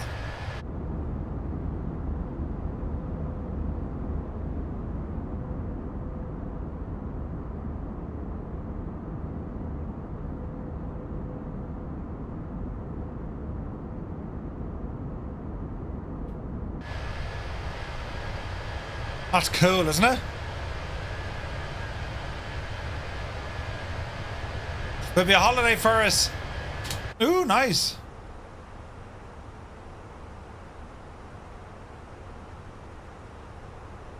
Alright, top of drop is still 60 miles out. About to land into Guernsey. Nice. A very good friend of Tolis and the A340 or A340-6 pilot who will be taking the developer into the cockpit for 4 A360 flights next week. The developer cannot wait to fly with them. It's an incredible opportunity to learn so many different levels of the intricate systems of the aircraft. Nice! MV, good to see you.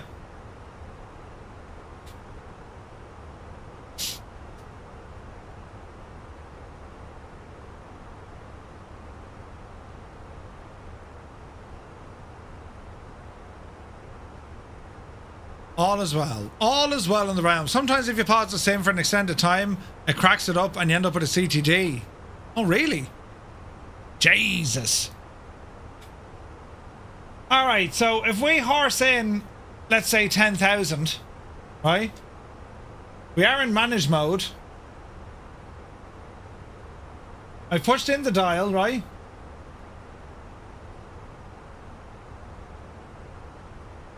Will it start dropping us now?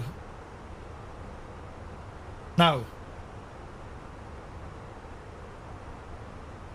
So I should be safe enough dialing in, let's say 10,000. And once we hit our top of drop,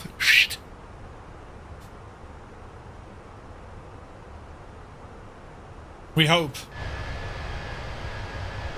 Isn't it only cool looking?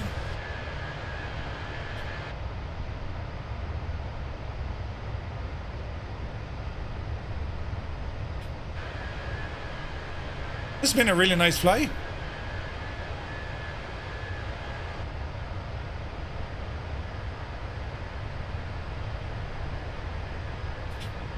Are we having fun?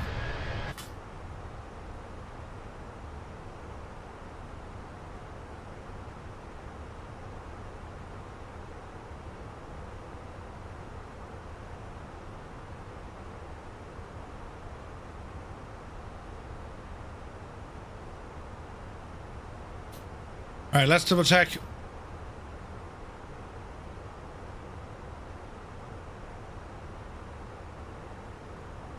Ryanair heading to Porto.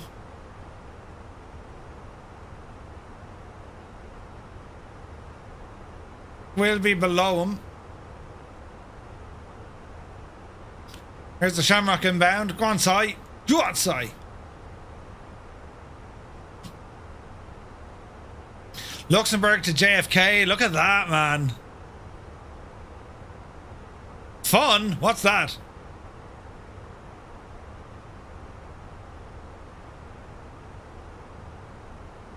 Adam's home this Friday, isn't he? So yeah, he'll be there next week for our flight into Dublin. I was chatting to Phil as well, so they're going to put they're going to give us standing control as well, and we might be lucky. We might get some frequency in the US then as well for our landing. Really looking forward to it, man. It's going to be awesome.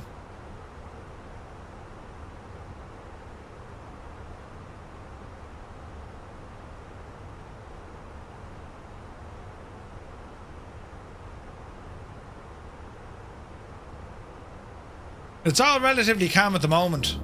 The calm before the storm. But it's beautiful out there, isn't it? I think he said he's there till Saturday, so probably not home till Sunday.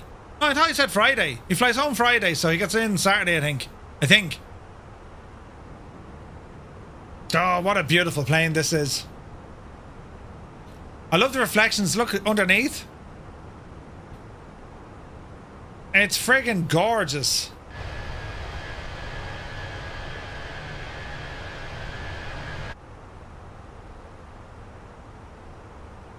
Hey Patrick, good to see you, buddy. Welcome in.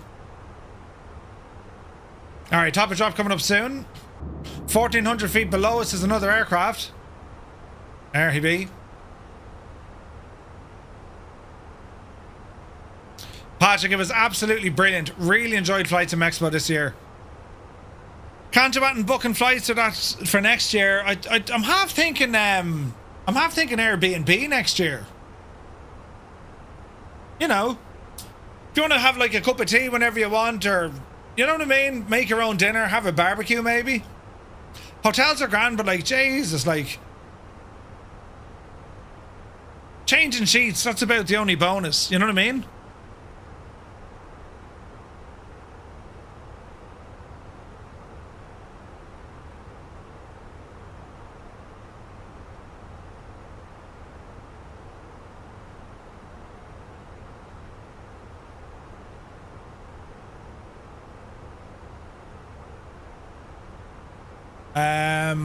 Where is this now?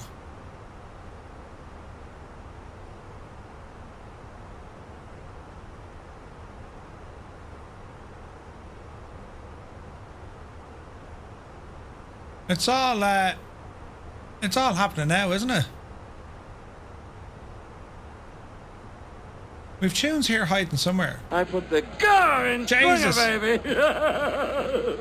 Black Sheep Gene, you absolute ledge. 5 gifted tier 1 subs into the community. Lads, if you just got a tier 1 sub, but thanks to Black Sheep Gene, do be sure to say thank you. What a legend.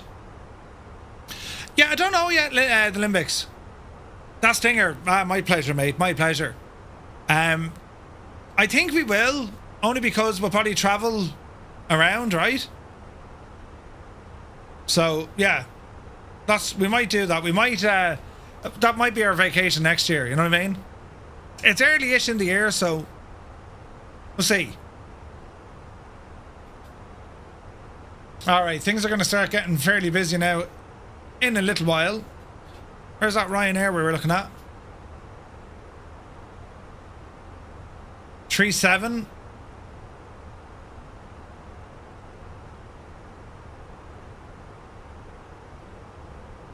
We're going to be dropping, but we'll keep an eye, right?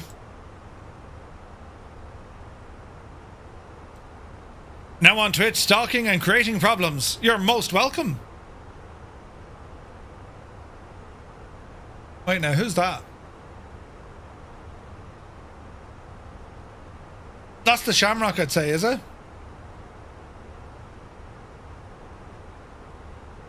No.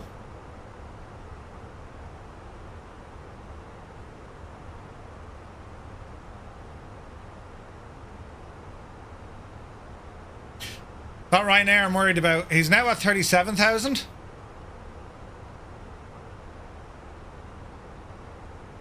I don't know who that is. Top of drop is in, so we push in this gadget, isn't that right? Managed. There she drops. Power coming back. We've started our descending. Traffic, Firefly 235, Airbus A320, descending now, flight level 380 down to 10,000. We are 34 miles south of Aircos. We're going to be doing a full stop over at Jersey. Traffic. I suppose in the USA remains safe. I know, it was grand, like. We didn't see any messing or any of that crack, you know? Thinking of going to Canada next year. I would love to go to Canada. Alright, 368. We're descending fairly lively. Shouldn't be a worry.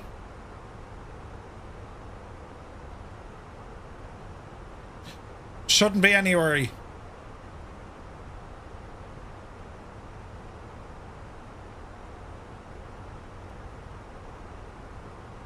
Let's see what happens. Been to Vancouver. Yeah, I'd love to go to Canada. Oh, Jesus, I'd love to go to Canada. I would adore a trip to Canada. Sure, we'll have to wait and see, lads. Do you know?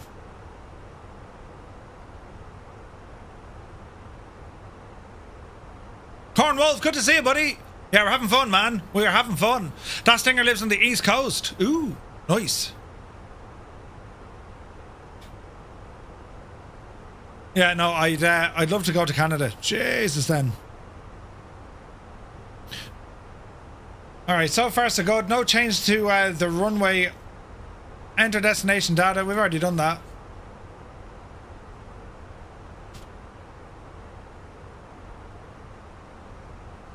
That looks to be the Ryanair above us there now.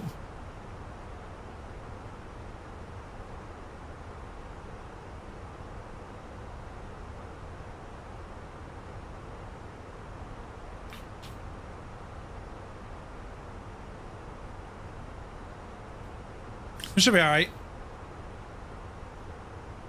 Hey, Foxfly, good to see you, my dude. Foxfly in the house. You're very welcome in. Hope all is well.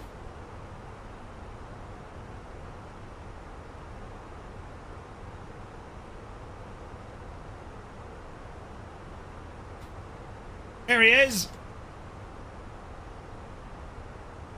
Oh, yes. That's class looking, isn't it? See his lights. Filthy, welcome in, my dude. Ryanair. Jesus.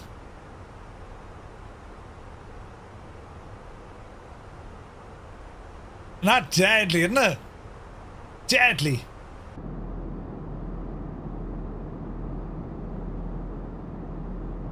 Damn, I'm good as here. Good to see you. Hope you are well. You're very welcome in, lads. Happy Thursday. We're on approach down to Jersey.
Hello there.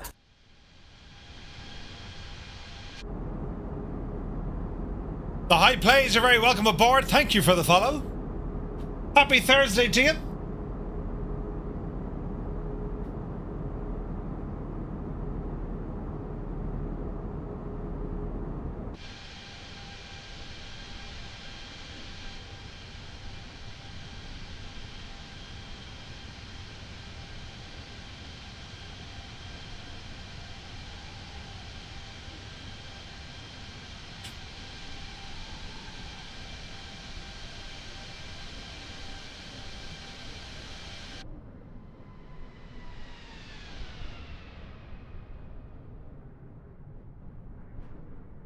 Jesus. Isn't it only gorgeous? 'Tis absolutely gorgeous. Right, so anyone going to upset us now? I don't think so, lads. I think we're straight in. Watch your speed here as we're doing this.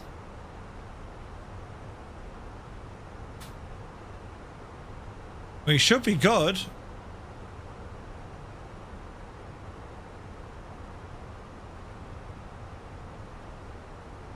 No ATC though. Nothing we can do.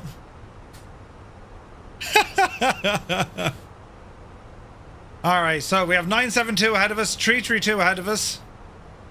We got the Shamrock heading in as well. We have an Easy coming up the road. He's going to Gatwick. Our spacing looks good. I think Sai got in there. There he is, man Sai.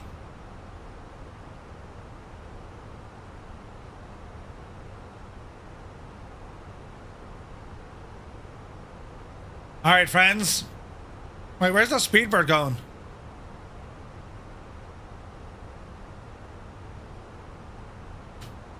No factor. Yeah, I cannot wait for Minneapolis. That's going to be awesome. Alright, plane, what are we doing? Speed looking good. Altitude still coming down. Seatbelts on.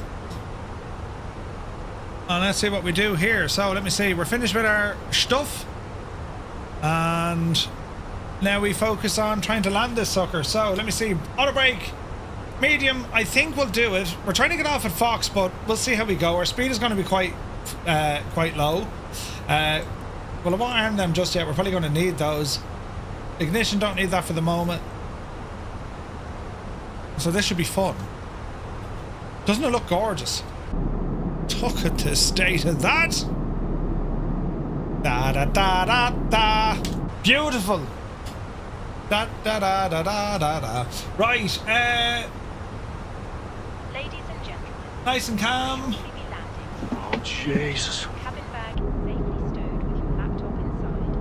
Your tray table must be stowed, arm rests down and window blinds open. You now need to be seated with your seatbelt fastened, ready for landing. Please help us by handing in any rubbish. All right, let's go to auto. Sorry, manage speed. We're going to do this ourselves. Toilets are no longer in service. Thank you.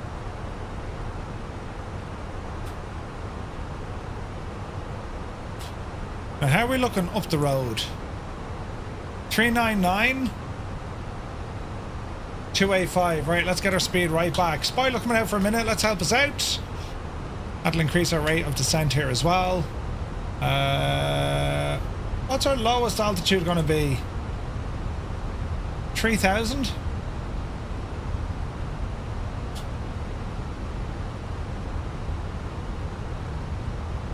Take her nice and handy now, Murphy. Speed is holding at 250.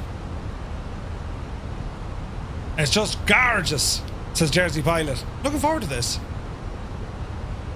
This should be fun. Beautiful. Look at the lighting.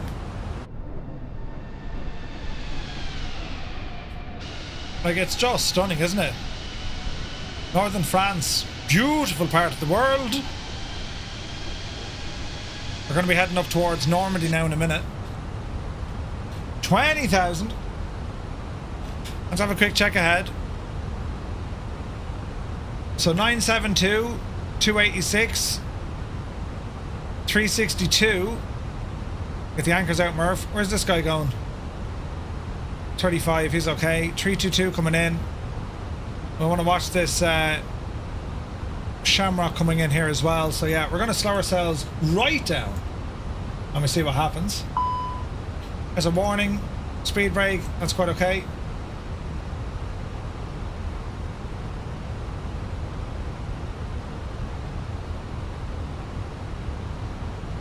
Oh, the approach will be fun.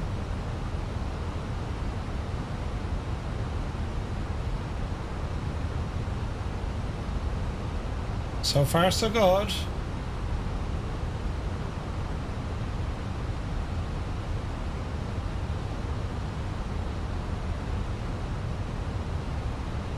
There's a bit of crack above us, so we want to watch that.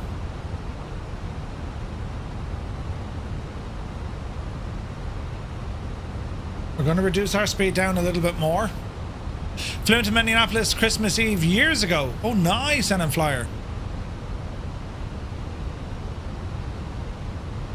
Alright, let's get the speed right down.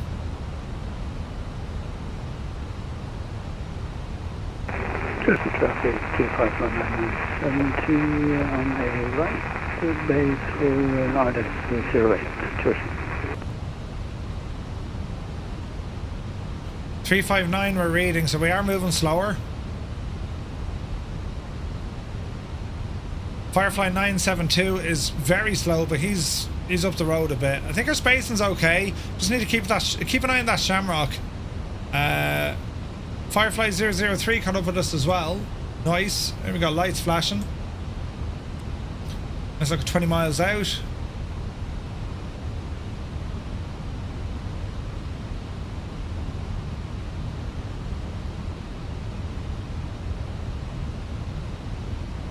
Why do we have a disco here, look?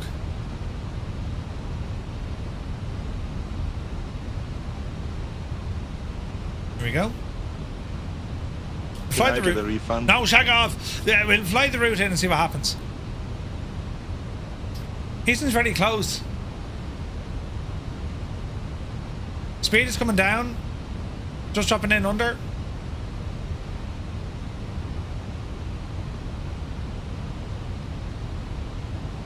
That's the Shamrock we're looking at, I'd say.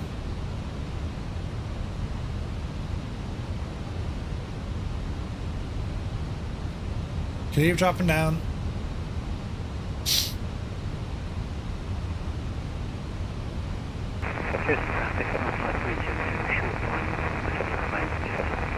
That's Dougal.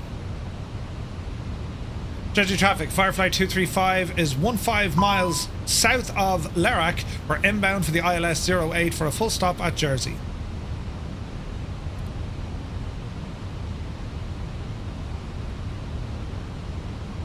Right, drop the L nose down a bit, Murph.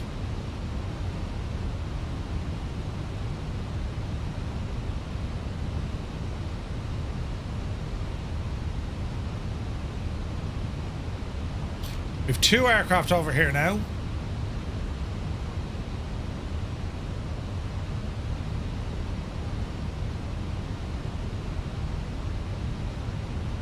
There's the 2 lads.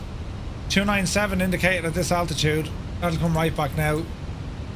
Get that altitude down, Murph. Coming up on 10,000 feet. Get ahead of the airplane. Let's go ahead and get some lights turned on. Jeez, it's getting dark. Put these guys up. So we will want runway turn off, landing lights, light them all up. Jersey traffic, Shamrock at 34 Golf is inbound waypoint Shark, descending to 3,000 feet for approach runway 09 Jersey. Waypoint Shark. Jersey traffic 15322, runway vacated, just incoming Jersey traffic, strong crosswind from left. Strong crosswind, Dougal's telling us he got off at Fox. These lads are very close. They're too close. Our speed is coming down. We're going to use Lerach and then spin around to the left. Watch the Shamrock.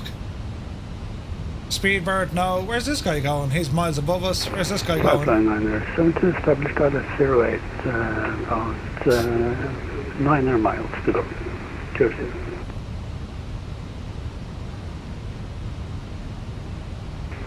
Jersey traffic, Shamrock 34 Golf, we're going to make a left turn to heading at 340 due to traffic. Add a bit of drag here if we can.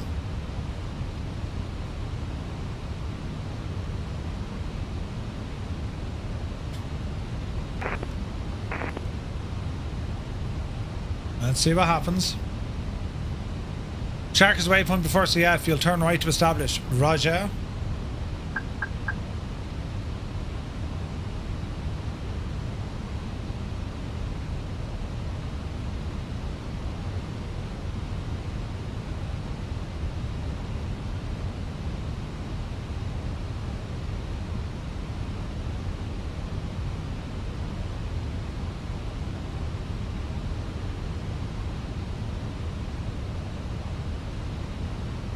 Okay, we're heading down to 3,000 feet.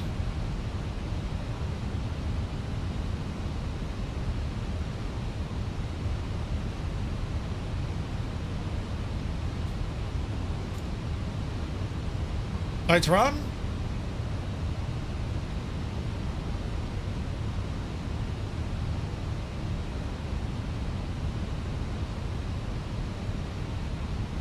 Might have to use heading mode if needs be. Man, look at that sunset. Isn't that beautiful? Jesus. Jesus, look at that.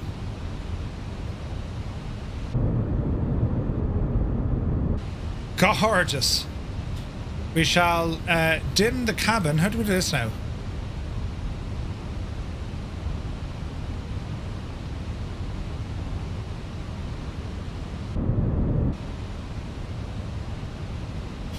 Alright, easy does it. 7,000.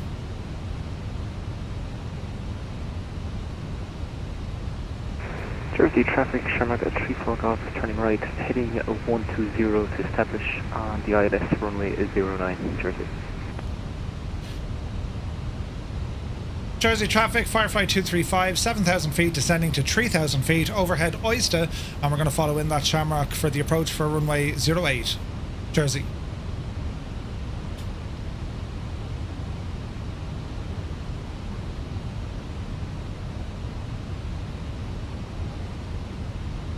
Watch your speed.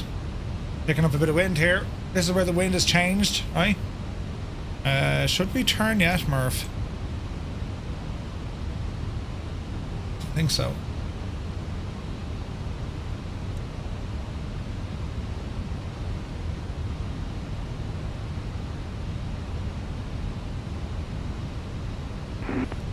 Easy now. Easy now.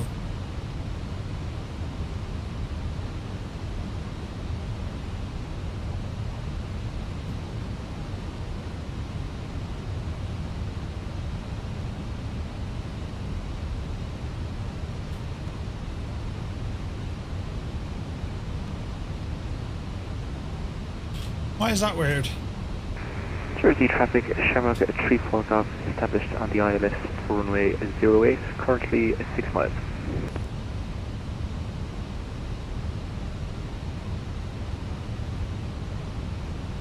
Jersey traffic, FireFly 972, runway 08, vacant. There he is.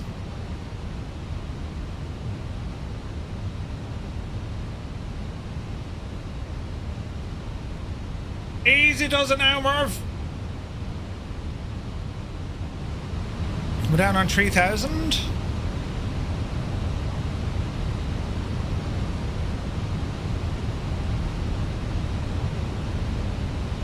Easy now.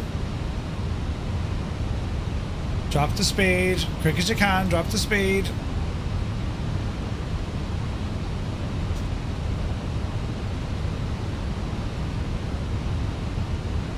Three and a half thousand, 500 feet to go. We're a little fast.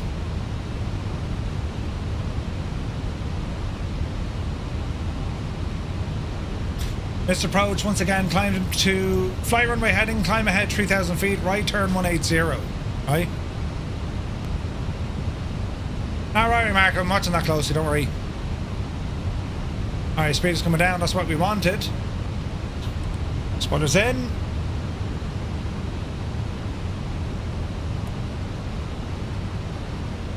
Speed coming in on 200 knots.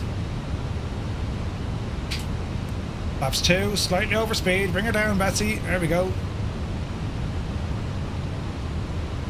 I'm going to drop the gear to add the drag. Gear coming down.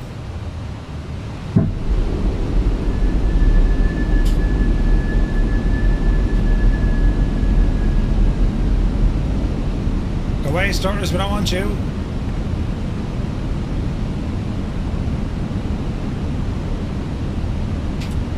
Laps 3, get the nose down, get ourselves onto the ILS. We might make it. FireFly 235 established on the localizer, runway 08, Jersey traffic. Watch your speed.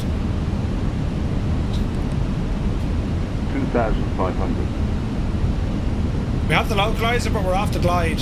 We should be alright though. We'll fix it, friends, we'll fix it.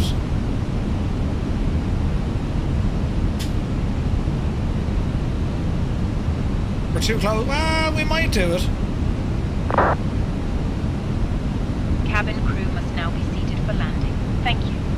Firefly 235, 3 mile final, runway 08, Hi, Jersey Captain. traffic. The cabin is now secure for landing. Thanks very much.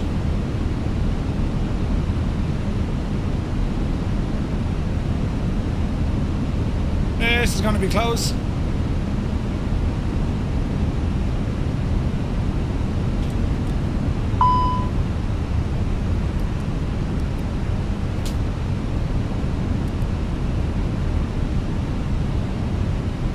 Easy. Easy. We're high and we're fast. Jersey traffic, Shamrock 3 forecast is vacated onto Alpha. Firefly 235, short final, runway 08, Jersey traffic. 1000.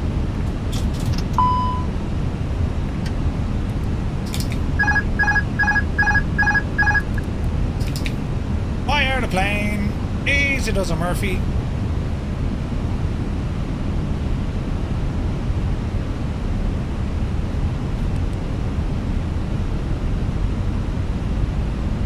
On the glide.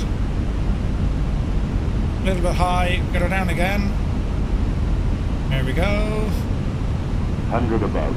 500. Oh, there's the crosswind. Jesus. Minima 4. Continue. 300. Glide slow. Glide slow. 40. 30. Dreamy, sleepy, nighty, snoozy, snooze. 20. Retard. Jesus, we felt every bit. Ah, the starters shake off. Hold it. Reversers. Not a hope we were getting there. 580. That stutter, the bastard. Reversers stowed. Jesus, that was close. Roy, I need to look at that gadget for the starters. Ouch. Was that Muse at the lights? Doorport. And Firefly 235 vacated runway 08. We're taxiing on Alpha to the terminal. The There's the cabin traffic. crew will shortly be leaving their seats to perform safety-related duties. Did you see this? However, Just stopped we right ask before that you touchdowns. remain No! until the fasten seatbelt sign has been switched off. Raging. Portable electronic devices for messaging. We were coming in way Flight too fast Juliet though. Mike from Speedbus 322 has to be said. Sorry, that's some serious VATSIM hours. Respect, sir. Belongings with you. Checking in the seat pocket, underneath the seat, and in the overhead. That was fun. That was a lot of fun. 580, yeah. I won't live this one down. Overhead lockers as items may Jesus. flight. Smoking is not permitted. Could have been worse. In a designated smoking area. On behalf of the captain and the crew, it has been our pleasure looking after you today. Our ground crew will help Who's spying anyone? journey. Listen, you know, who was the Speedbird coming in? Or is he going out? He's going out. Can I get a refund? Jeez, you never told anyone he was going out. Yeah. Great bunch of lads. Did we land or were we shot down? Ah, Jesus. Sorry about that. Ladies and gentlemen, as you may already know, we have hit our destination. Please remain in your seats until Captain Kangaroo Murphy bounces us to the terminal and brings the aircraft to a screeching halt against the gate. 14,500 hours. Once the Whoa. tire smoke has cleared and the warning bells I'll are shut up, silenced, we will open the cockpit doors so you can give him a piece of your mind. You'll easily spot him. He is the one still trying to get past page 10 of the flight manual with the wig and Crocs. We'd like to welcome you to Honolulu International Airport, where the weather is 30 degrees. But unfortunately, you bought tickets to somewhere else. We have arrived 10 minutes ahead of schedule as Captain Maniac Murphy thinks he's Maverick. Please be careful when opening the overhead bins, because shift happens. As you exit the plane, please make sure to gather all your belongings. Anything left behind will be distributed evenly among the crew. We hope you enjoyed giving us your business as much as we enjoyed taking you for a ride. Again, my name is Jemima, and thank you for choosing FireFly Air for your flight today. We hope you enjoyed your flight. If you didn't, my name is Bob, and you were riding with Osprey Airways. Slán. Agus Bannocht leave. Right.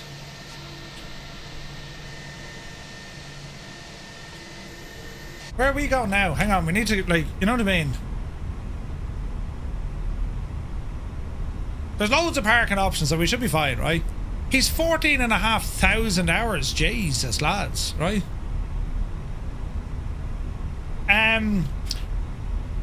Yeah. Me landing was absolutely... like, we got in alright, as in, you know. But it was, I was over speed for sure. It's grand, though. Could be worse. That does look deadly, doesn't it? It looks class.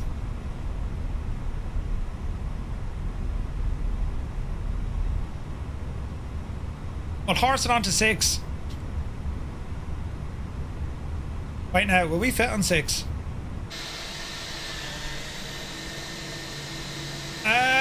Should be tight. Tight, like a tiger. You're grand.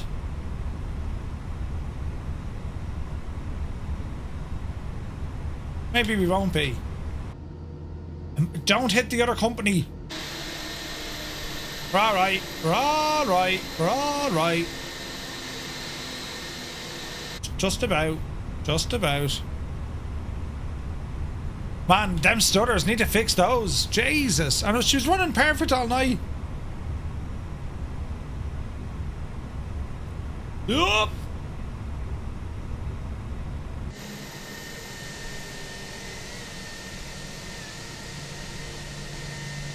She wants us to go a little bit more. That'll do her. Alright, on the brakes. Parking brakes have been turned on. What do you want to do here? Get our dome light on, please. Thank you very much. APU is running. Bleed coming on. APU bleed. And APU is available, I think. Engines coming offline. Thanks very much, Chief. Beacon light. Off you go. Everything else here is looking good. Deboarding requested. Deboarding requested. Thanks very much. Hey, Belbro is here. Good to see you, buddy. Yeah, Velo, it was a lot of fun, wasn't it? Now, I don't think these guys are going to give us stairs. FireFly 003 on a 6 mile final for runway 08. Is this a bug with the Fenix? There's no stairs. Anyone else seeing this issue? No? Operate stairs. It doesn't do anything.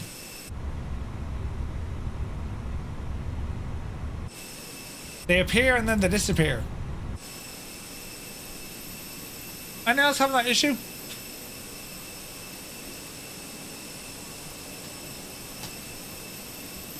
We've no stairs for me plane. Ah, Jesus. Passengers bus is coming. Thanks very much. The bus is coming, but I've no stairs to let them off. Our doors are opening and then they're just going to walk out into the air. Anyone else having that issue?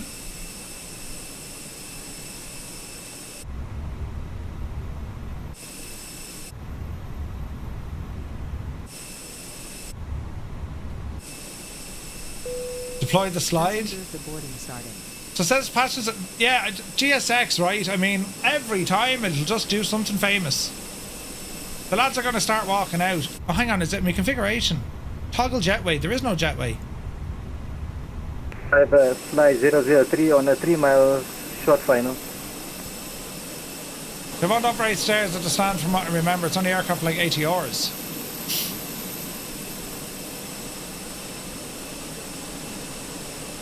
Right. They're walking on someone's friggin' stairs.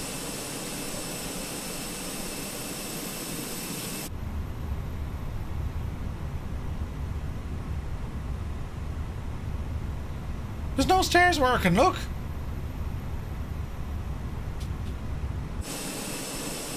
And yet, if I turn off GSX because it's drunk,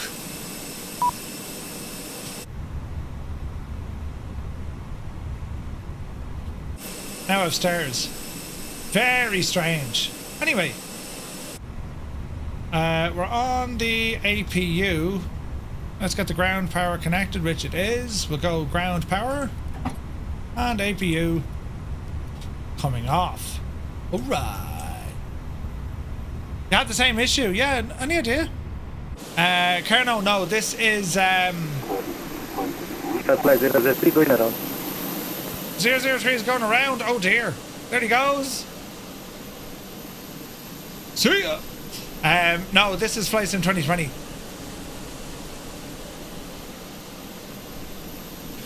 I'm spoiled with civilization and jetways. It's terrible, isn't it? As soon as you turn off the beacon light, GSX stuff's... Okay, yeah, so the beacon light, GSX will do its thing, but the stairs are shagged, you know. Ah, well.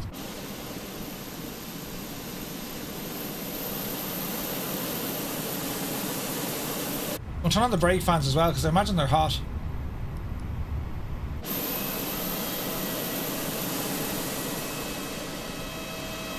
Yeah, they're hot.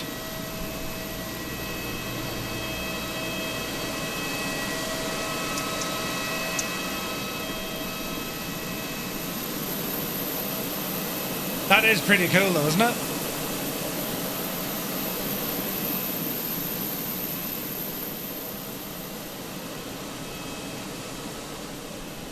You gotta love it, man.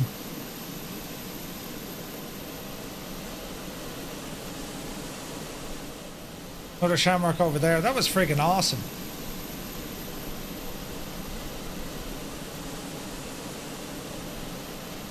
Did we enjoy that flight?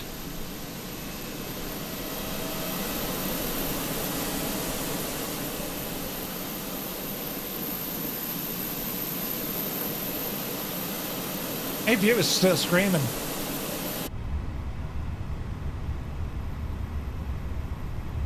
Takes a minute or two to shut down though, doesn't it? Hello there. There she goes.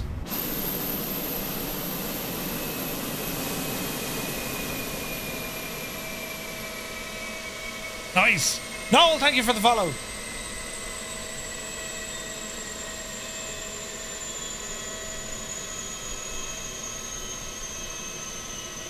Right, so I just need to figure out why GSX doesn't want to put me stairs there.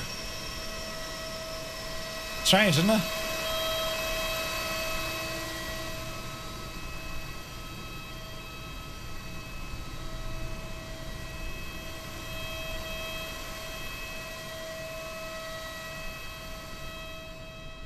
I gotta say, that was a lot of fun. No, you've missed absolutely everything. We've landed and all. Well, I say landed. It wasn't. Don't tell Gibbo. Wasn't a great landing now at all. You know. But sure, look it.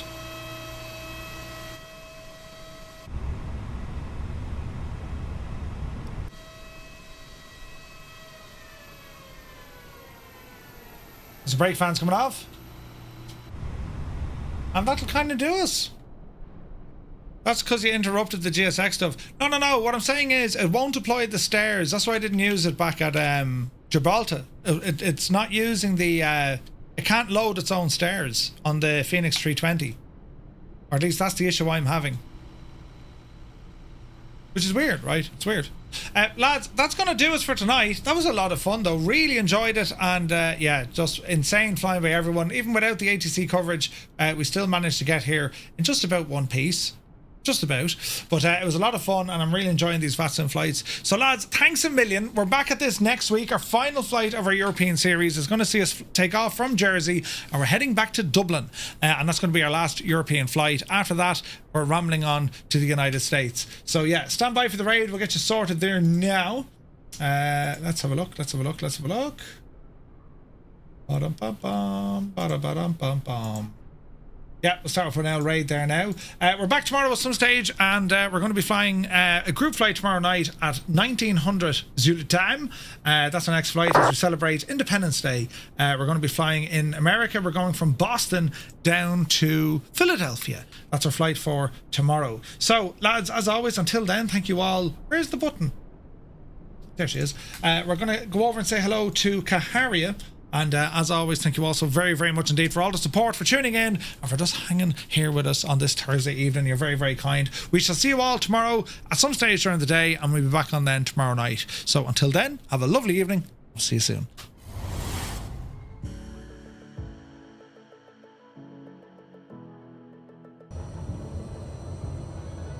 into beta, reversers, flaps in. Get out of beta. Get out of the beta. Ah!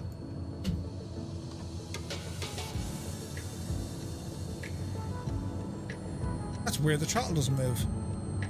Hey, good money. Jerry Coogan, many thanks for the follow. Hang on, we need to get out of beta. No, that's backwards, Murph. Uh-oh. Get out of...